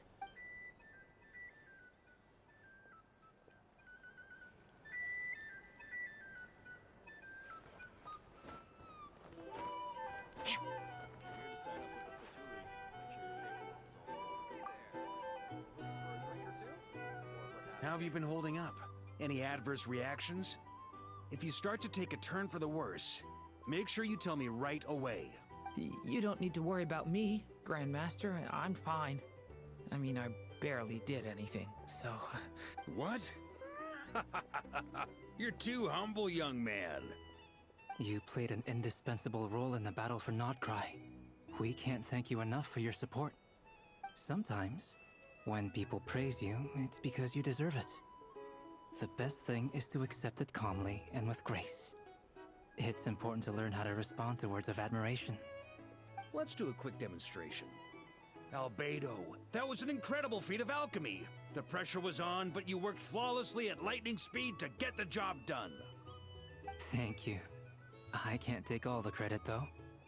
Durin played a big part in forming the alchemical array. See? Did you catch that? A masterclass in how to take a compliment. Okay, yeah. I did work pretty hard to help prepare for the battle. No point denying that. Hey, you guys! Hey, look who's bounced back. Looking good, traveler. Seems like you've recovered. You won't need to take any more medication. Can I get you a drink? Huh? You know how to order at a bar now? You've sure learned a lot recently. Handling a drinks order is ridiculously simple compared to alchemy. Don't worry, I'll blend into society yet. Paimon believes it. You're clearly a fast learner, just like your brother. To be totally honest, though, Paimon didn't quite follow all the details when you first explained the plan to us. Don't worry, that's completely understandable. Unless you're a student of alchemy, it's hard to grasp the principle and how the process works. To put it in the simplest terms, we saw how our enemy stole the power of Kuvaki. And that gave us the idea of stealing his power to turn it against him. When facing an enemy you have no hope of defeating, it's best not to engage them in battle. So, instead of looking for a way to overpower him, we decided to help Columbina get strong enough to at least stand up to him in a fight. For this to work, we had to analyze his modes of attack, confirm who his main target was, and make sure that he wouldn't go beyond the range of the alchemical array. For added security, we prepared a total of 4 arrays. But to mitigate the impact of the battle, we identified one location in particular as the ideal spot, which is where the confrontation took place. The alchemical array absorbed his abyssal power. Then Durin processed it to render it usable by Columbina. That power enabled her to do what would otherwise have been nigh on impossible. What surprised me was that Dainsleif actually agreed to join us. Given his history with Rerir, he had every right to sit this one out. But we're extremely grateful for the decision he made. It must have been a painful choice to make. But I'm sure that making a decision was far better for him than staying in limbo. Absolutely. He was torn between 2 paths, but in the end, he made his choice and stuck to it resolutely. He doesn't strike me as the sort of person who'd stay trapped in limbo for long. Anyway, however you cut it, everyone gave a stellar performance. And now, it's time to kick back and celebrate.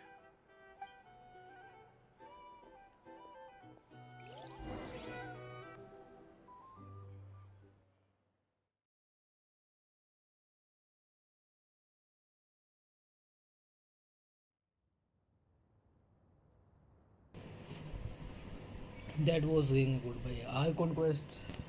Damn.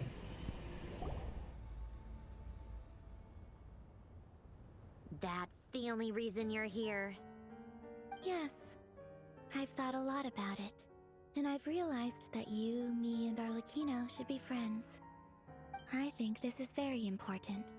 So I felt I had to come and tell you. Well, this is a new one. I'm so moved. I can't even hold my teacup. If that's all, you can leave now. Do you not want to be friends with me? Or is it that you prefer being co-workers?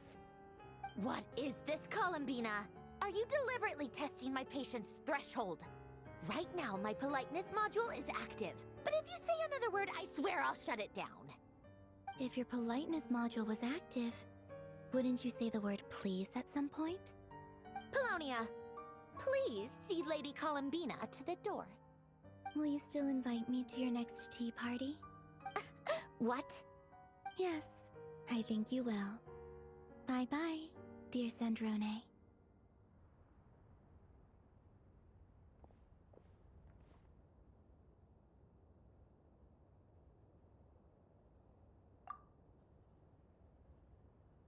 Last time, the Wild Hunt escorted you out. Would you rather I handled it myself this time? We just wanted to, see how you were doing now that it's all over. Why? Out of concern for my safety? I hope you didn't seriously think that the Rahier of Solnari would be able to lay so much as a finger upon me, given how prepared I was. Mostly because you kind of helped us out, so we just wanted to check you were okay. Looks like all your robots are fixed, huh?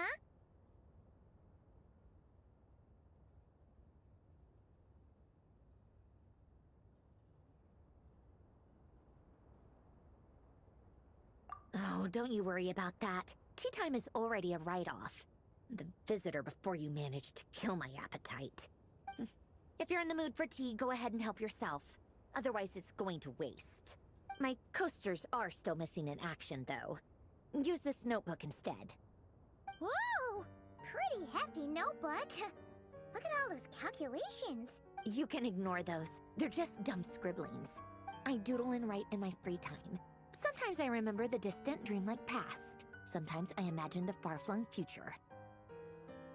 And other times, I grit my teeth and note down all the crazy nonsense going on in the present. Some people do the crosswords in the newspaper. This is my equivalent of that. Trying to predict the future is like daydreaming. And writing about the present just makes me furious. The past is my favorite. If nothing else, it's already set in stone, so I don't have to rack my brains trying to figure it all out. Huh. Although, having said that, The only vaguely interesting memory in my past is probably that guy they call Lord Artificer.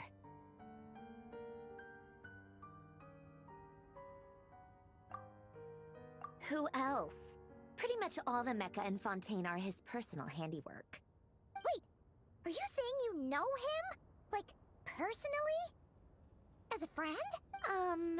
I mean, I guess we were friendly enough. Yep. In fact, I'm probably the only normal person left who knew him at all. We used to chat occasionally back when he was still around. Before he passed away, he asked me to destroy all his manuscripts. I honored his request, but I did read through everything first before destroying them. I mean, I couldn't let the genius of Lord Artificer Alain Guillotin disappear like that. Would have been such a waste. So, that's where the formulas in your notebook are from? I just told you, those are my equivalent of crossword puzzles. They're just dumb formulas that I solve for fun when I'm bored. Alain's work was like epic poetry. The formulas in my notebook are just silly little riddles in comparison. Not that there's anything bad about them. I mean, at least, solving those riddles isn't going to hurt anyone. Except me, 'cause I lose a few brain cells in the process. Anyway, while we're on the topic, I might as well tell you about what happened to him and his friends. Alain Guillotin had two close buddies, Renee and Jacob. They spent their childhood years together in the Nazissenkreuz Institute. They were all quite competitive, so there was some rivalry between them. But it was a friendly rivalry. But beneath the friendship and the rivalry ran something deeper, a sense of nostalgia for the past. Unfortunately, childhood would end, the prophecy would come true, the apocalypse would arrive, and the future would never be.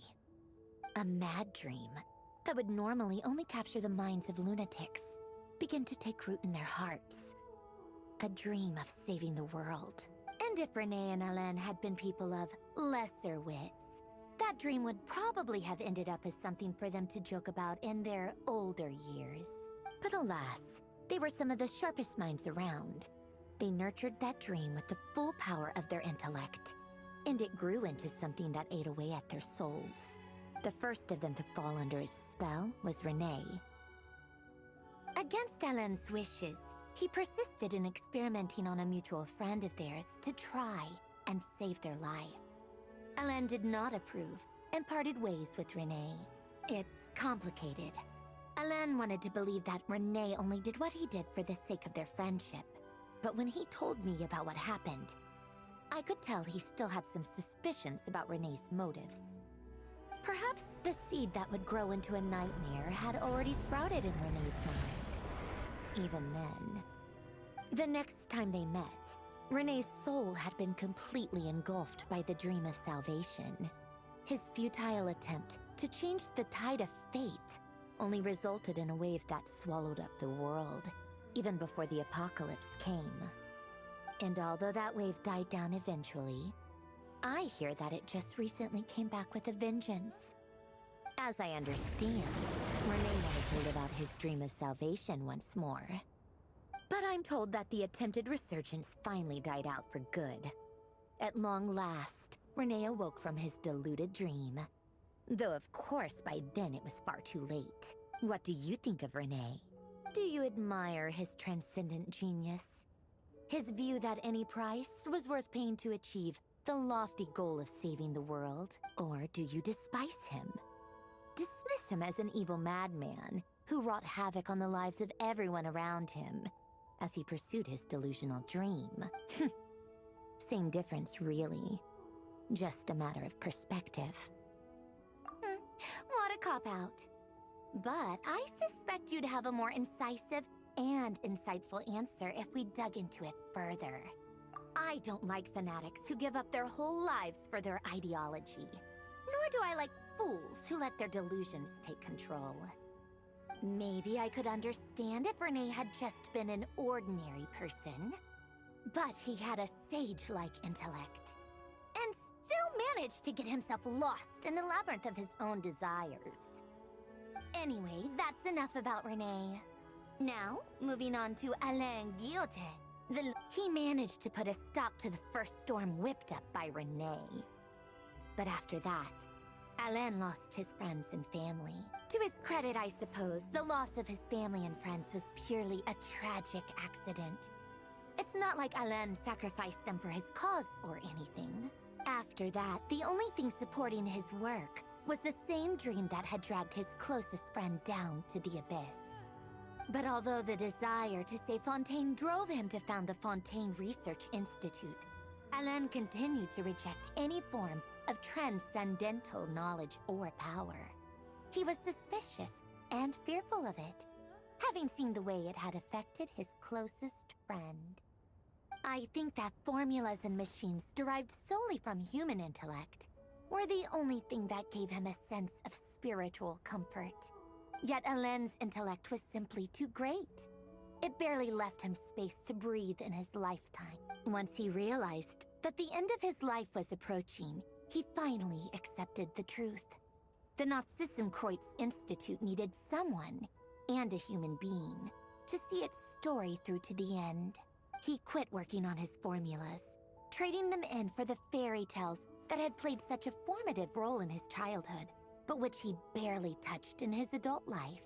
He told me that the director of the Nazissenkreuz Institute used to read those fairy tales to the children as bedtime stories. Apparently, they worked wonders at sending kids off to sleep. I think that all he wanted at that time in his life was to be able to sleep deeply without being plagued by depression. By that point, nothing else really mattered. At the very end, he laid down to rest in the ruins of the former Nazissenkreuz Institute orphanage, while the Fontaine Research Institute he had founded continued tirelessly with its work. Many years after that, tensions over competing dreams would once again cause a rift, this time between members of the Fontaine Research Institute. But the actions of those fools had nothing at all to do with Alain. And that is the story of two people from the Nazissenkreuz Institute who both wanted to save the world. One went all in on his fantasy of salvation without ever looking back, and ended up calmly sinking to the bottom of the deepest sea. The other sought desperately to burn bright in his life, even though he wasn't sure where he was going. I do sometimes wonder, why is it that people like them have such grand hopes of saving the world? Even the grandest tree starts as a tiny seed.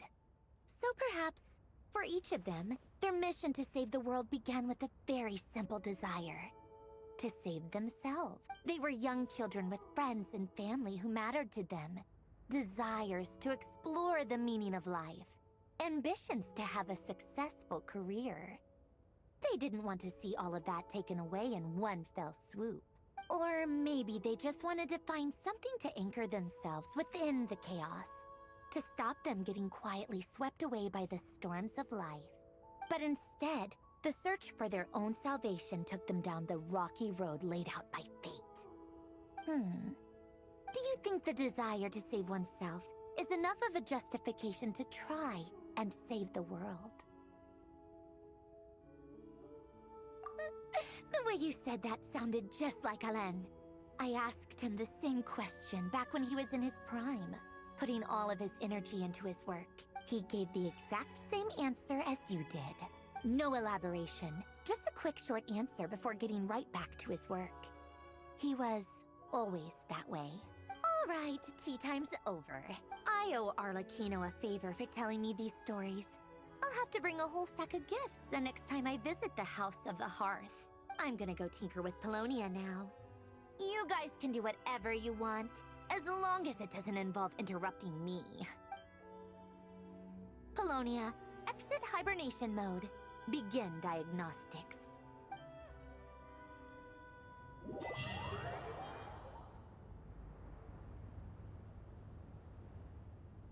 Bro, what the heck? I'm so happy we're not gonna have. Damn, that was good. That was really good, bro.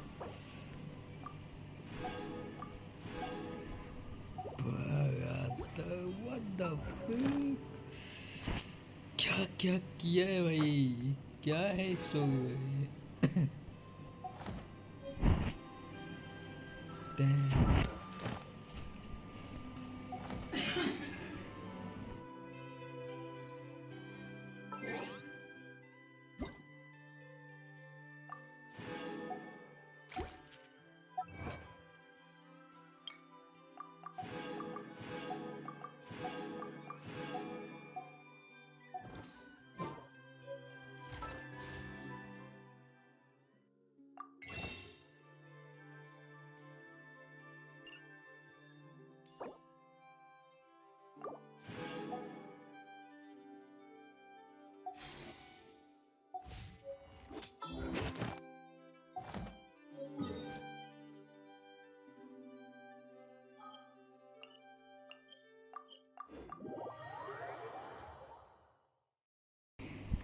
I am in love with this icon quest भाई।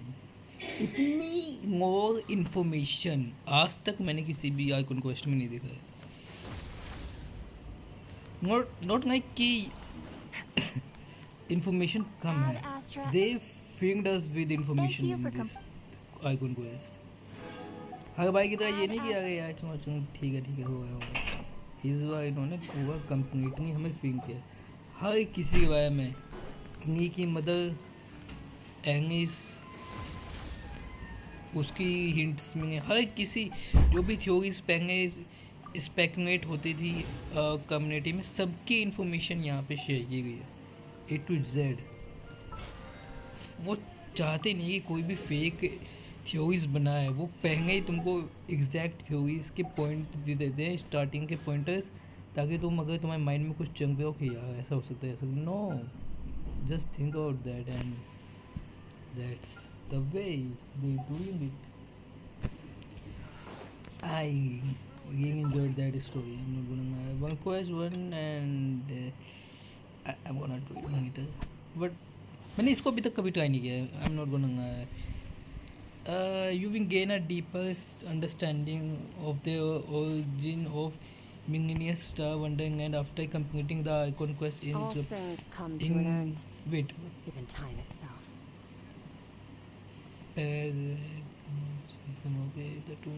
Okay.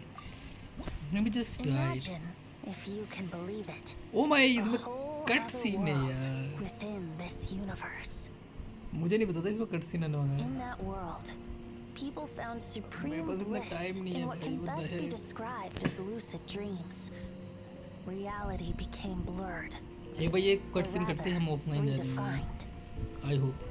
But outside of their flawless reality, the problems of the material world remained. And in the end, the cold, hard truths of the real world caught up to them in the reality to which they had escaped. Deep in the dark ruins, another soul who was fleeing destruction discovered the final remains of this world. These two terminals were once a means for the dreamers to manage the outside world. Now, they form part of the mage's collection. The mage once tried to form a world from things she had gleaned in her eclectic experience. But as the calm observer, she never found that spark of inspiration to bring everything together.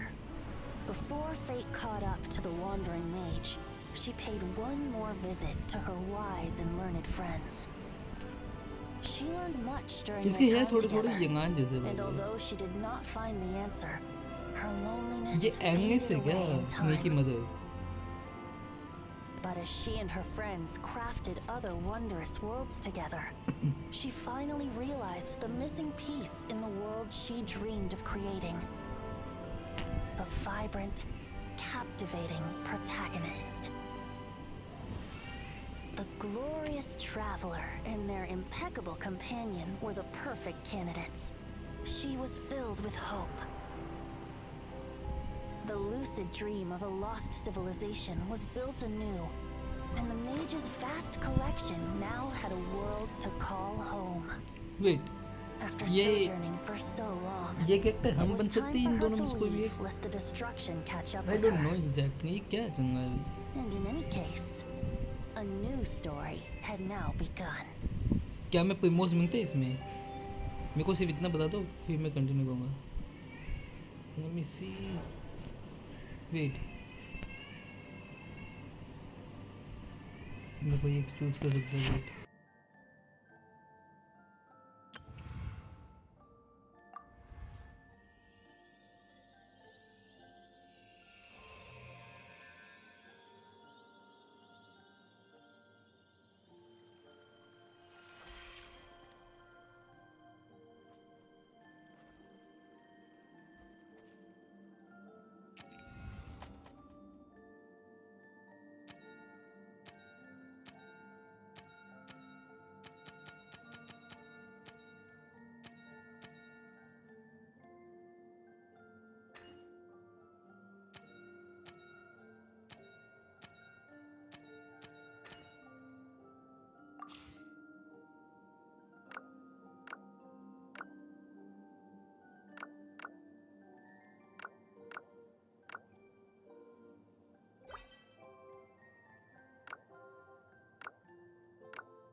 Sincerest greetings, traveler. Sincerest greetings, traveler in Paimon. Sincerest greetings, traveler in Paimon. Sincerest greetings, traveler in Paimon. Sincerest greetings, traveler in Paimon. Sincerest greetings, traveler in Paimon. Sincerest greetings, traveler in Paimon.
So the thing is, इसमें मैं ये choose करने वाला हूँ and let me choose this, maybe this.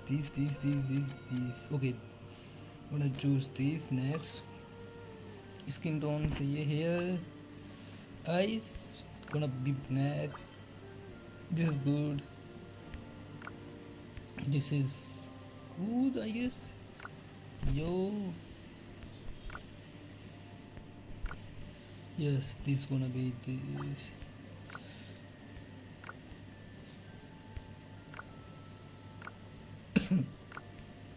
We can change it later, maybe. Damn, that is good. And no, this suits better, right? Yeah. Next, इसका नाम होगा EVA. Confirm. And yes, that is the new character I'm gonna do. मुझे इसके लिए what the fuck, my mind is catching me. Damn. Alright. So the thing is, we gonna make a YouTube character for this. Like, as you guys can see, मैं उठ गया. Okay. Wait, what the fuck? Oh, इसमें मेरा नाम क्यों आ रहा है भाई? what the fuck? ठीक है, let me see. Okay. मैं बता दूँ. So the thing is, ये क्या है? We can change color. What the fuck is this? Okay. I don't wanna read it right now. Maybe later, I guess. Yes, okay. What the heck? Okay, outfits. We can wear gloves, maybe backpack. ये भाई तुम कोई और game में घुसा देगे तुमने मुझे. नो, आई मीन गेम तो भाई क्या है ये स्टिकर्स यार? ये क्या है? What the heck? Add it here, add here, add here, add here, add here this, add here this. Okay, save this. Let me see. No, I don't have this. Alright, I'm out of charge. Confirm. अभी कहीं इतना save करते हैं. अब मैं तुम्हें बता. Wait, what the? Alright. So the thing is, मैं. Wait, what the heck is this? Wait, मैं क्या बता रहा? मैं इस कैरेक्टर को अपने इसके लिए भी एक मोगो बनाने वाला हूँ जो कि एज अ पार्टनर होगा मेरे यूट्यूब मोगो का। मैं एक फ्यूचरिस्टिक रोबोटिक फीमेल कैरेक्टर बनाने वाला हूँ जो कि मेरे यूट्यूब मोगो, जो कि मेरा नेम है यूट्यूब का रोबोट, उसका पार्टनर होगा। एंड इस उसका नाम भी एवा होगा। Alright, that's all for right now. I'm gonna go back to Genshin. Where the heck? Yes, here. Make sure to like and subscribe. Be careful. Good night. To choose your character भाई, मैंने एवा choose किया है। एवा क्या होता है? What the fuck? Eva choose किया मैंने। Good night. मुझे ईवा का एक कैरेक्टर बनाना पड़ेगा, आई मीन अपने यूट्यूब मोगो में। एंड कहाँ है ये क्या है? वेट, ये क्या है? ओह, ये पाया हुआ है Eva. Right, but we got something new. Okay,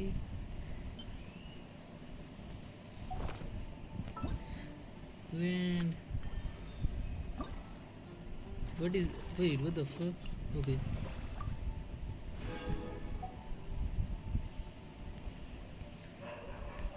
right, bye bye, take care.